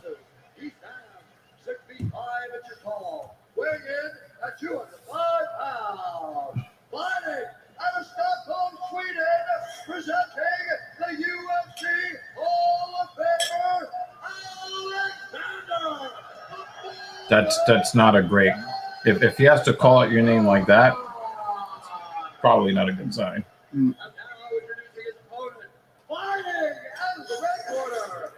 Dude, he looks 10 years older than he actually is. Yeah. Well, he has 36 fights under his belt. And if he fought in some other kind of discipline, probably took some damage there too.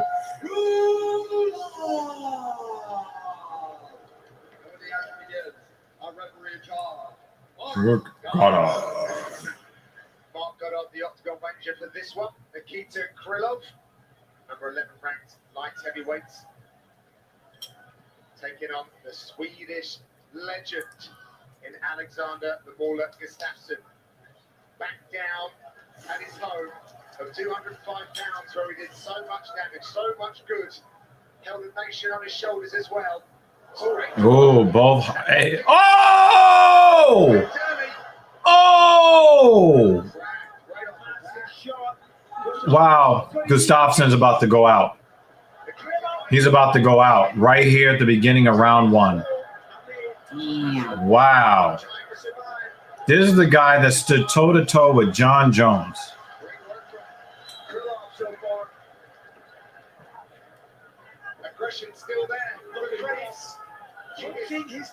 Oh, that was a nice right hook from Gustafsson.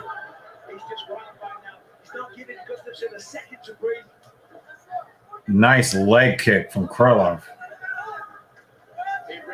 Straight left.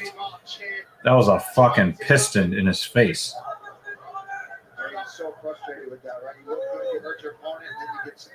Oh shit, he caught him. Check hook, and he's beating a drum. Wow, he got blasted. He came out aggressive. He knew what he wanted to do. That is a humongous win for Krylov here to come out and do that. Well, is that the end of Gustafsson in the UFC? That's impressive. Now he sits and takes it in. But bravo on that one. That was here. Let's take a look. Look, he caught the leg, right? Mm-hmm. And then with the leg, with the leg in his hand. Look, with the leg in his hand. Boop. Damn. Short hook too. And then dribbling his head. Mm-hmm. He caught him cold. My goodness. That's impressive, man. You know, you come off that loss in March here in London. Yep. This says it all. That's a statement. And he was working on his English. See if he does it on the mic. Something close to 96% finishing rate. That's his 22nd round one win. We'll give him his moment when we come back. And look at this cable bill. Well, what if I told Damn. you we could get home internet from Verizon? Got 3 more fights. Yep. $5 a month. Can you tell me more? Oh, well, there's no hidden fees, no equipment charges, and no annual contracts. Yeah, $25 a month for Fios and internet. Price is the price, and locked-in guarantee. No surprises. I'm gonna switch. Fios Home Internet. No annual contracts, no hidden fees. Starting at $25 with select unlimited. The internet you want at a price you'll love. European champions come to the U.S. I think Sadio Mane will be an outstanding. Damn. And collide at Lambeau Field.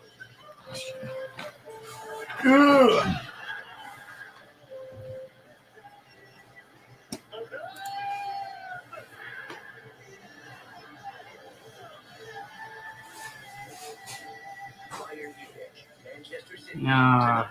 on ESPN. Oh boy. On Tuesday, another episode of UFC Roundup. Why are you so excited? Yes, a fan favorite is about to happen next. It Which is. fan? Which fan is going, oh man, I can't wait for this segment of the show? Make sure you tune in for that one. Sun's favorite one official is Bruce. Ladies and gentlemen, referee Mark Dollar is going to stop to this contest at 1 minute, 7 seconds of the very first round. Yo, he looks upset. Mm-hmm. He just wants to get the fuck out of that cage. I'm here with the very impressive Nikita Krylov. Nikita, you said you wanted to make a statement. Cool. I think you made a statement. Josh, I say you, my game is my life, but today I tried.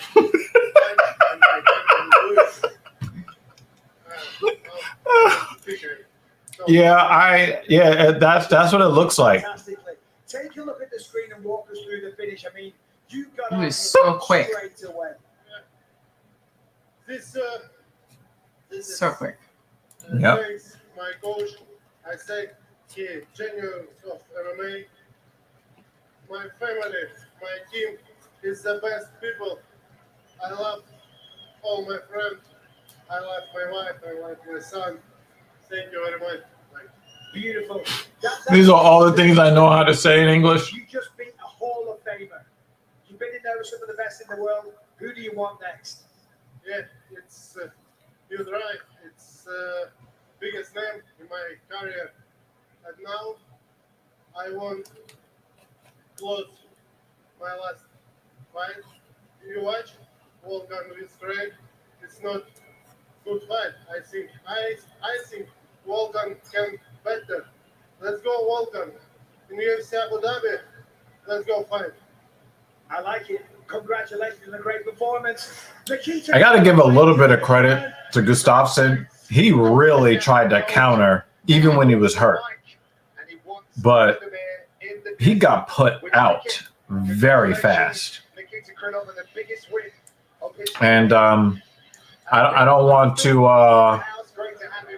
overstate it, but yeah. Right, Dana White's Contender Series is coming back, Paul, every Tuesday, a staple for the summertime. You're always over there. How good is it? It is amazing, and I'm going right from here, right over to Vegas, so I can be a part of the first episode of Dana White's Contender Series. I was there from day one. The show is incredible. The talent that we have been able to pull, especially over the last couple of years of the world falling apart, not having to. Oh no! You. Howdy.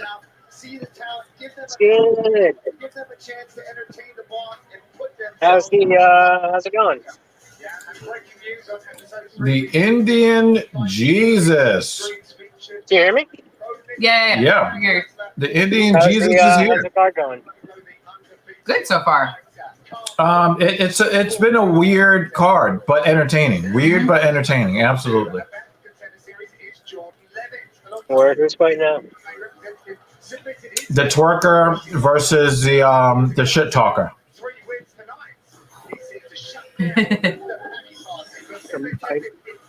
Okay.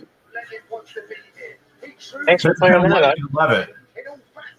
Yeah, I just got caught up.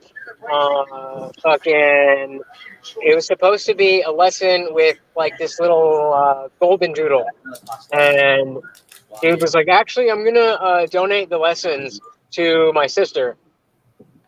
His sister not only lives an additional 25 minutes away from my house, when he already was like 35 minutes away, but she's got two very energetic and mouthy pit bulls. Lots of fun. All right. What was the lesson? Well, I mean, since it was the first lesson with her, so I was just explaining like how the training would work, because that like the Golden Doodle guy only had two lessons to donate, so this was the one, and then they've got one more. So she's like, obviously, we're gonna need to buy more sessions. So this was more just about like, giving the spiel. This is how it works, and doing some basic commands. I am not trying to do that shit. Well, Meatball Molly McCann, she dispatched a Golden Doodle today. Oh, she won? She blasted this chick. Yeah. With a Brawler's 3-piece. And then sent her face first. And face down, ass up. So, I liked it.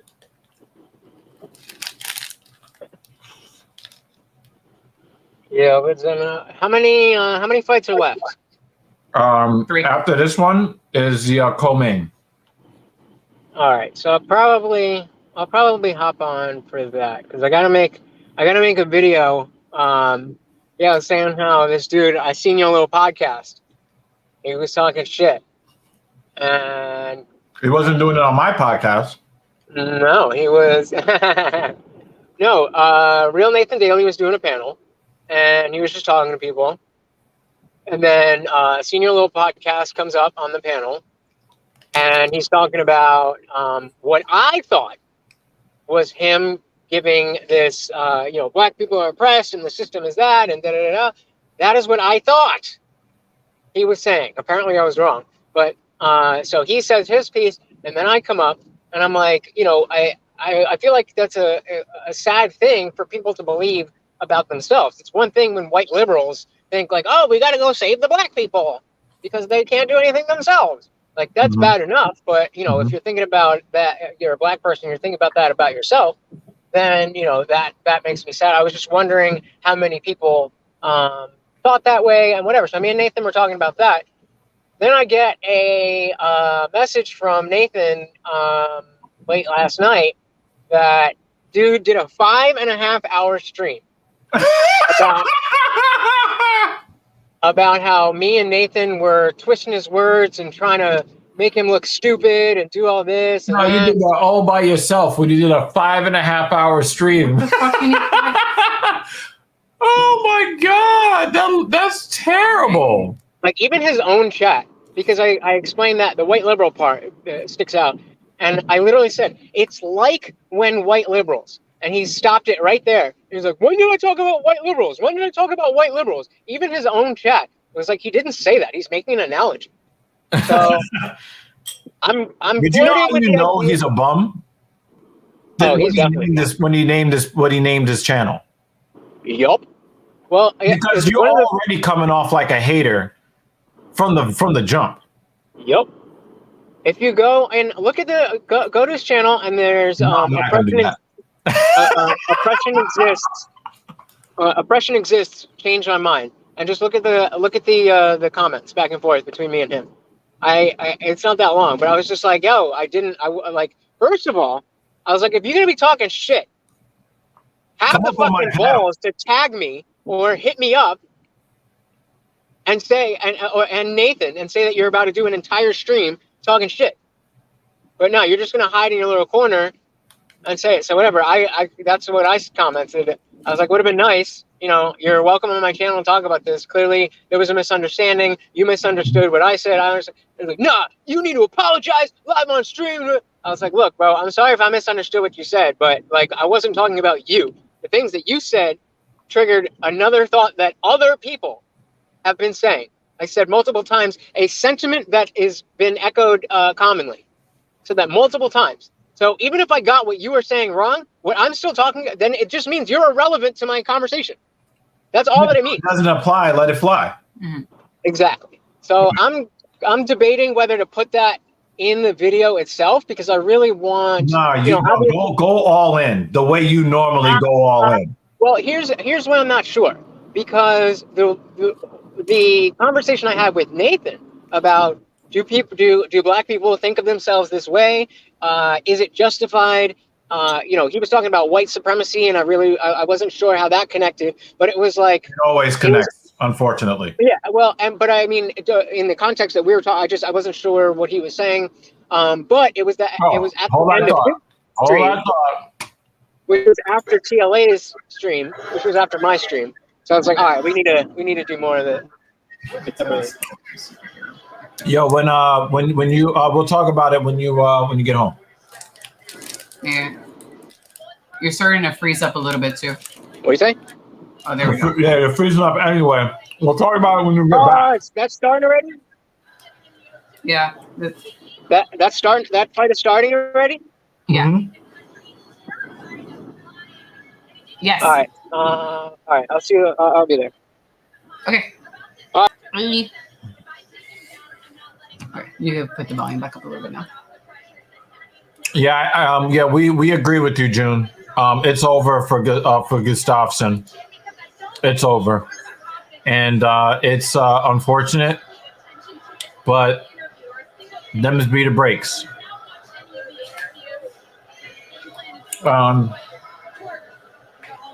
This is, I mean, I've kind of grown to dislike Levitt, but I kind of dislike Pimblett more. So this is a battle of the guys I don't like very much. Oh, they're booing the shit out of him too.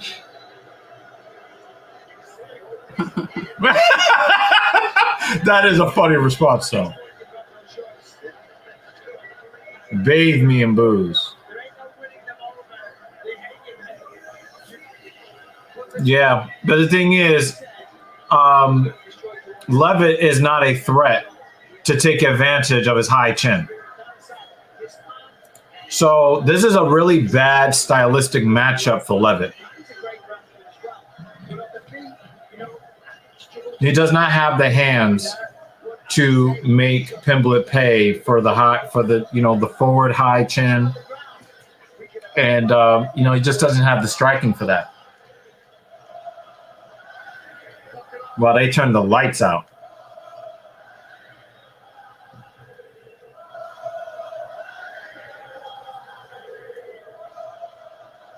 So, guys, thank you for watching the Evil Eats an Ice Pop part of the stream.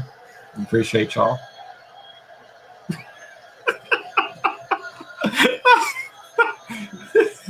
Banner and everything. Goodness gracious.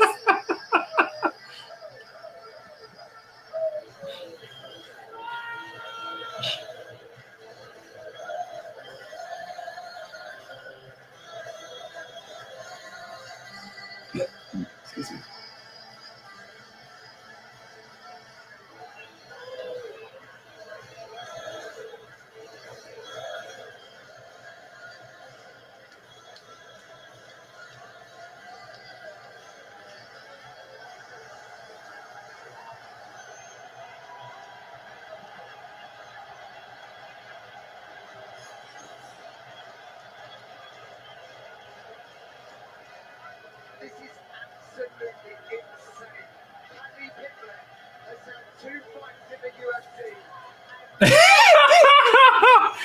No, I wanted to get it out of the way before the fight started. I wanted to get that shit out the way. That's an interesting. Yeah, Get that shit out of the way. he did. Wow, look at that ring light. That shit is powerful. Uh-huh.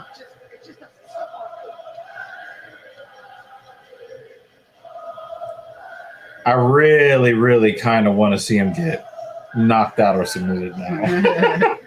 Because what would the crowd do if he gets fucking Just dusted? so that it's sudden, like silence? Yeah. It would just be silence. I just would not look at the screen because I don't really want to see what Levitt would do in a situation like that. But we just want to witness the silence. Put a hole in his head and put him to sleep in 2 minutes. When you combine everything he brings to the table with the ferociousness, with the honesty and those mission statements that he delivers, and then obviously the performances in the cage so far. 2 first-round finishes, a knockout, a submission. At the very least, this fight should be entertaining. I mean, look at the fucking personalities. Even if it's boring, it's not boring. And I got to give both men credit for that. Mm-hmm.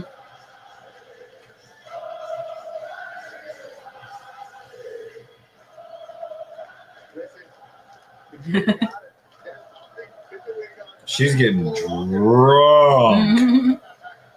She's like, I did my job for the day. I'm getting She earned her drunk. paycheck already. She's good. Oh, look at him zone in. He is here for business at this point. Right, let's take a look at the tape for these lightweights. Pretty similar across the board. The rules Andy, are both 27. Kimber is a stronger. I know. Oh my God. Fire your barber, too. Ladies and gentlemen, this fight is 3 rounds in the UFC lightweight division. Introducing first. Fighting! Out of the blue corner, every son of wins, 1 loss. He stands 5 feet 9 inches tall, weighing in at 155 pounds. Fighting out of Las Vegas, Nevada, USA, Jordan, the Monkey King, Levin. He looked like he didn't know what he wanted to do. He's like, I am awkward man, just doing awkward things. That's what he does. He's a 2.5 favorite. 5 feet 10 inches tall, weighing in at 156 pounds. Fighting out of Liverpool, Merseyside,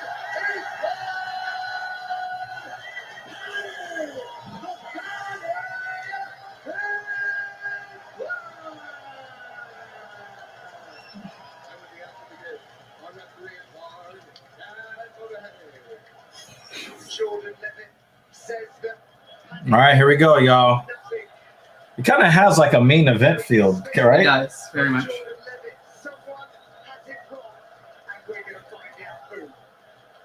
Big business here at 155 pounds for everyone here inside the O2 Arena.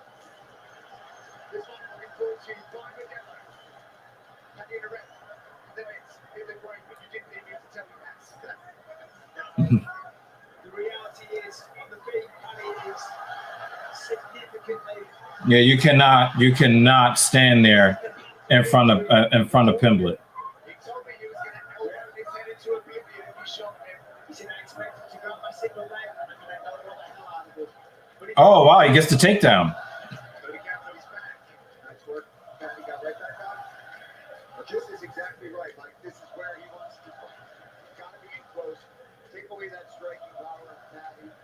He's foot stomping. Oh, he tried to grab the cage. Patty's definitely got the power advantage. 100%. You know, Jordan said something interesting that I don't agree with, by the way, but he said, Patty learned judo because he wasn't tough enough to learn how to wrestle. I mean, it was an interesting line, not accurate, but it does show that Jordan's coming into this one confident. And even though he's getting booed, like, potentially... Yo, worry about that neck. Yep. He's not fighting like this. Uh-oh. You do not want to get slammed by this guy. Yeah, but don't slam yourself into a choke.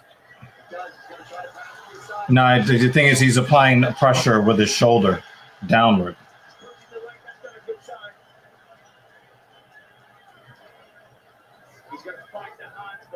Yeah, he doesn't have. Yeah,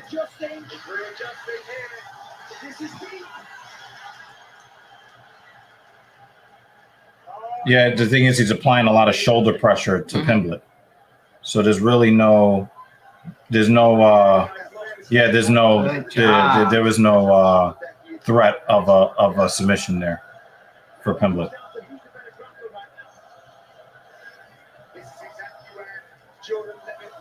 All of the chanting kind of makes me want Levitt to win just to see what the crowd does. Just because we want mayhem. Good record on paper, Jordan Levitt. And he's bringing it. He's going to watch that guillotine. Oh, he's all over it. He jumps inside, side control, eliminates the threat, but he's taking the fight now. I think Jordan is one of these guys who is deceivingly strong for what he appears to be. I think we discredit that sometimes. You saw how he hoisted Patty up, was able to slam him down. They're just physically strong. And you know what? I don't believe he gets enough credit how mentally strong he is. Yeah. If you're a grown man throwing your butt around at people, good one. You're a really mentally strong guy. Look again. He brought Pimblett off his balance forward. And the thing is, if you can force them into a position where they can't control their weight distribution, their balance, you know, they're going to have a rough time. All right, he's got the Pimblett's got the underhook. Jordan Levitt's doing a lot of crotch sniffing. And it looks like, to me, Levitt is doing this because he's afraid to strike with Pimblett.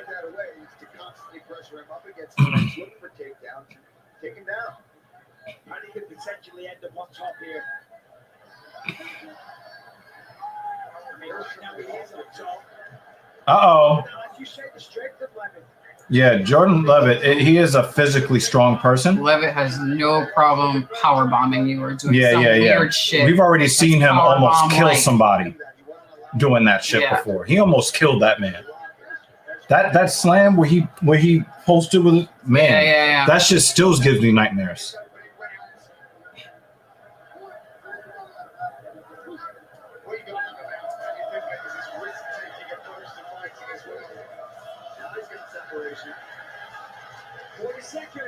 Oh, what the fuck? Where'd that come from? Oh, he's got the neck. Oh, Jordan. It doesn't really look bad. Doesn't look bad. Good. Yeah, but he's in side control. Oh, he was going for an armbar there. Nah, you're not going to get a submission here. There's not enough time. 5 seconds.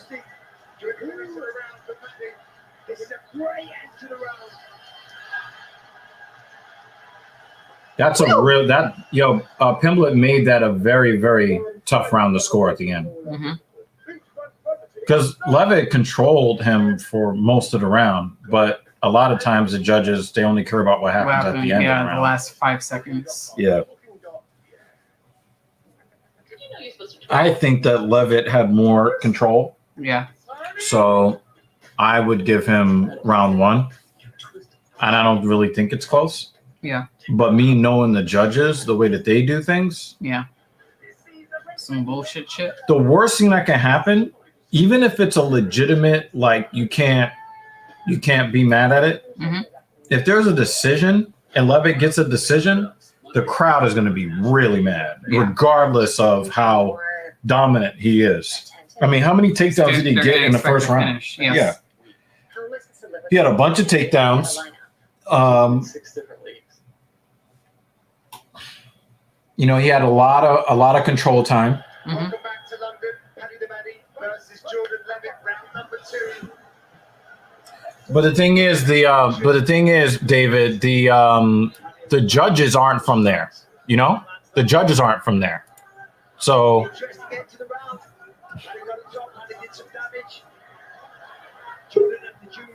I hope they work on some boxing for Levitt.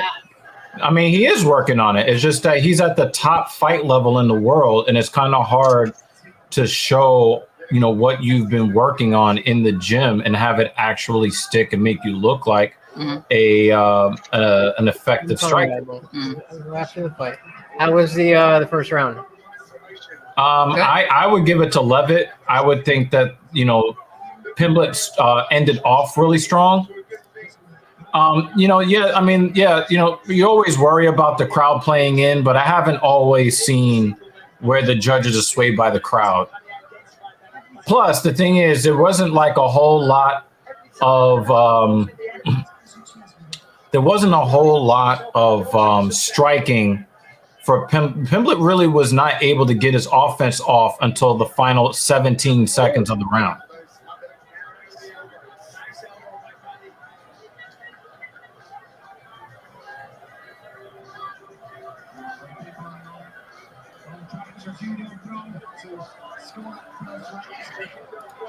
Yeah, he tried it, but Levitt is way too fucking strong for that.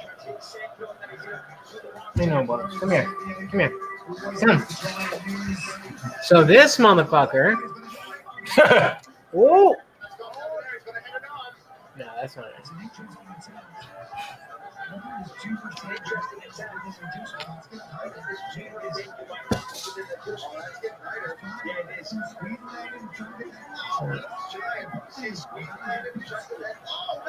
Oh, there was a knee.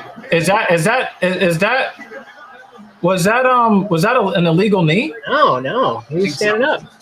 Well, at least his left arm was not. Come on, tighten up that triangle. Yeah, he's almost out of it. There you go. I'm gonna roll out of that. There you go. There you go. Now you're in. But yeah, I had a client. Wow, his arm is stuck. I had a client early this morning, and I was on here in between. Oh! It's under. It's not like super. Yep. Yeah, he's done. His arm is stuck. Oh man, Jordan. All right. But he was gonna teabag him. Oh, he teabagged him.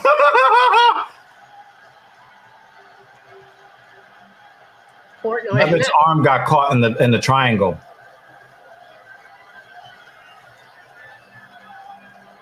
But I thought that you know, this cost him 10 grand. I thought that the knee to the head was questionable, but I couldn't tell if it was legal or illegal. Not at all. They were up against the fence, and he had both his hands defending. Mm-hmm.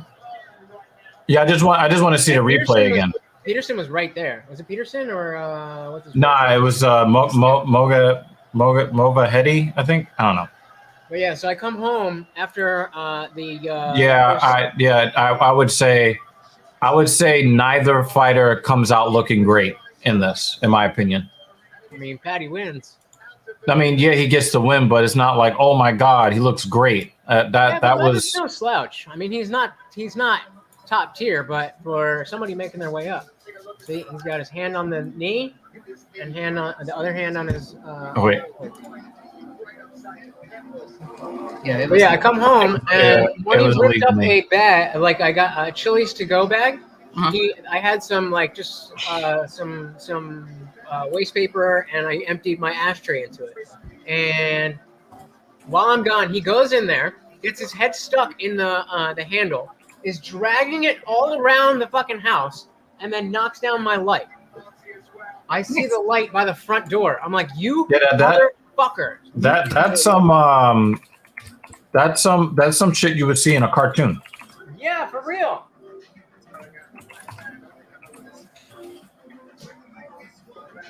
Is he okay though? Was it like a panicky running around the house, or he was just sitting there waiting for you to take that shit off his neck? Okay, he's fucking fantastic. What about my lights? And he's looking at you too, like, what's wrong? I didn't do anything. What are you talking about?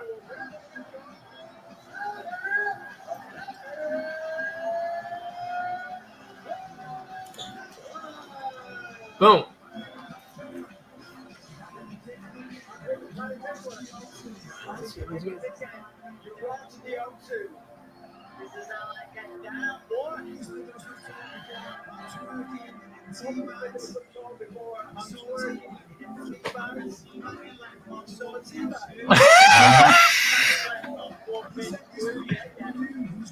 Oh, he did it! Ah! He did it.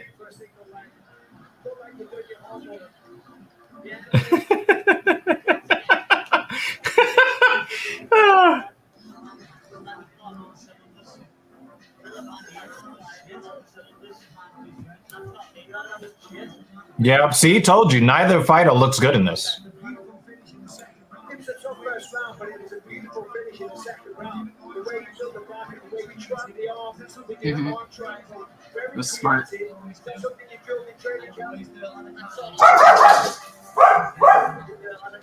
Yo, nasty as fuck.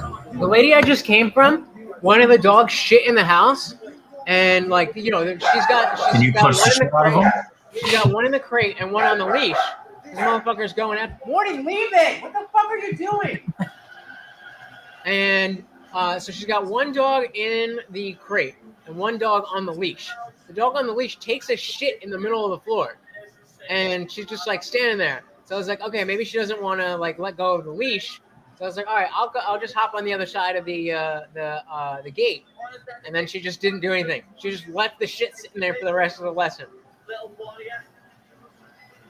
People are fucking crazy. That's weird.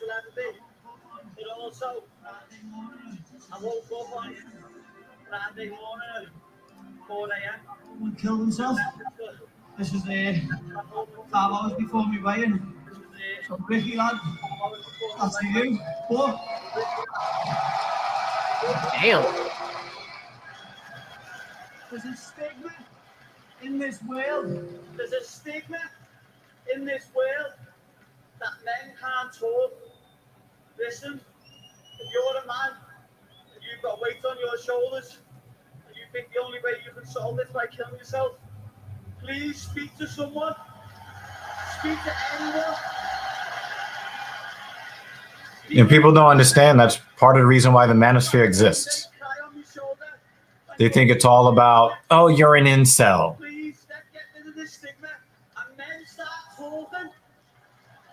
Yeah, but when men start talking, they start getting canceled. You should make a video about this. Yeah. Of course, we can't use the footage, but I've been telling you, man. I've been trying to see if I can get some MMA related commentaries done with you in some way. Yeah, go come down. All right, let me take him out. I'll be right back. If you want to drop me down or whatever. Yari.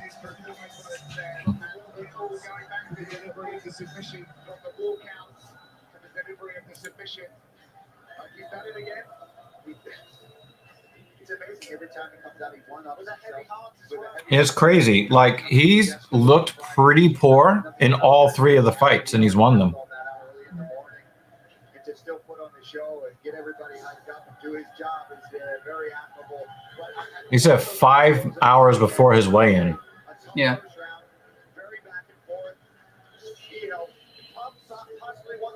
That's hard. Mm-hmm. That's now hard. that he's actually able to process it. Yeah, that's hard. I just felt bad for Levitt because he got his arm stuck in the body triangle. Yeah. I don't know. I feel like Levitt has a lot of potential, but I hope that he doesn't end up being one of those fighters that always just has a lot of potential. You know what I mean? There's a lot of them in the UFC, but that's, I guess, what separates the 0.5% of the entire planet. Mm-hmm. And it separates them, from the 0.005. Mm-hmm.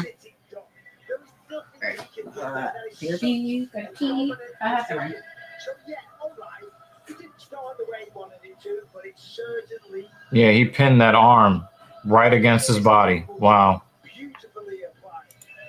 Yeah, I again, this is why the Talking Shit podcast exists. I mean, yeah, we love covering MMA, but the thing is, we have a lot of we have a lot of people in the world, a lot of men in the world that have been encouraged to continue to swallow their pain and to do so silently so that they can make sure that the females in their environment are comfortable.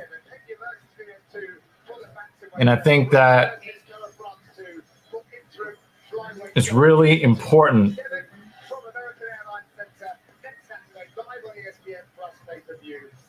It's really important for us to be able to build these communities to where, you know, we're never going to really get women to care about us men. We're never really going to get that to happen. I'm talking about on a macro level. You might be able to get 1 or 2 women in your life, your mother and maybe a significant other, maybe, because most significant others will only love you on the condition that you continue to provide A, B, or C for them. But if we can get men to step up and to support men, and again, that's really what Captain Paul and I, that's what we were looking to create when we created the Talking Shit podcast. Right now, we have an environment that seeks to shame men for literally existing. And I think that it is very important for us to come together, not only to enjoy stuff like fighting and sports and video games and you know, cars or whatever, but we need to be able to come together and discuss a lot of important topics that we've been encouraged to stay silent on if we are not going to be in lockstep with whatever, you know, the prevailing opinion is on the liberal side. And, you know, everybody wants to talk about women's problems as if women's problems are the only problems that matter. And that conversation never needs, that conversation definitely needs to shift. And so, again, like, I'm really happy that you guys are here. You know, we make a lot of jokes. We have a lot of fun when we're here, right? But I would hope that you guys would also interact with our other content that we have on this channel. We're going to have a lot more live streams, especially over the next month, while Captain Paul recovers from a fractured hip.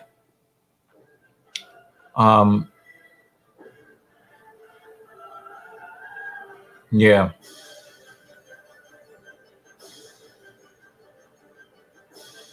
You know, the plight of men, the plight of men, you're seeing it. You're seeing it with people who are violent introverts, like those who commit self-termination. And you're also seeing it with violence extroverts who commit mass acts of violence.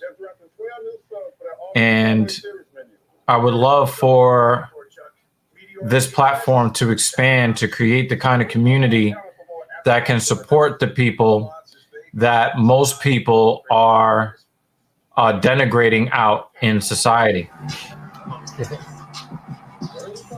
And you know, it's very grim. You know, like I'm very ready to roast Pimblett. Like I said, you know, he's very easy to dislike. However,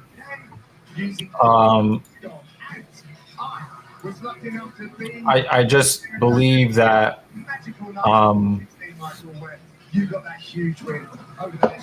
I believe that, you know, when you get away from the bluster and the entertainment value and the shit talking and all that other stuff, you realize that those are human beings in a cage. You know, and for, you know, Patty to come out there as if, you know, he is, you know, just, you know, the baddest man on the planet, And then, he's revealing, some of the psychological and the emotional struggles that he's carrying into the cage. And it's not, it's definitely not just fighters. That's just a great example. But, where and anywhere in life, you don't know, like, we're brought up to just keep it all in. So it could be. He's in the top 0.1% of men in his sport, right? Yeah. To carry all of that, it's easy to look at these guys as professional athletes. Kind of hurts. Kind of hurts talking about this. Yeah. So I want to switch the subject. I'm starting to get emotional. Just people, recognize that men we're humans too. Switching gears. YouTubers are humans too. I get some shit like motherfucker be coming at me like. There's this one dude. I'm not gonna blow up his spot, but he's always on my streams, and I'll be talking about one thing, and he'll be trying to have a completely different argument with me personally from the comments, and then I'll engage it, and I'll be like, okay, so then what about this? And then he just won't answer it. And, I think I've seen that one of the streams that I was in. Yeah, and it's just like, dude, if you want to have the conversation, we can have the conversation, but you're not going to derail the whole thing. And then after the stream, he's average at best. Oh man! And then after the streams, he'll be in my Twitter DMs sending like a wall, like walls of text. Yeah, it's like, bro, I get it. You don't agree with me. Go make your own channel. Nobody is forcing you to watch. Or you can show up when we bring people up on the panel. Yeah. Because you're not gonna bark at me a wall of text and I can't make money on it. Like you're gonna have to you're gonna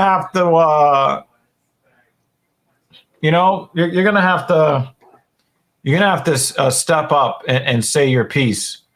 You're not gonna hit me with a wall of text. Yeah, I mean, TLA doesn't do collabs anymore because once you get to a certain size, because he was, it was when I first started streaming. His last collab was Kevin Samuels. Yeah. But this dude started coming around when I was first streaming regularly, and so especially because in the TLA course, a big part of it is make sure you're engagement. And addressing the people in the comments, there's a billion other things to watch, and they're choosing to not only watch you, but engage. So, so I felt like I had to. But again, then he started derailing the whole show. And I'm rooting for Curtis to win too. Yeah, I think Hermansson's had his time, and I kind of like Curtis's I think it's thing. I think it's the other way around. I think Hermansson has time. I think if Curtis loses this, I don't think there's any path to the title. I mean, Curtis just came into the UFC. He just got here. Curtis Blaydes? No, we're talking about the other Curtis, not Curtis Blaydes. Is that not who's fighting right now? No. Tom Aspinall and Curtis Blaydes? No, it's Chris Curtis versus Jack Hermansson, the co-main. Oh, this is the Oh, I thought Patty was the co-main. That's why.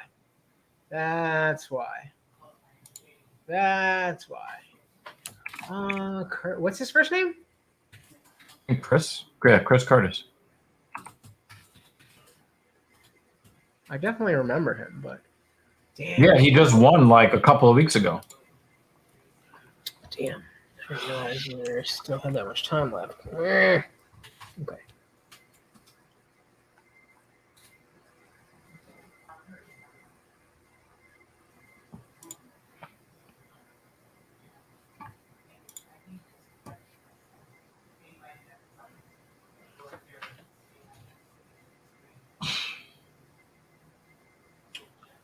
So there was a very interesting line of questioning that you missed out on earlier in the stream to a certain degree. People believe that Nate Diaz is being fed to the wolves to ruin his marketability once he leaves the UFC. Yeah, let's hear for that, for at least some of it. I was saying that, because Jesse was talking about how. Good timing. Jesse was talking about how because Chimaev is such a name and such like he has like that air of domination that nobody's expecting Nate to win. So all the pressure's off.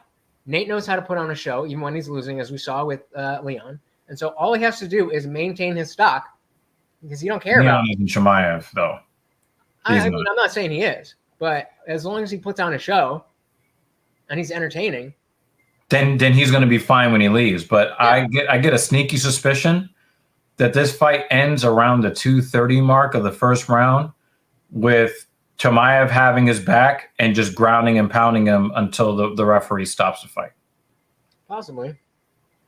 Even still, though, I just think like that's what that's in that case. I think his stock goes down a tiny bit, but that's it. Nah, I think that it wrecks him when it comes to. I'm talking about if it's all Chimaev all the time with no offense from Diaz. Here's what you always forget, gets pounded up against the side of the cage. What you always forget, though. You are not a casual. The casual fans or the hardcore fans are the only ones who remember how fights go. But I'm saying if it looks like a prison E-bar. The only thing that casuals remember from Nate Diaz's last fight is what? They don't remember he was losing.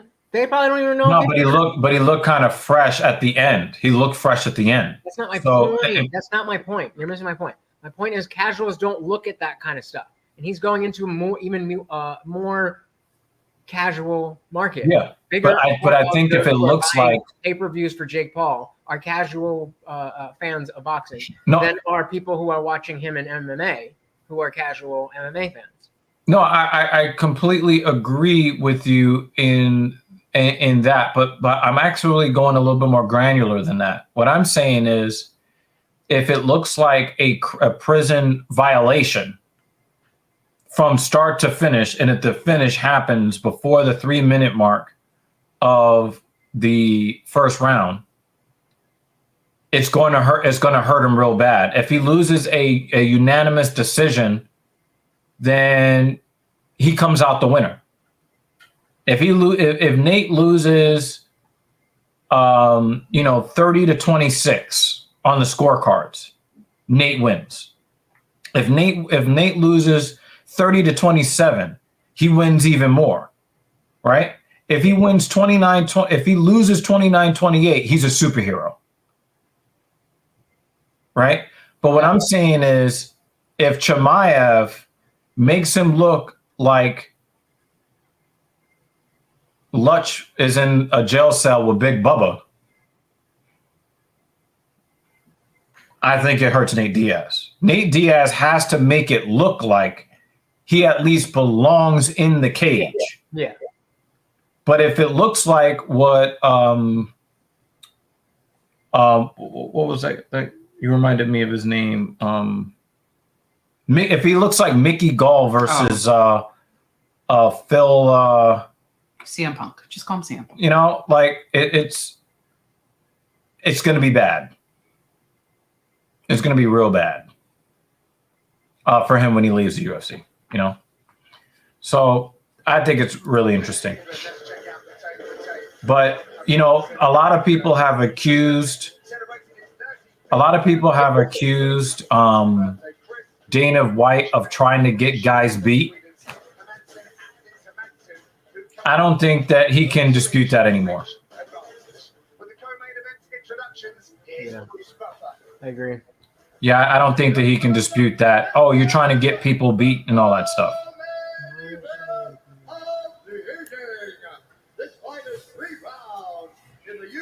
Co-main event, and the sun is still up.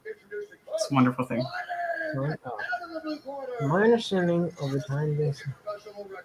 Well, I wonder what happened to his pec, his left pec.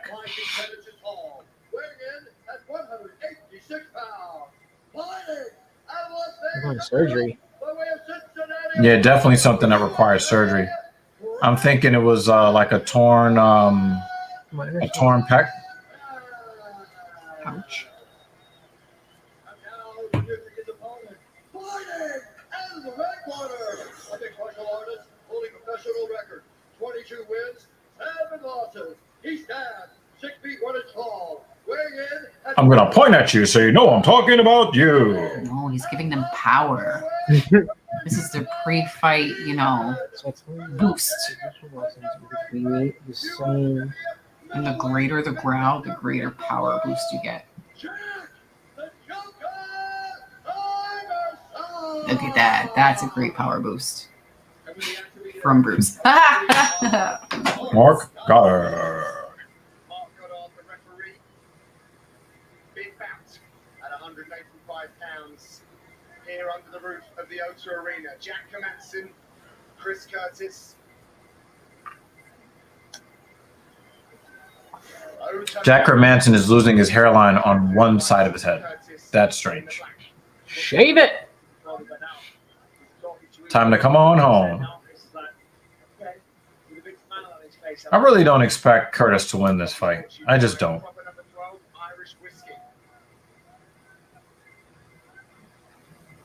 Chris pointed at his corner as soon as Jack came out and landed that outside leg kick. He said, "I told you." His Superman punch attempt. 8-fight win streak for Chris Action Man Curtis. Lot of experience for the Extreme Couture fighter. So when I was talking to Chris the other day, I went the old. I said to him, do you think Jack's going to try and... Fast hands from Curtis to start. And he legitimately just started laughing his head off at the prospect of Jack Hermanson standing with him. As we know, Jack is a very good Greco-Roman wrestler. All right, done with work. Oh. Be the game plan. You never know. I think it's smart that Jack doesn't want to rush Pain in the fucking ass. Now I'm gonna find some video of outside, land some kicks. somebody complaining about shit. You exchanging with him and then try to get clinch or level change. As we heard, Hermanson still with title aspirations. He's always there or thereabout. He's a hard matchup for anyone in the division.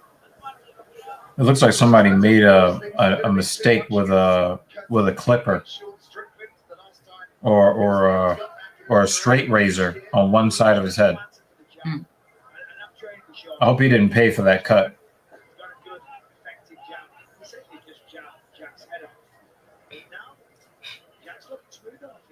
Oh, that's a legit ass widow's peak. Except that part of the widow's peak is missing on one side of his head. Nelson Mandela once said, "Education is the most powerful weapon you can use to change the world." And like these events, many are seeking to educate themselves on. Keep your rhythm, shoulder rhythm. That's it. Level. Curtis looks a lot smaller than the tail of the tape says. Yeah. Lots of activity. Low and high. Hey, find the chest, get the body one forward too, bud. Yeah, Jack doing a good job on the outside here, mixing it up.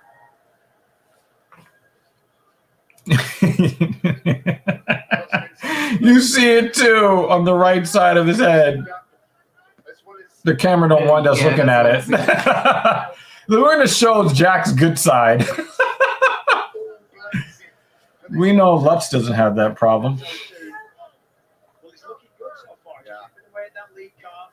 He's throwing some confusing strikes. Now I really want to see the right side of his head. Just, sensory overload for Jack, maintaining the separation, staying away, not being in the pocket. On the flip side, Chris is going to go to work. You know, he's allowed Jack. Yeah, these calf kicks are going to start adding up. The outside. And Chris Jack's a 5-round fighter, right? Yeah, he's a main event guy. Chris is going to insert himself into the fight.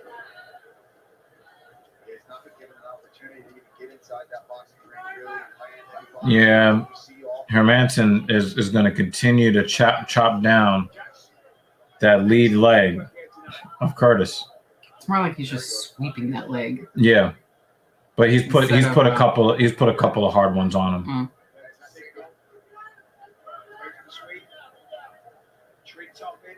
Nice balance from Curtis. Very nice balance. Wow. That was impressive.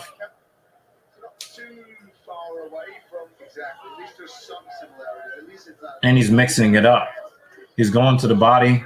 He's defending well, too. He's a very good defensive. He's very good on striking defense. Somebody said, oh, sorry. Oh. It's like a Superman punch and then walked right into one. He's doing great. He's been checking out some English accents all week. I heard him try and say a couple of things. Having a pint down the pub, which is quite interesting. You're going to upset our producer. He's definitely the best of our British accent Americans. No contest. Counting down the final seconds of round number 1. Hermanson is doing a good job of maintaining his distance. Did you know you're supposed to twist this Disney bottle? Much easier. I guess you still got to give it to Hermanson. I know. It was very hippity hoppity round. Hickory dickory do. Well, I'm surprisingly having a hard time finding YouTube videos of black people just saying, I'm so oppressed. That's a good thing. Because we don't need to make YouTube videos about it. You know, like it's a shared lived experience. We look at it, we've seen it. We talk about it amongst ourselves. Tell that to little senior little podcast. I mean, I told you to watch the Lapeef Network. But what are you using for your search criteria? Yeah. I mean, they might be talking about that without actually saying the literal sentence of "I feel so oppressed." I mean, you'll probably hear white liberals use the phrase more often. So because of this, the bullshit with I seen your little podcast, I don't want to use what he said. But because if he wasn't saying what I thought he was saying, then again, he's irrelevant to the conversation. Mm-hmm. So even if that's the case, if he wasn't going to bug out, I would still do that and just be like, what I thought he was saying X, Y, Z. Apparently I was wrong, and move on. I don't even want to give him the time of the day. So I'm trying to find. Maybe he was really desperate for content, and it's really not a big deal either way. Well, again, especially if his own comment section is like, "What the fuck are you talking about, guy?" Again, the point, he is ancillary. I still want to have the conversation with Nathan. So I still need a jump off to have the conversation with Nathan. Yeah, it might not be worth it either way. I mean, does he have a sizable audience? I mean, I think he's bigger than me, smaller than Nathan. There's probably much ado about nothing. Well, you're just butthurt. You're a little misunderstood. How many times do I got to say it? I'm not. I don't care. We've already established he's irrelevant to the conversation. I'm trying to have a conversation with Nathan. Yeah. That's the part. But instead of using what's there, made it about something else. So instead of, because I apparently misinterpreted what Senior Little Podcast was saying, I need to find something else that does represent what I was talking about. And I mean, unless you're saying that black people don't think. Curtis is on his way to getting a unanimous decision loss because Jack Hermanson understands how to fight when you're the taller, rangier fighter. The thing is, Curtis wants to get inside David, and he can't because Hermanson is playing great, tall, long person defense. You were saying much? No, I was saying I searched. David Banner was saying black people saying I'm oppressed. And there's a 12-minute video here with a dude just like, and it seems like it's going to be fake. Let's see. Hi everybody, it's Crystal. Welcome back to my channel. So originally I intended to make the thing is, Curtis is not finding his mark. He's trying to go to the body so that Hermanson will open up and then let him get into it and let him get into and find his mark. He's hurt. And here it goes.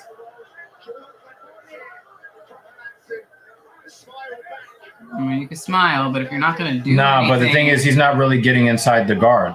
I know, but if he's just gonna stand there and not do anything, there's a reason why he's doing it. He's gonna let Jack Hermanson tire himself out. No, I get that, but if you stand there and do nothing for too long, the ref is gonna be like, all right, you ain't fighting back. Well, Goddard is going to tell him to defend himself. He's going to give him a chance first because Mark Goddard will do that. So he understands who the referee is in the cage. If it was a different referee, like maybe Herb Dean, he might be a little bit more. He might put a little bit more urgency in it. But I'm pretty sure that both of these fighters talked to Mark Goddard before the fight. You know, this is what we're looking for. You know, in this situation, I'm going to do this. You know, that kind of thing. Yeah, Hermanson has Curtis's number here. Maybe Curtis finds the range sometime in round 3, but by then he's going to be hunting for a finish. But I think Hermanson kind of emptied his tank a little bit. But, you know, Hermanson's doing a good job of maintaining the proper distance. He's not cutting them off. Jack goes left, you go left. You go right. Don't go forward and follow him around. Doing it a little bit now, but if you do it more effective, there's a nice body kick for Jack. He's trying to do that stick and move shit. He's going to leave more open. Another round of Jack Hermanson. Yeah.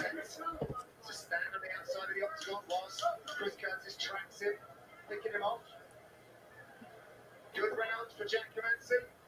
We'll be back with round 3 after the break.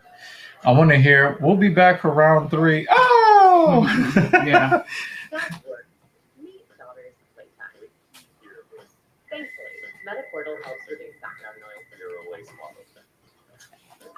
Adjust to low light. And cams. The thing is that Jack Hermanson is fighting exactly the way you need to fight if you are the taller, longer fighter. MetaPortal, the smart video calling device that makes work from home. You know, people may not like it and say, oh, well, he's running away from him. But you have to maintain distance as the taller, rangier fighter. If you're not doing that, you're a dumbass. Yo, mad frustrating that you can't, like, the YouTube app won't let you tag people in the title. So That's because you're not you have to be over 1,000 subscribers in order to tag people. You know, unfortunately, 200. I tag people all the time. The app won't let me do it. I just changed it on my thing right now. Oh, that's interesting. I think it's 200. Oh wow, David went in. Oh man, yo, that was savage. Nice. Yo, David's been coming with some fucking savagery today. Yeah, I can't find. I mean, if anybody can find a video like that, please do send it my way. But at this point, I'm just gonna be like, yo. Apparently, I was wrong. There's plenty of stuff on the Lapeef network that you can choose from. About black people saying The perception of oppression of black people. You know, you have some of the liberals on the panel that talk about it, and then the conservatives on the panel will be like, nobody's oppressing us. And then they'll admit that, you know, someone is oppressing us when it comes to the police or when it comes to real estate and all of that. Like they'll admit it while saying that it doesn't exist. It's real weird. Like black conservatives sometimes it's just like, dude, like if you could just be coherent, completely coherent, that'd be great. Well, that's the entire point why I wanted to use what Dude said, because it was so on point. And it was just like straight up victim mentality shit. Yeah. But the thing is, you know how they say, you know, is it paranoia if they're actually out to get you? I think when it comes to the victim mentality, when you know this nation's history and the fact that its recent history is not that much different, then it's like, yeah, I get it. It's annoying to hear a victim mentality, but isn't it more annoying that the environment exists for them to have that mentality? Yes, absolutely. But that So, doesn't change the environment. If that's precisely the point. That's precisely the point. Yeah, I tend to agree with that. Yo, Hermansen's doing a lot of running right now, and it's starting to get annoying. Are you gonna fucking fight or what? If the system is that bad, that's precisely why you should be involved and should be doing something about it instead of sitting back and just saying, "Oh, this is." Yeah. You know, the main part of the problem for Chris, but he needs faster feet. You know, I guess he's kind of doing the right thing, but he's just a little. He's not a sensibility. He's not trying to do it fast. Are black people cooler than white people? How not to be racist? That seems promising.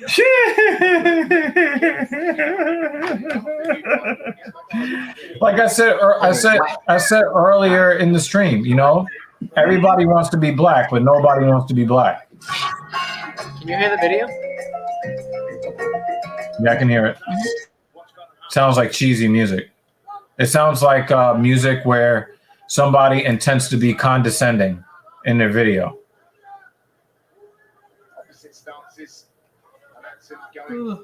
I'll be glad when this match is over.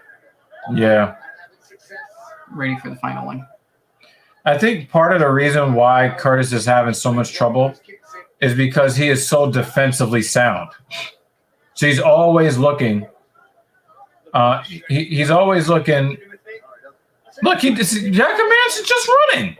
No, but it's not just that. Like when Hermansen was right in front of him, Curtis was like, "Okay, thank you for finally not running away from me. I'm still not going to punch you." Yeah. Don't get upset that he's running away, but then you do nothing when he's right in front of you. But I think it's an accumulation of frustration on the part of Curtis. Like the dude was right there, and he wasn't even trying to punch you. He's like, "You're gonna punch me now?" Because I think that's how this goes. Yeah, because I think he was expecting more running. But I agree. You know, if he's right there in front of you, you got to take your swings. I got a video from 18. Racism is alive and well, but that doesn't mean that I'm gonna be held back. Come on, man. This is what I want to hear like all the time. Not right now. Right now, I want to hear the bullshit. I want to hear the reality bullshit. I think I'm just gonna use it. I'm just gonna use what dude said. Because I mean, you know, that's more. I think you should just focus on what he said about you directly. Well, I don't care what he said about me because he was just as wrong about me as apparently I was about him.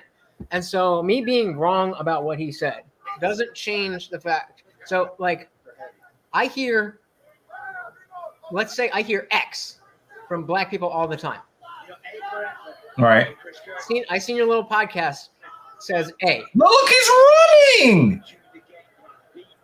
Yo, the ref needs to say something. He's running. Yeah, that's bad. What the fuck is this? He's gonna win the fight too. He's gonna win the fight with that too. Yeah, he is. Now you see why Curtis he did. You know? If they take a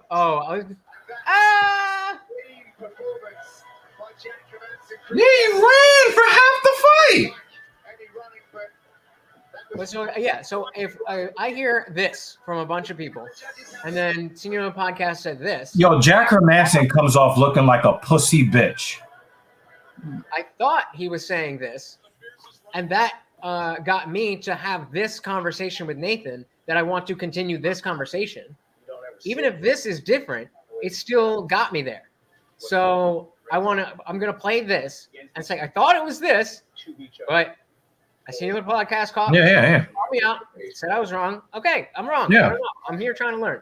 Right. If you actually watch me on Nathan, it's me just being very like, hey, this is a statement for ignorance. I don't know what I'm talking about, so I'm here to ask. And I literally said, this is the only place. He was just triggered. What? He was just triggered. Because the thing is, he hears similar things from non-black people a lot. And the thing is, and I had to tell one of my clients this, like, it's easy to look at from the outside. Well, just do this. And it's like, but you have no idea what we have to go through just to live our everyday lives from the very beginning. Ladies and gentlemen, after And I get that. I get that notion, but I want to have that conversation. I want what is the things that I don't get. Like I'll never understand because I'm not being black, but you can't as a community sit there and be complaining about X, Y, Z if you're not willing to have the conversations about X, Y, and Z. Right, but it might not even be worth it to have the conversation with a person like that that's very easily triggered. That's why it's me and Nathan. Yeah. That's why it's me and Nathan. I'm going to be like, look, apparently I misrepresented this, but it got me on this train of thought, and I would like to have the conversation with Nathan. So from here on out, we're talking about this. And that's I want to hear what Jack is going to say here. Usually, I'm a nice guy, and I'm sorry about that. I got placed on short notice, and I need to collect the win. Short notice. Sorry, guys. Okay, I did my best. Sorry, guys. Okay, I did my best. I cut it on short notice, so I was lazy. You ran for the last. Go lay down. Let's go. Let's go. Let's go.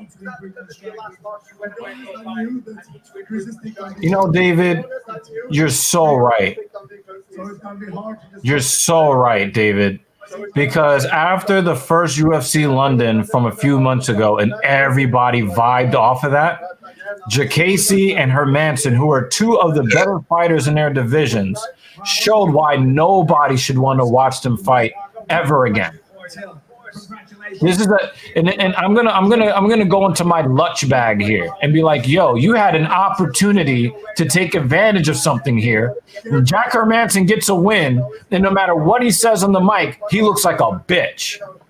Well, you have to say, I'm sorry, I fought like a bitch. I would say I was supposed to fight Darren Till. That's not the time to make that argument. That's something you say in the post-fight presser. But the thing is, when you have a performance like that, the only way out of it is to gas up your opponent. Like, wow, I seriously underestimated Curtis. I had a game plan. He came in and shut it down, and all credit to him. I didn't know what to do. I had to do what I had. And that's still not a good place to be. Yeah. Well, I thought he was fighting Darren Till, so I thought he had to run around and he would chase me. Yep. And you know what makes it worse, Lutch? And I'm starting to get really annoyed.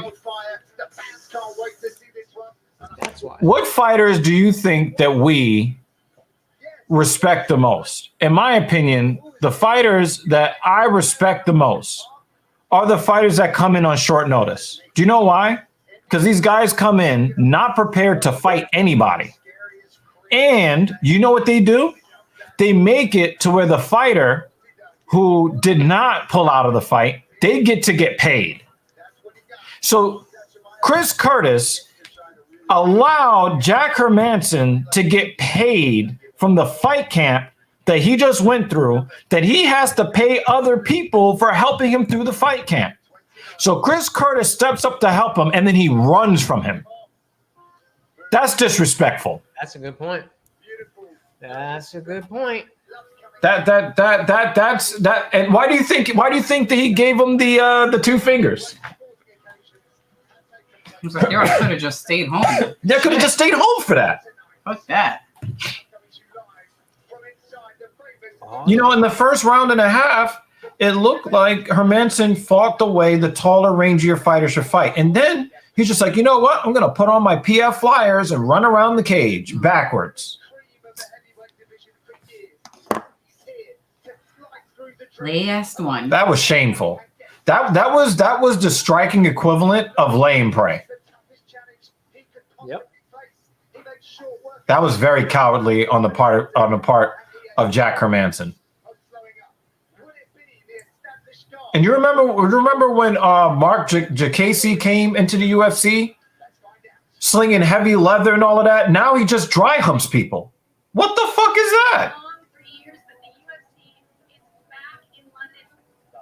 I feel compelled to put this message back up because this encapsulates perfectly what these two fighters did to themselves in the court of public opinion.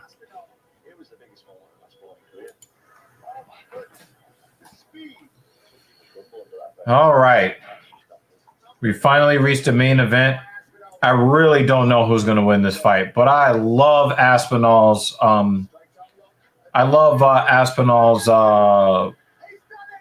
His mental approach and his humility. I know, Lutch, you hate humble fighters. I get it.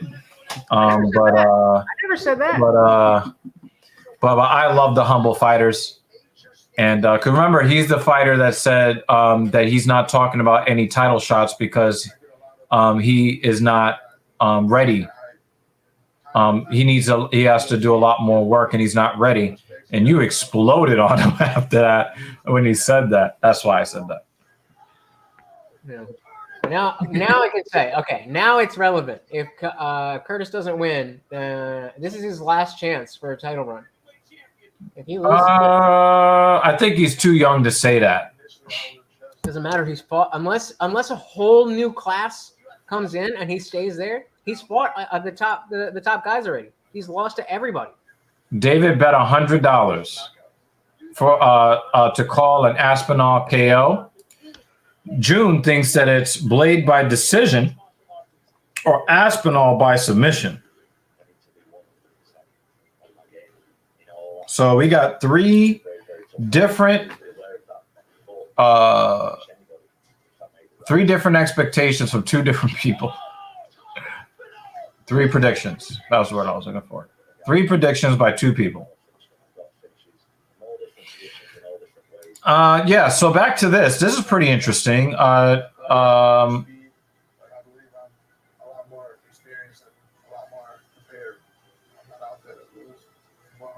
Probably to give Nate a chance to get into a fight camp. Also, Chimaev did take heavy damage in that fight with Burns. So he probably needs to go through a full fight camp and all of that. It took a long time to get this fight on the books.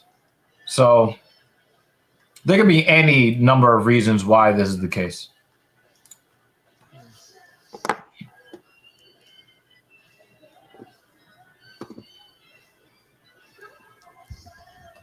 So you mean to tell me that not only will the sun be high in the sky when this is over, you're not running over to your desk to do homework? I know. Oh my God. What do we do with this free Saturday evening? And a half a tank of gas. Did that $25 gas card? Oh, it might be in the mail. I was gonna say I meant to get gas because my car's just gonna be. Yeah, we always like, we'll get gas next time. Yeah, we'll get gas next time. I usually let that shit go way down, but with the prices in the summer, you might still want to do that because they're still coming down. Well, you don't want to leave. The more space that's in your tank, the more evaporation of your gas. So, Which booking are you talking about, David? Dude, that fucking tattoo sings. That's a great back tattoo. Oh, yeah. I mean, he's got like a really great collection of tattoos. Why is this disrespectful? Why is this disrespectful? This is a great matchup. No, I don't know. I don't know which matchup he's talking about, which is why I'm asking him. David, tell me which matchup you're talking about. I don't know if he's talking about Diaz and Chimaev or if he's talking about Aspinall and Blaydes. The Diaz booking, yeah, it is. Again, that's what they do. That's nothing new. Remember, who was I got Kamzat against Costa at 185. I got him winning that fight. Yeah, Costa has power, but he's a one-trick pony. Yeah, and he gasses out. Yep. And Kamzat really does want you to gas out. That's a bad stylistic matchup for Costa. And Costa, and here's another thing. And you tell me if this makes sense to you, Lutch, you being a slight built fella, right? Costa has a problem where he only takes his opponent seriously when they're big and muscled up. When they are a little bit more on the slight side, he doesn't take them as seriously. And then he ends up getting beat up by the slight guy because he doesn't respect them. What do you think about that? Sorry, I was say that again. I think that Costa is in a mental disadvantage when he fights skinnier fighters, because he only seems to rise to the occasion when there's a big, muscled up, roided looking guy in the cage. Yeah. But if it's a guy that he thinks that, oh, he's just, skinny and blah, blah, blah, he doesn't really tend to take them seriously. And he keeps forgetting that, they are the most skilled fighters in the world that he's going up against. And I think that puts him at a mental disadvantage. What do you think? Yeah, no, I completely agree with that. Completely agree.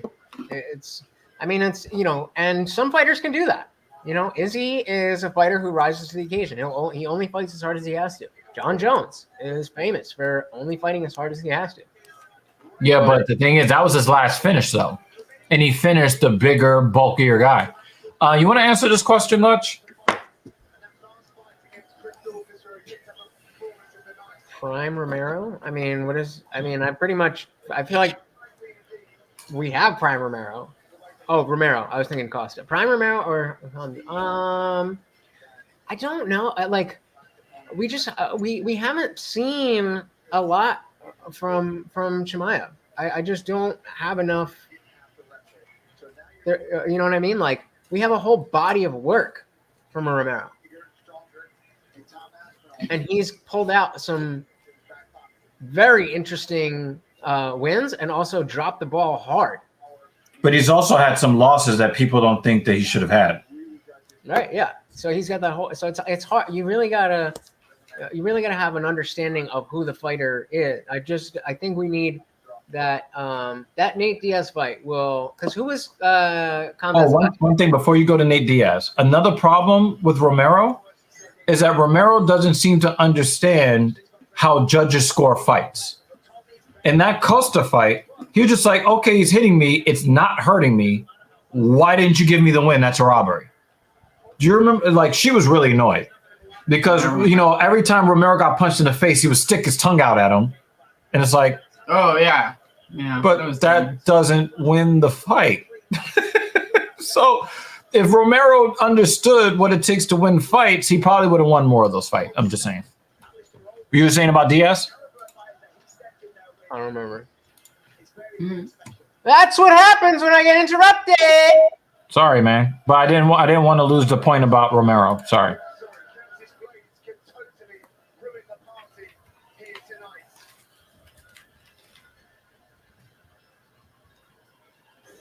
Okay. I know what I'm gonna do. I know exactly what I'm gonna do. Perfect. This motherfucker's in the lab right now. There was another dude on the panel with me who started talking about the stuff that I thought I Seen Your Little Podcast was talking about. So clearly I'm not the only one, but I'll use what he was saying. All right. Aspinall has a 2-inch reach disadvantage despite being 1 inch taller, and he is the slight favorite against Blaydes. I am a little surprised by that. I love Tom Aspinall. I'll put it in my mouth. I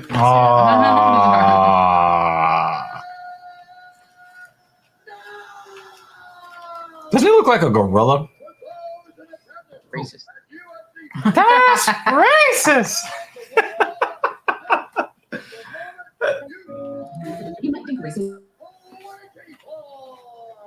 I think you're the only person who's allowed to say it. So this is the Talking Shit podcast. You can say whatever the fuck you want. You can only say whatever the fuck you want on a paid platform. Oh, Lutch, we need to have a meeting off air. I want to run some ideas by you. Well, maybe if you join the Discord. I don't really like using Discord. Sorry.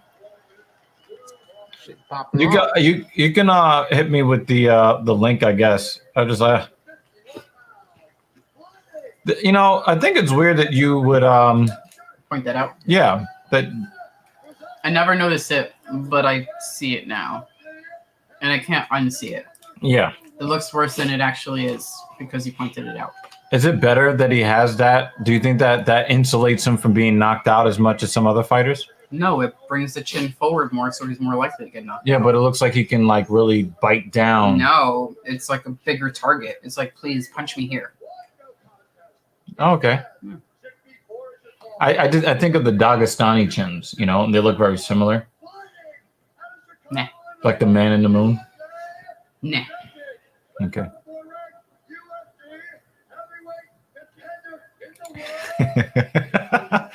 Oh man, yo, Dana White would pay for a mob hit to make sure that Mario Yamasaki is not alive to be able to get into the cage of referee shit. Like his reputation is ruined forever. Who's that?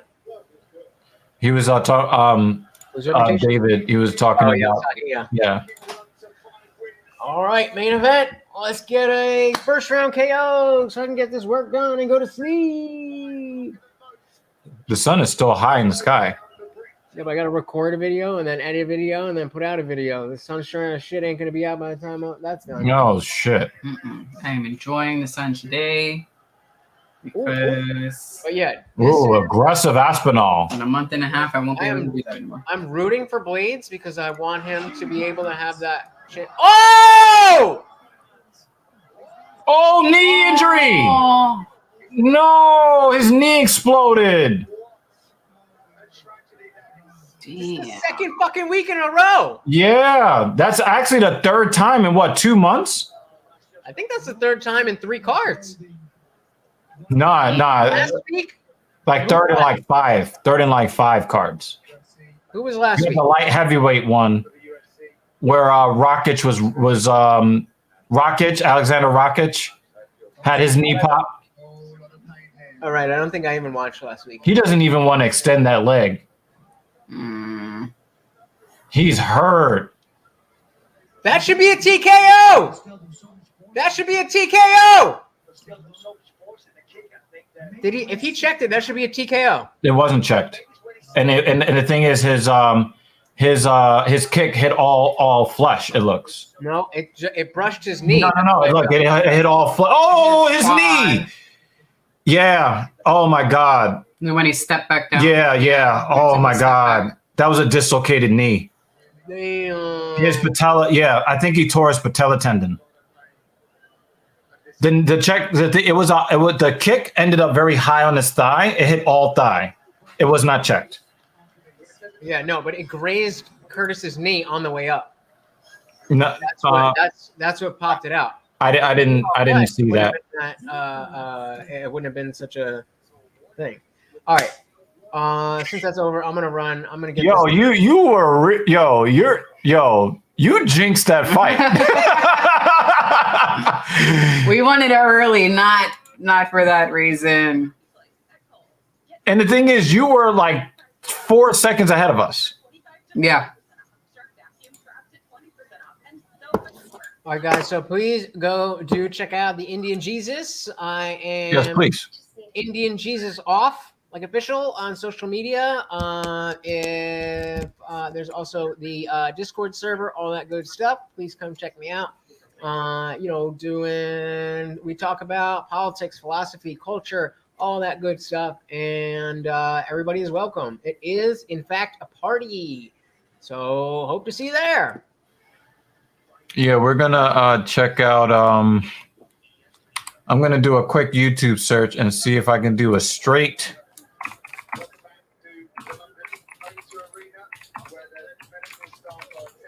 Yeah, you don't have to capitalize it.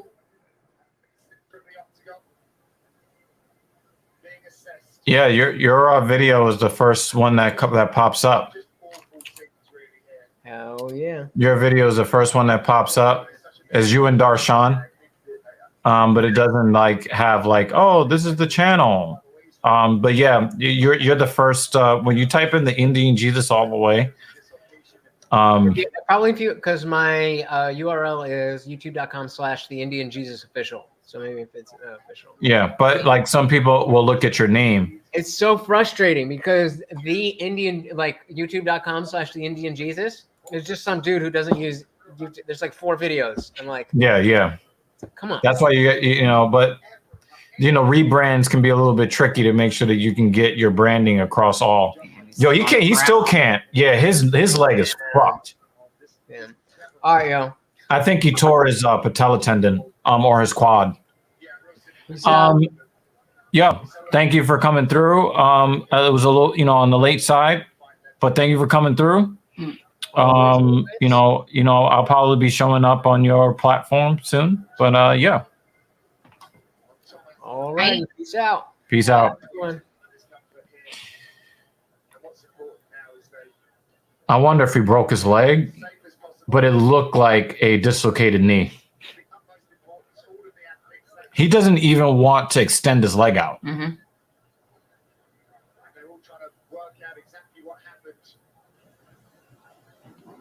That's fucked.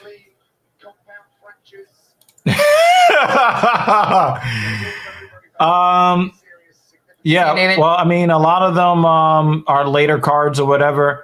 But definitely check out, some of the other discussions we have. We should have a live podcast going in the next couple of days if I can. Yeah, it doesn't scrape. Yeah. Yeah, it's the step back. Yeah. We're doing the replays now. Yeah. That was a regular leg kick. Yep. And then, oh, man. Just an unfortunate. Maybe he broke his leg on the step back, because that happened to Conor McGregor.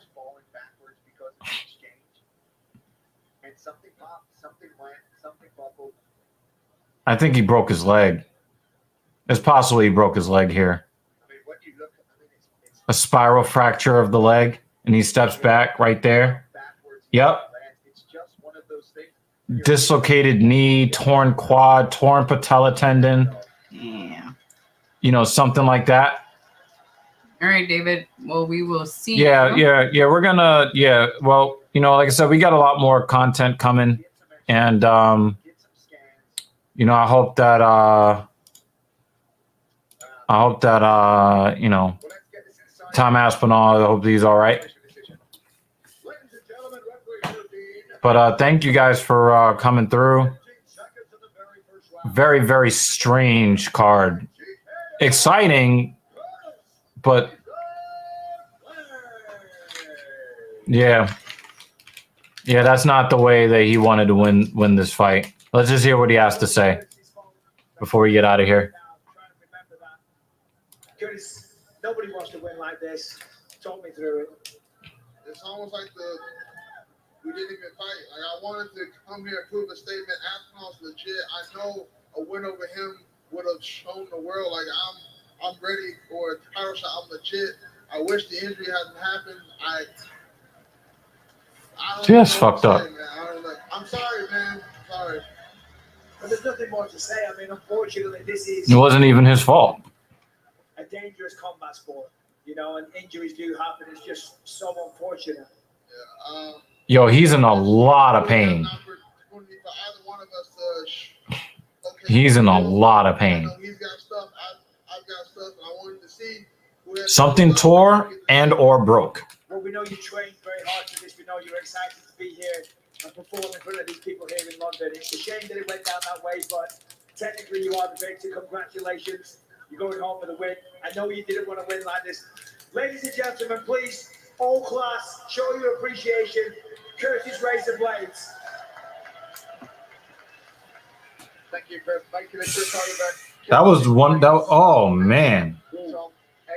Oh man. He's hurt. Take a short break. We'll have our final thoughts. He's hurt. That's real pain. And the thing is, like, remember, his adrenaline never really got a chance to really get to its height. So he's feeling the pain instantly. Like, remember when Conor had already been through a round, it was into the second round when he broke his leg. Mm-hmm. So he's sitting there with his fucking bottom half of his leg flopping about. He's like, I didn't really lose. Yeah. Dr. Sturridge. Anyway, y'all, strange card, but thank you for hanging out with us. I don't think that we're here next week. I think we're in Queens next week. Yes, we have a Coheed show. So, probably, it is what it is. Anyway, we up out of here. Bye. Thank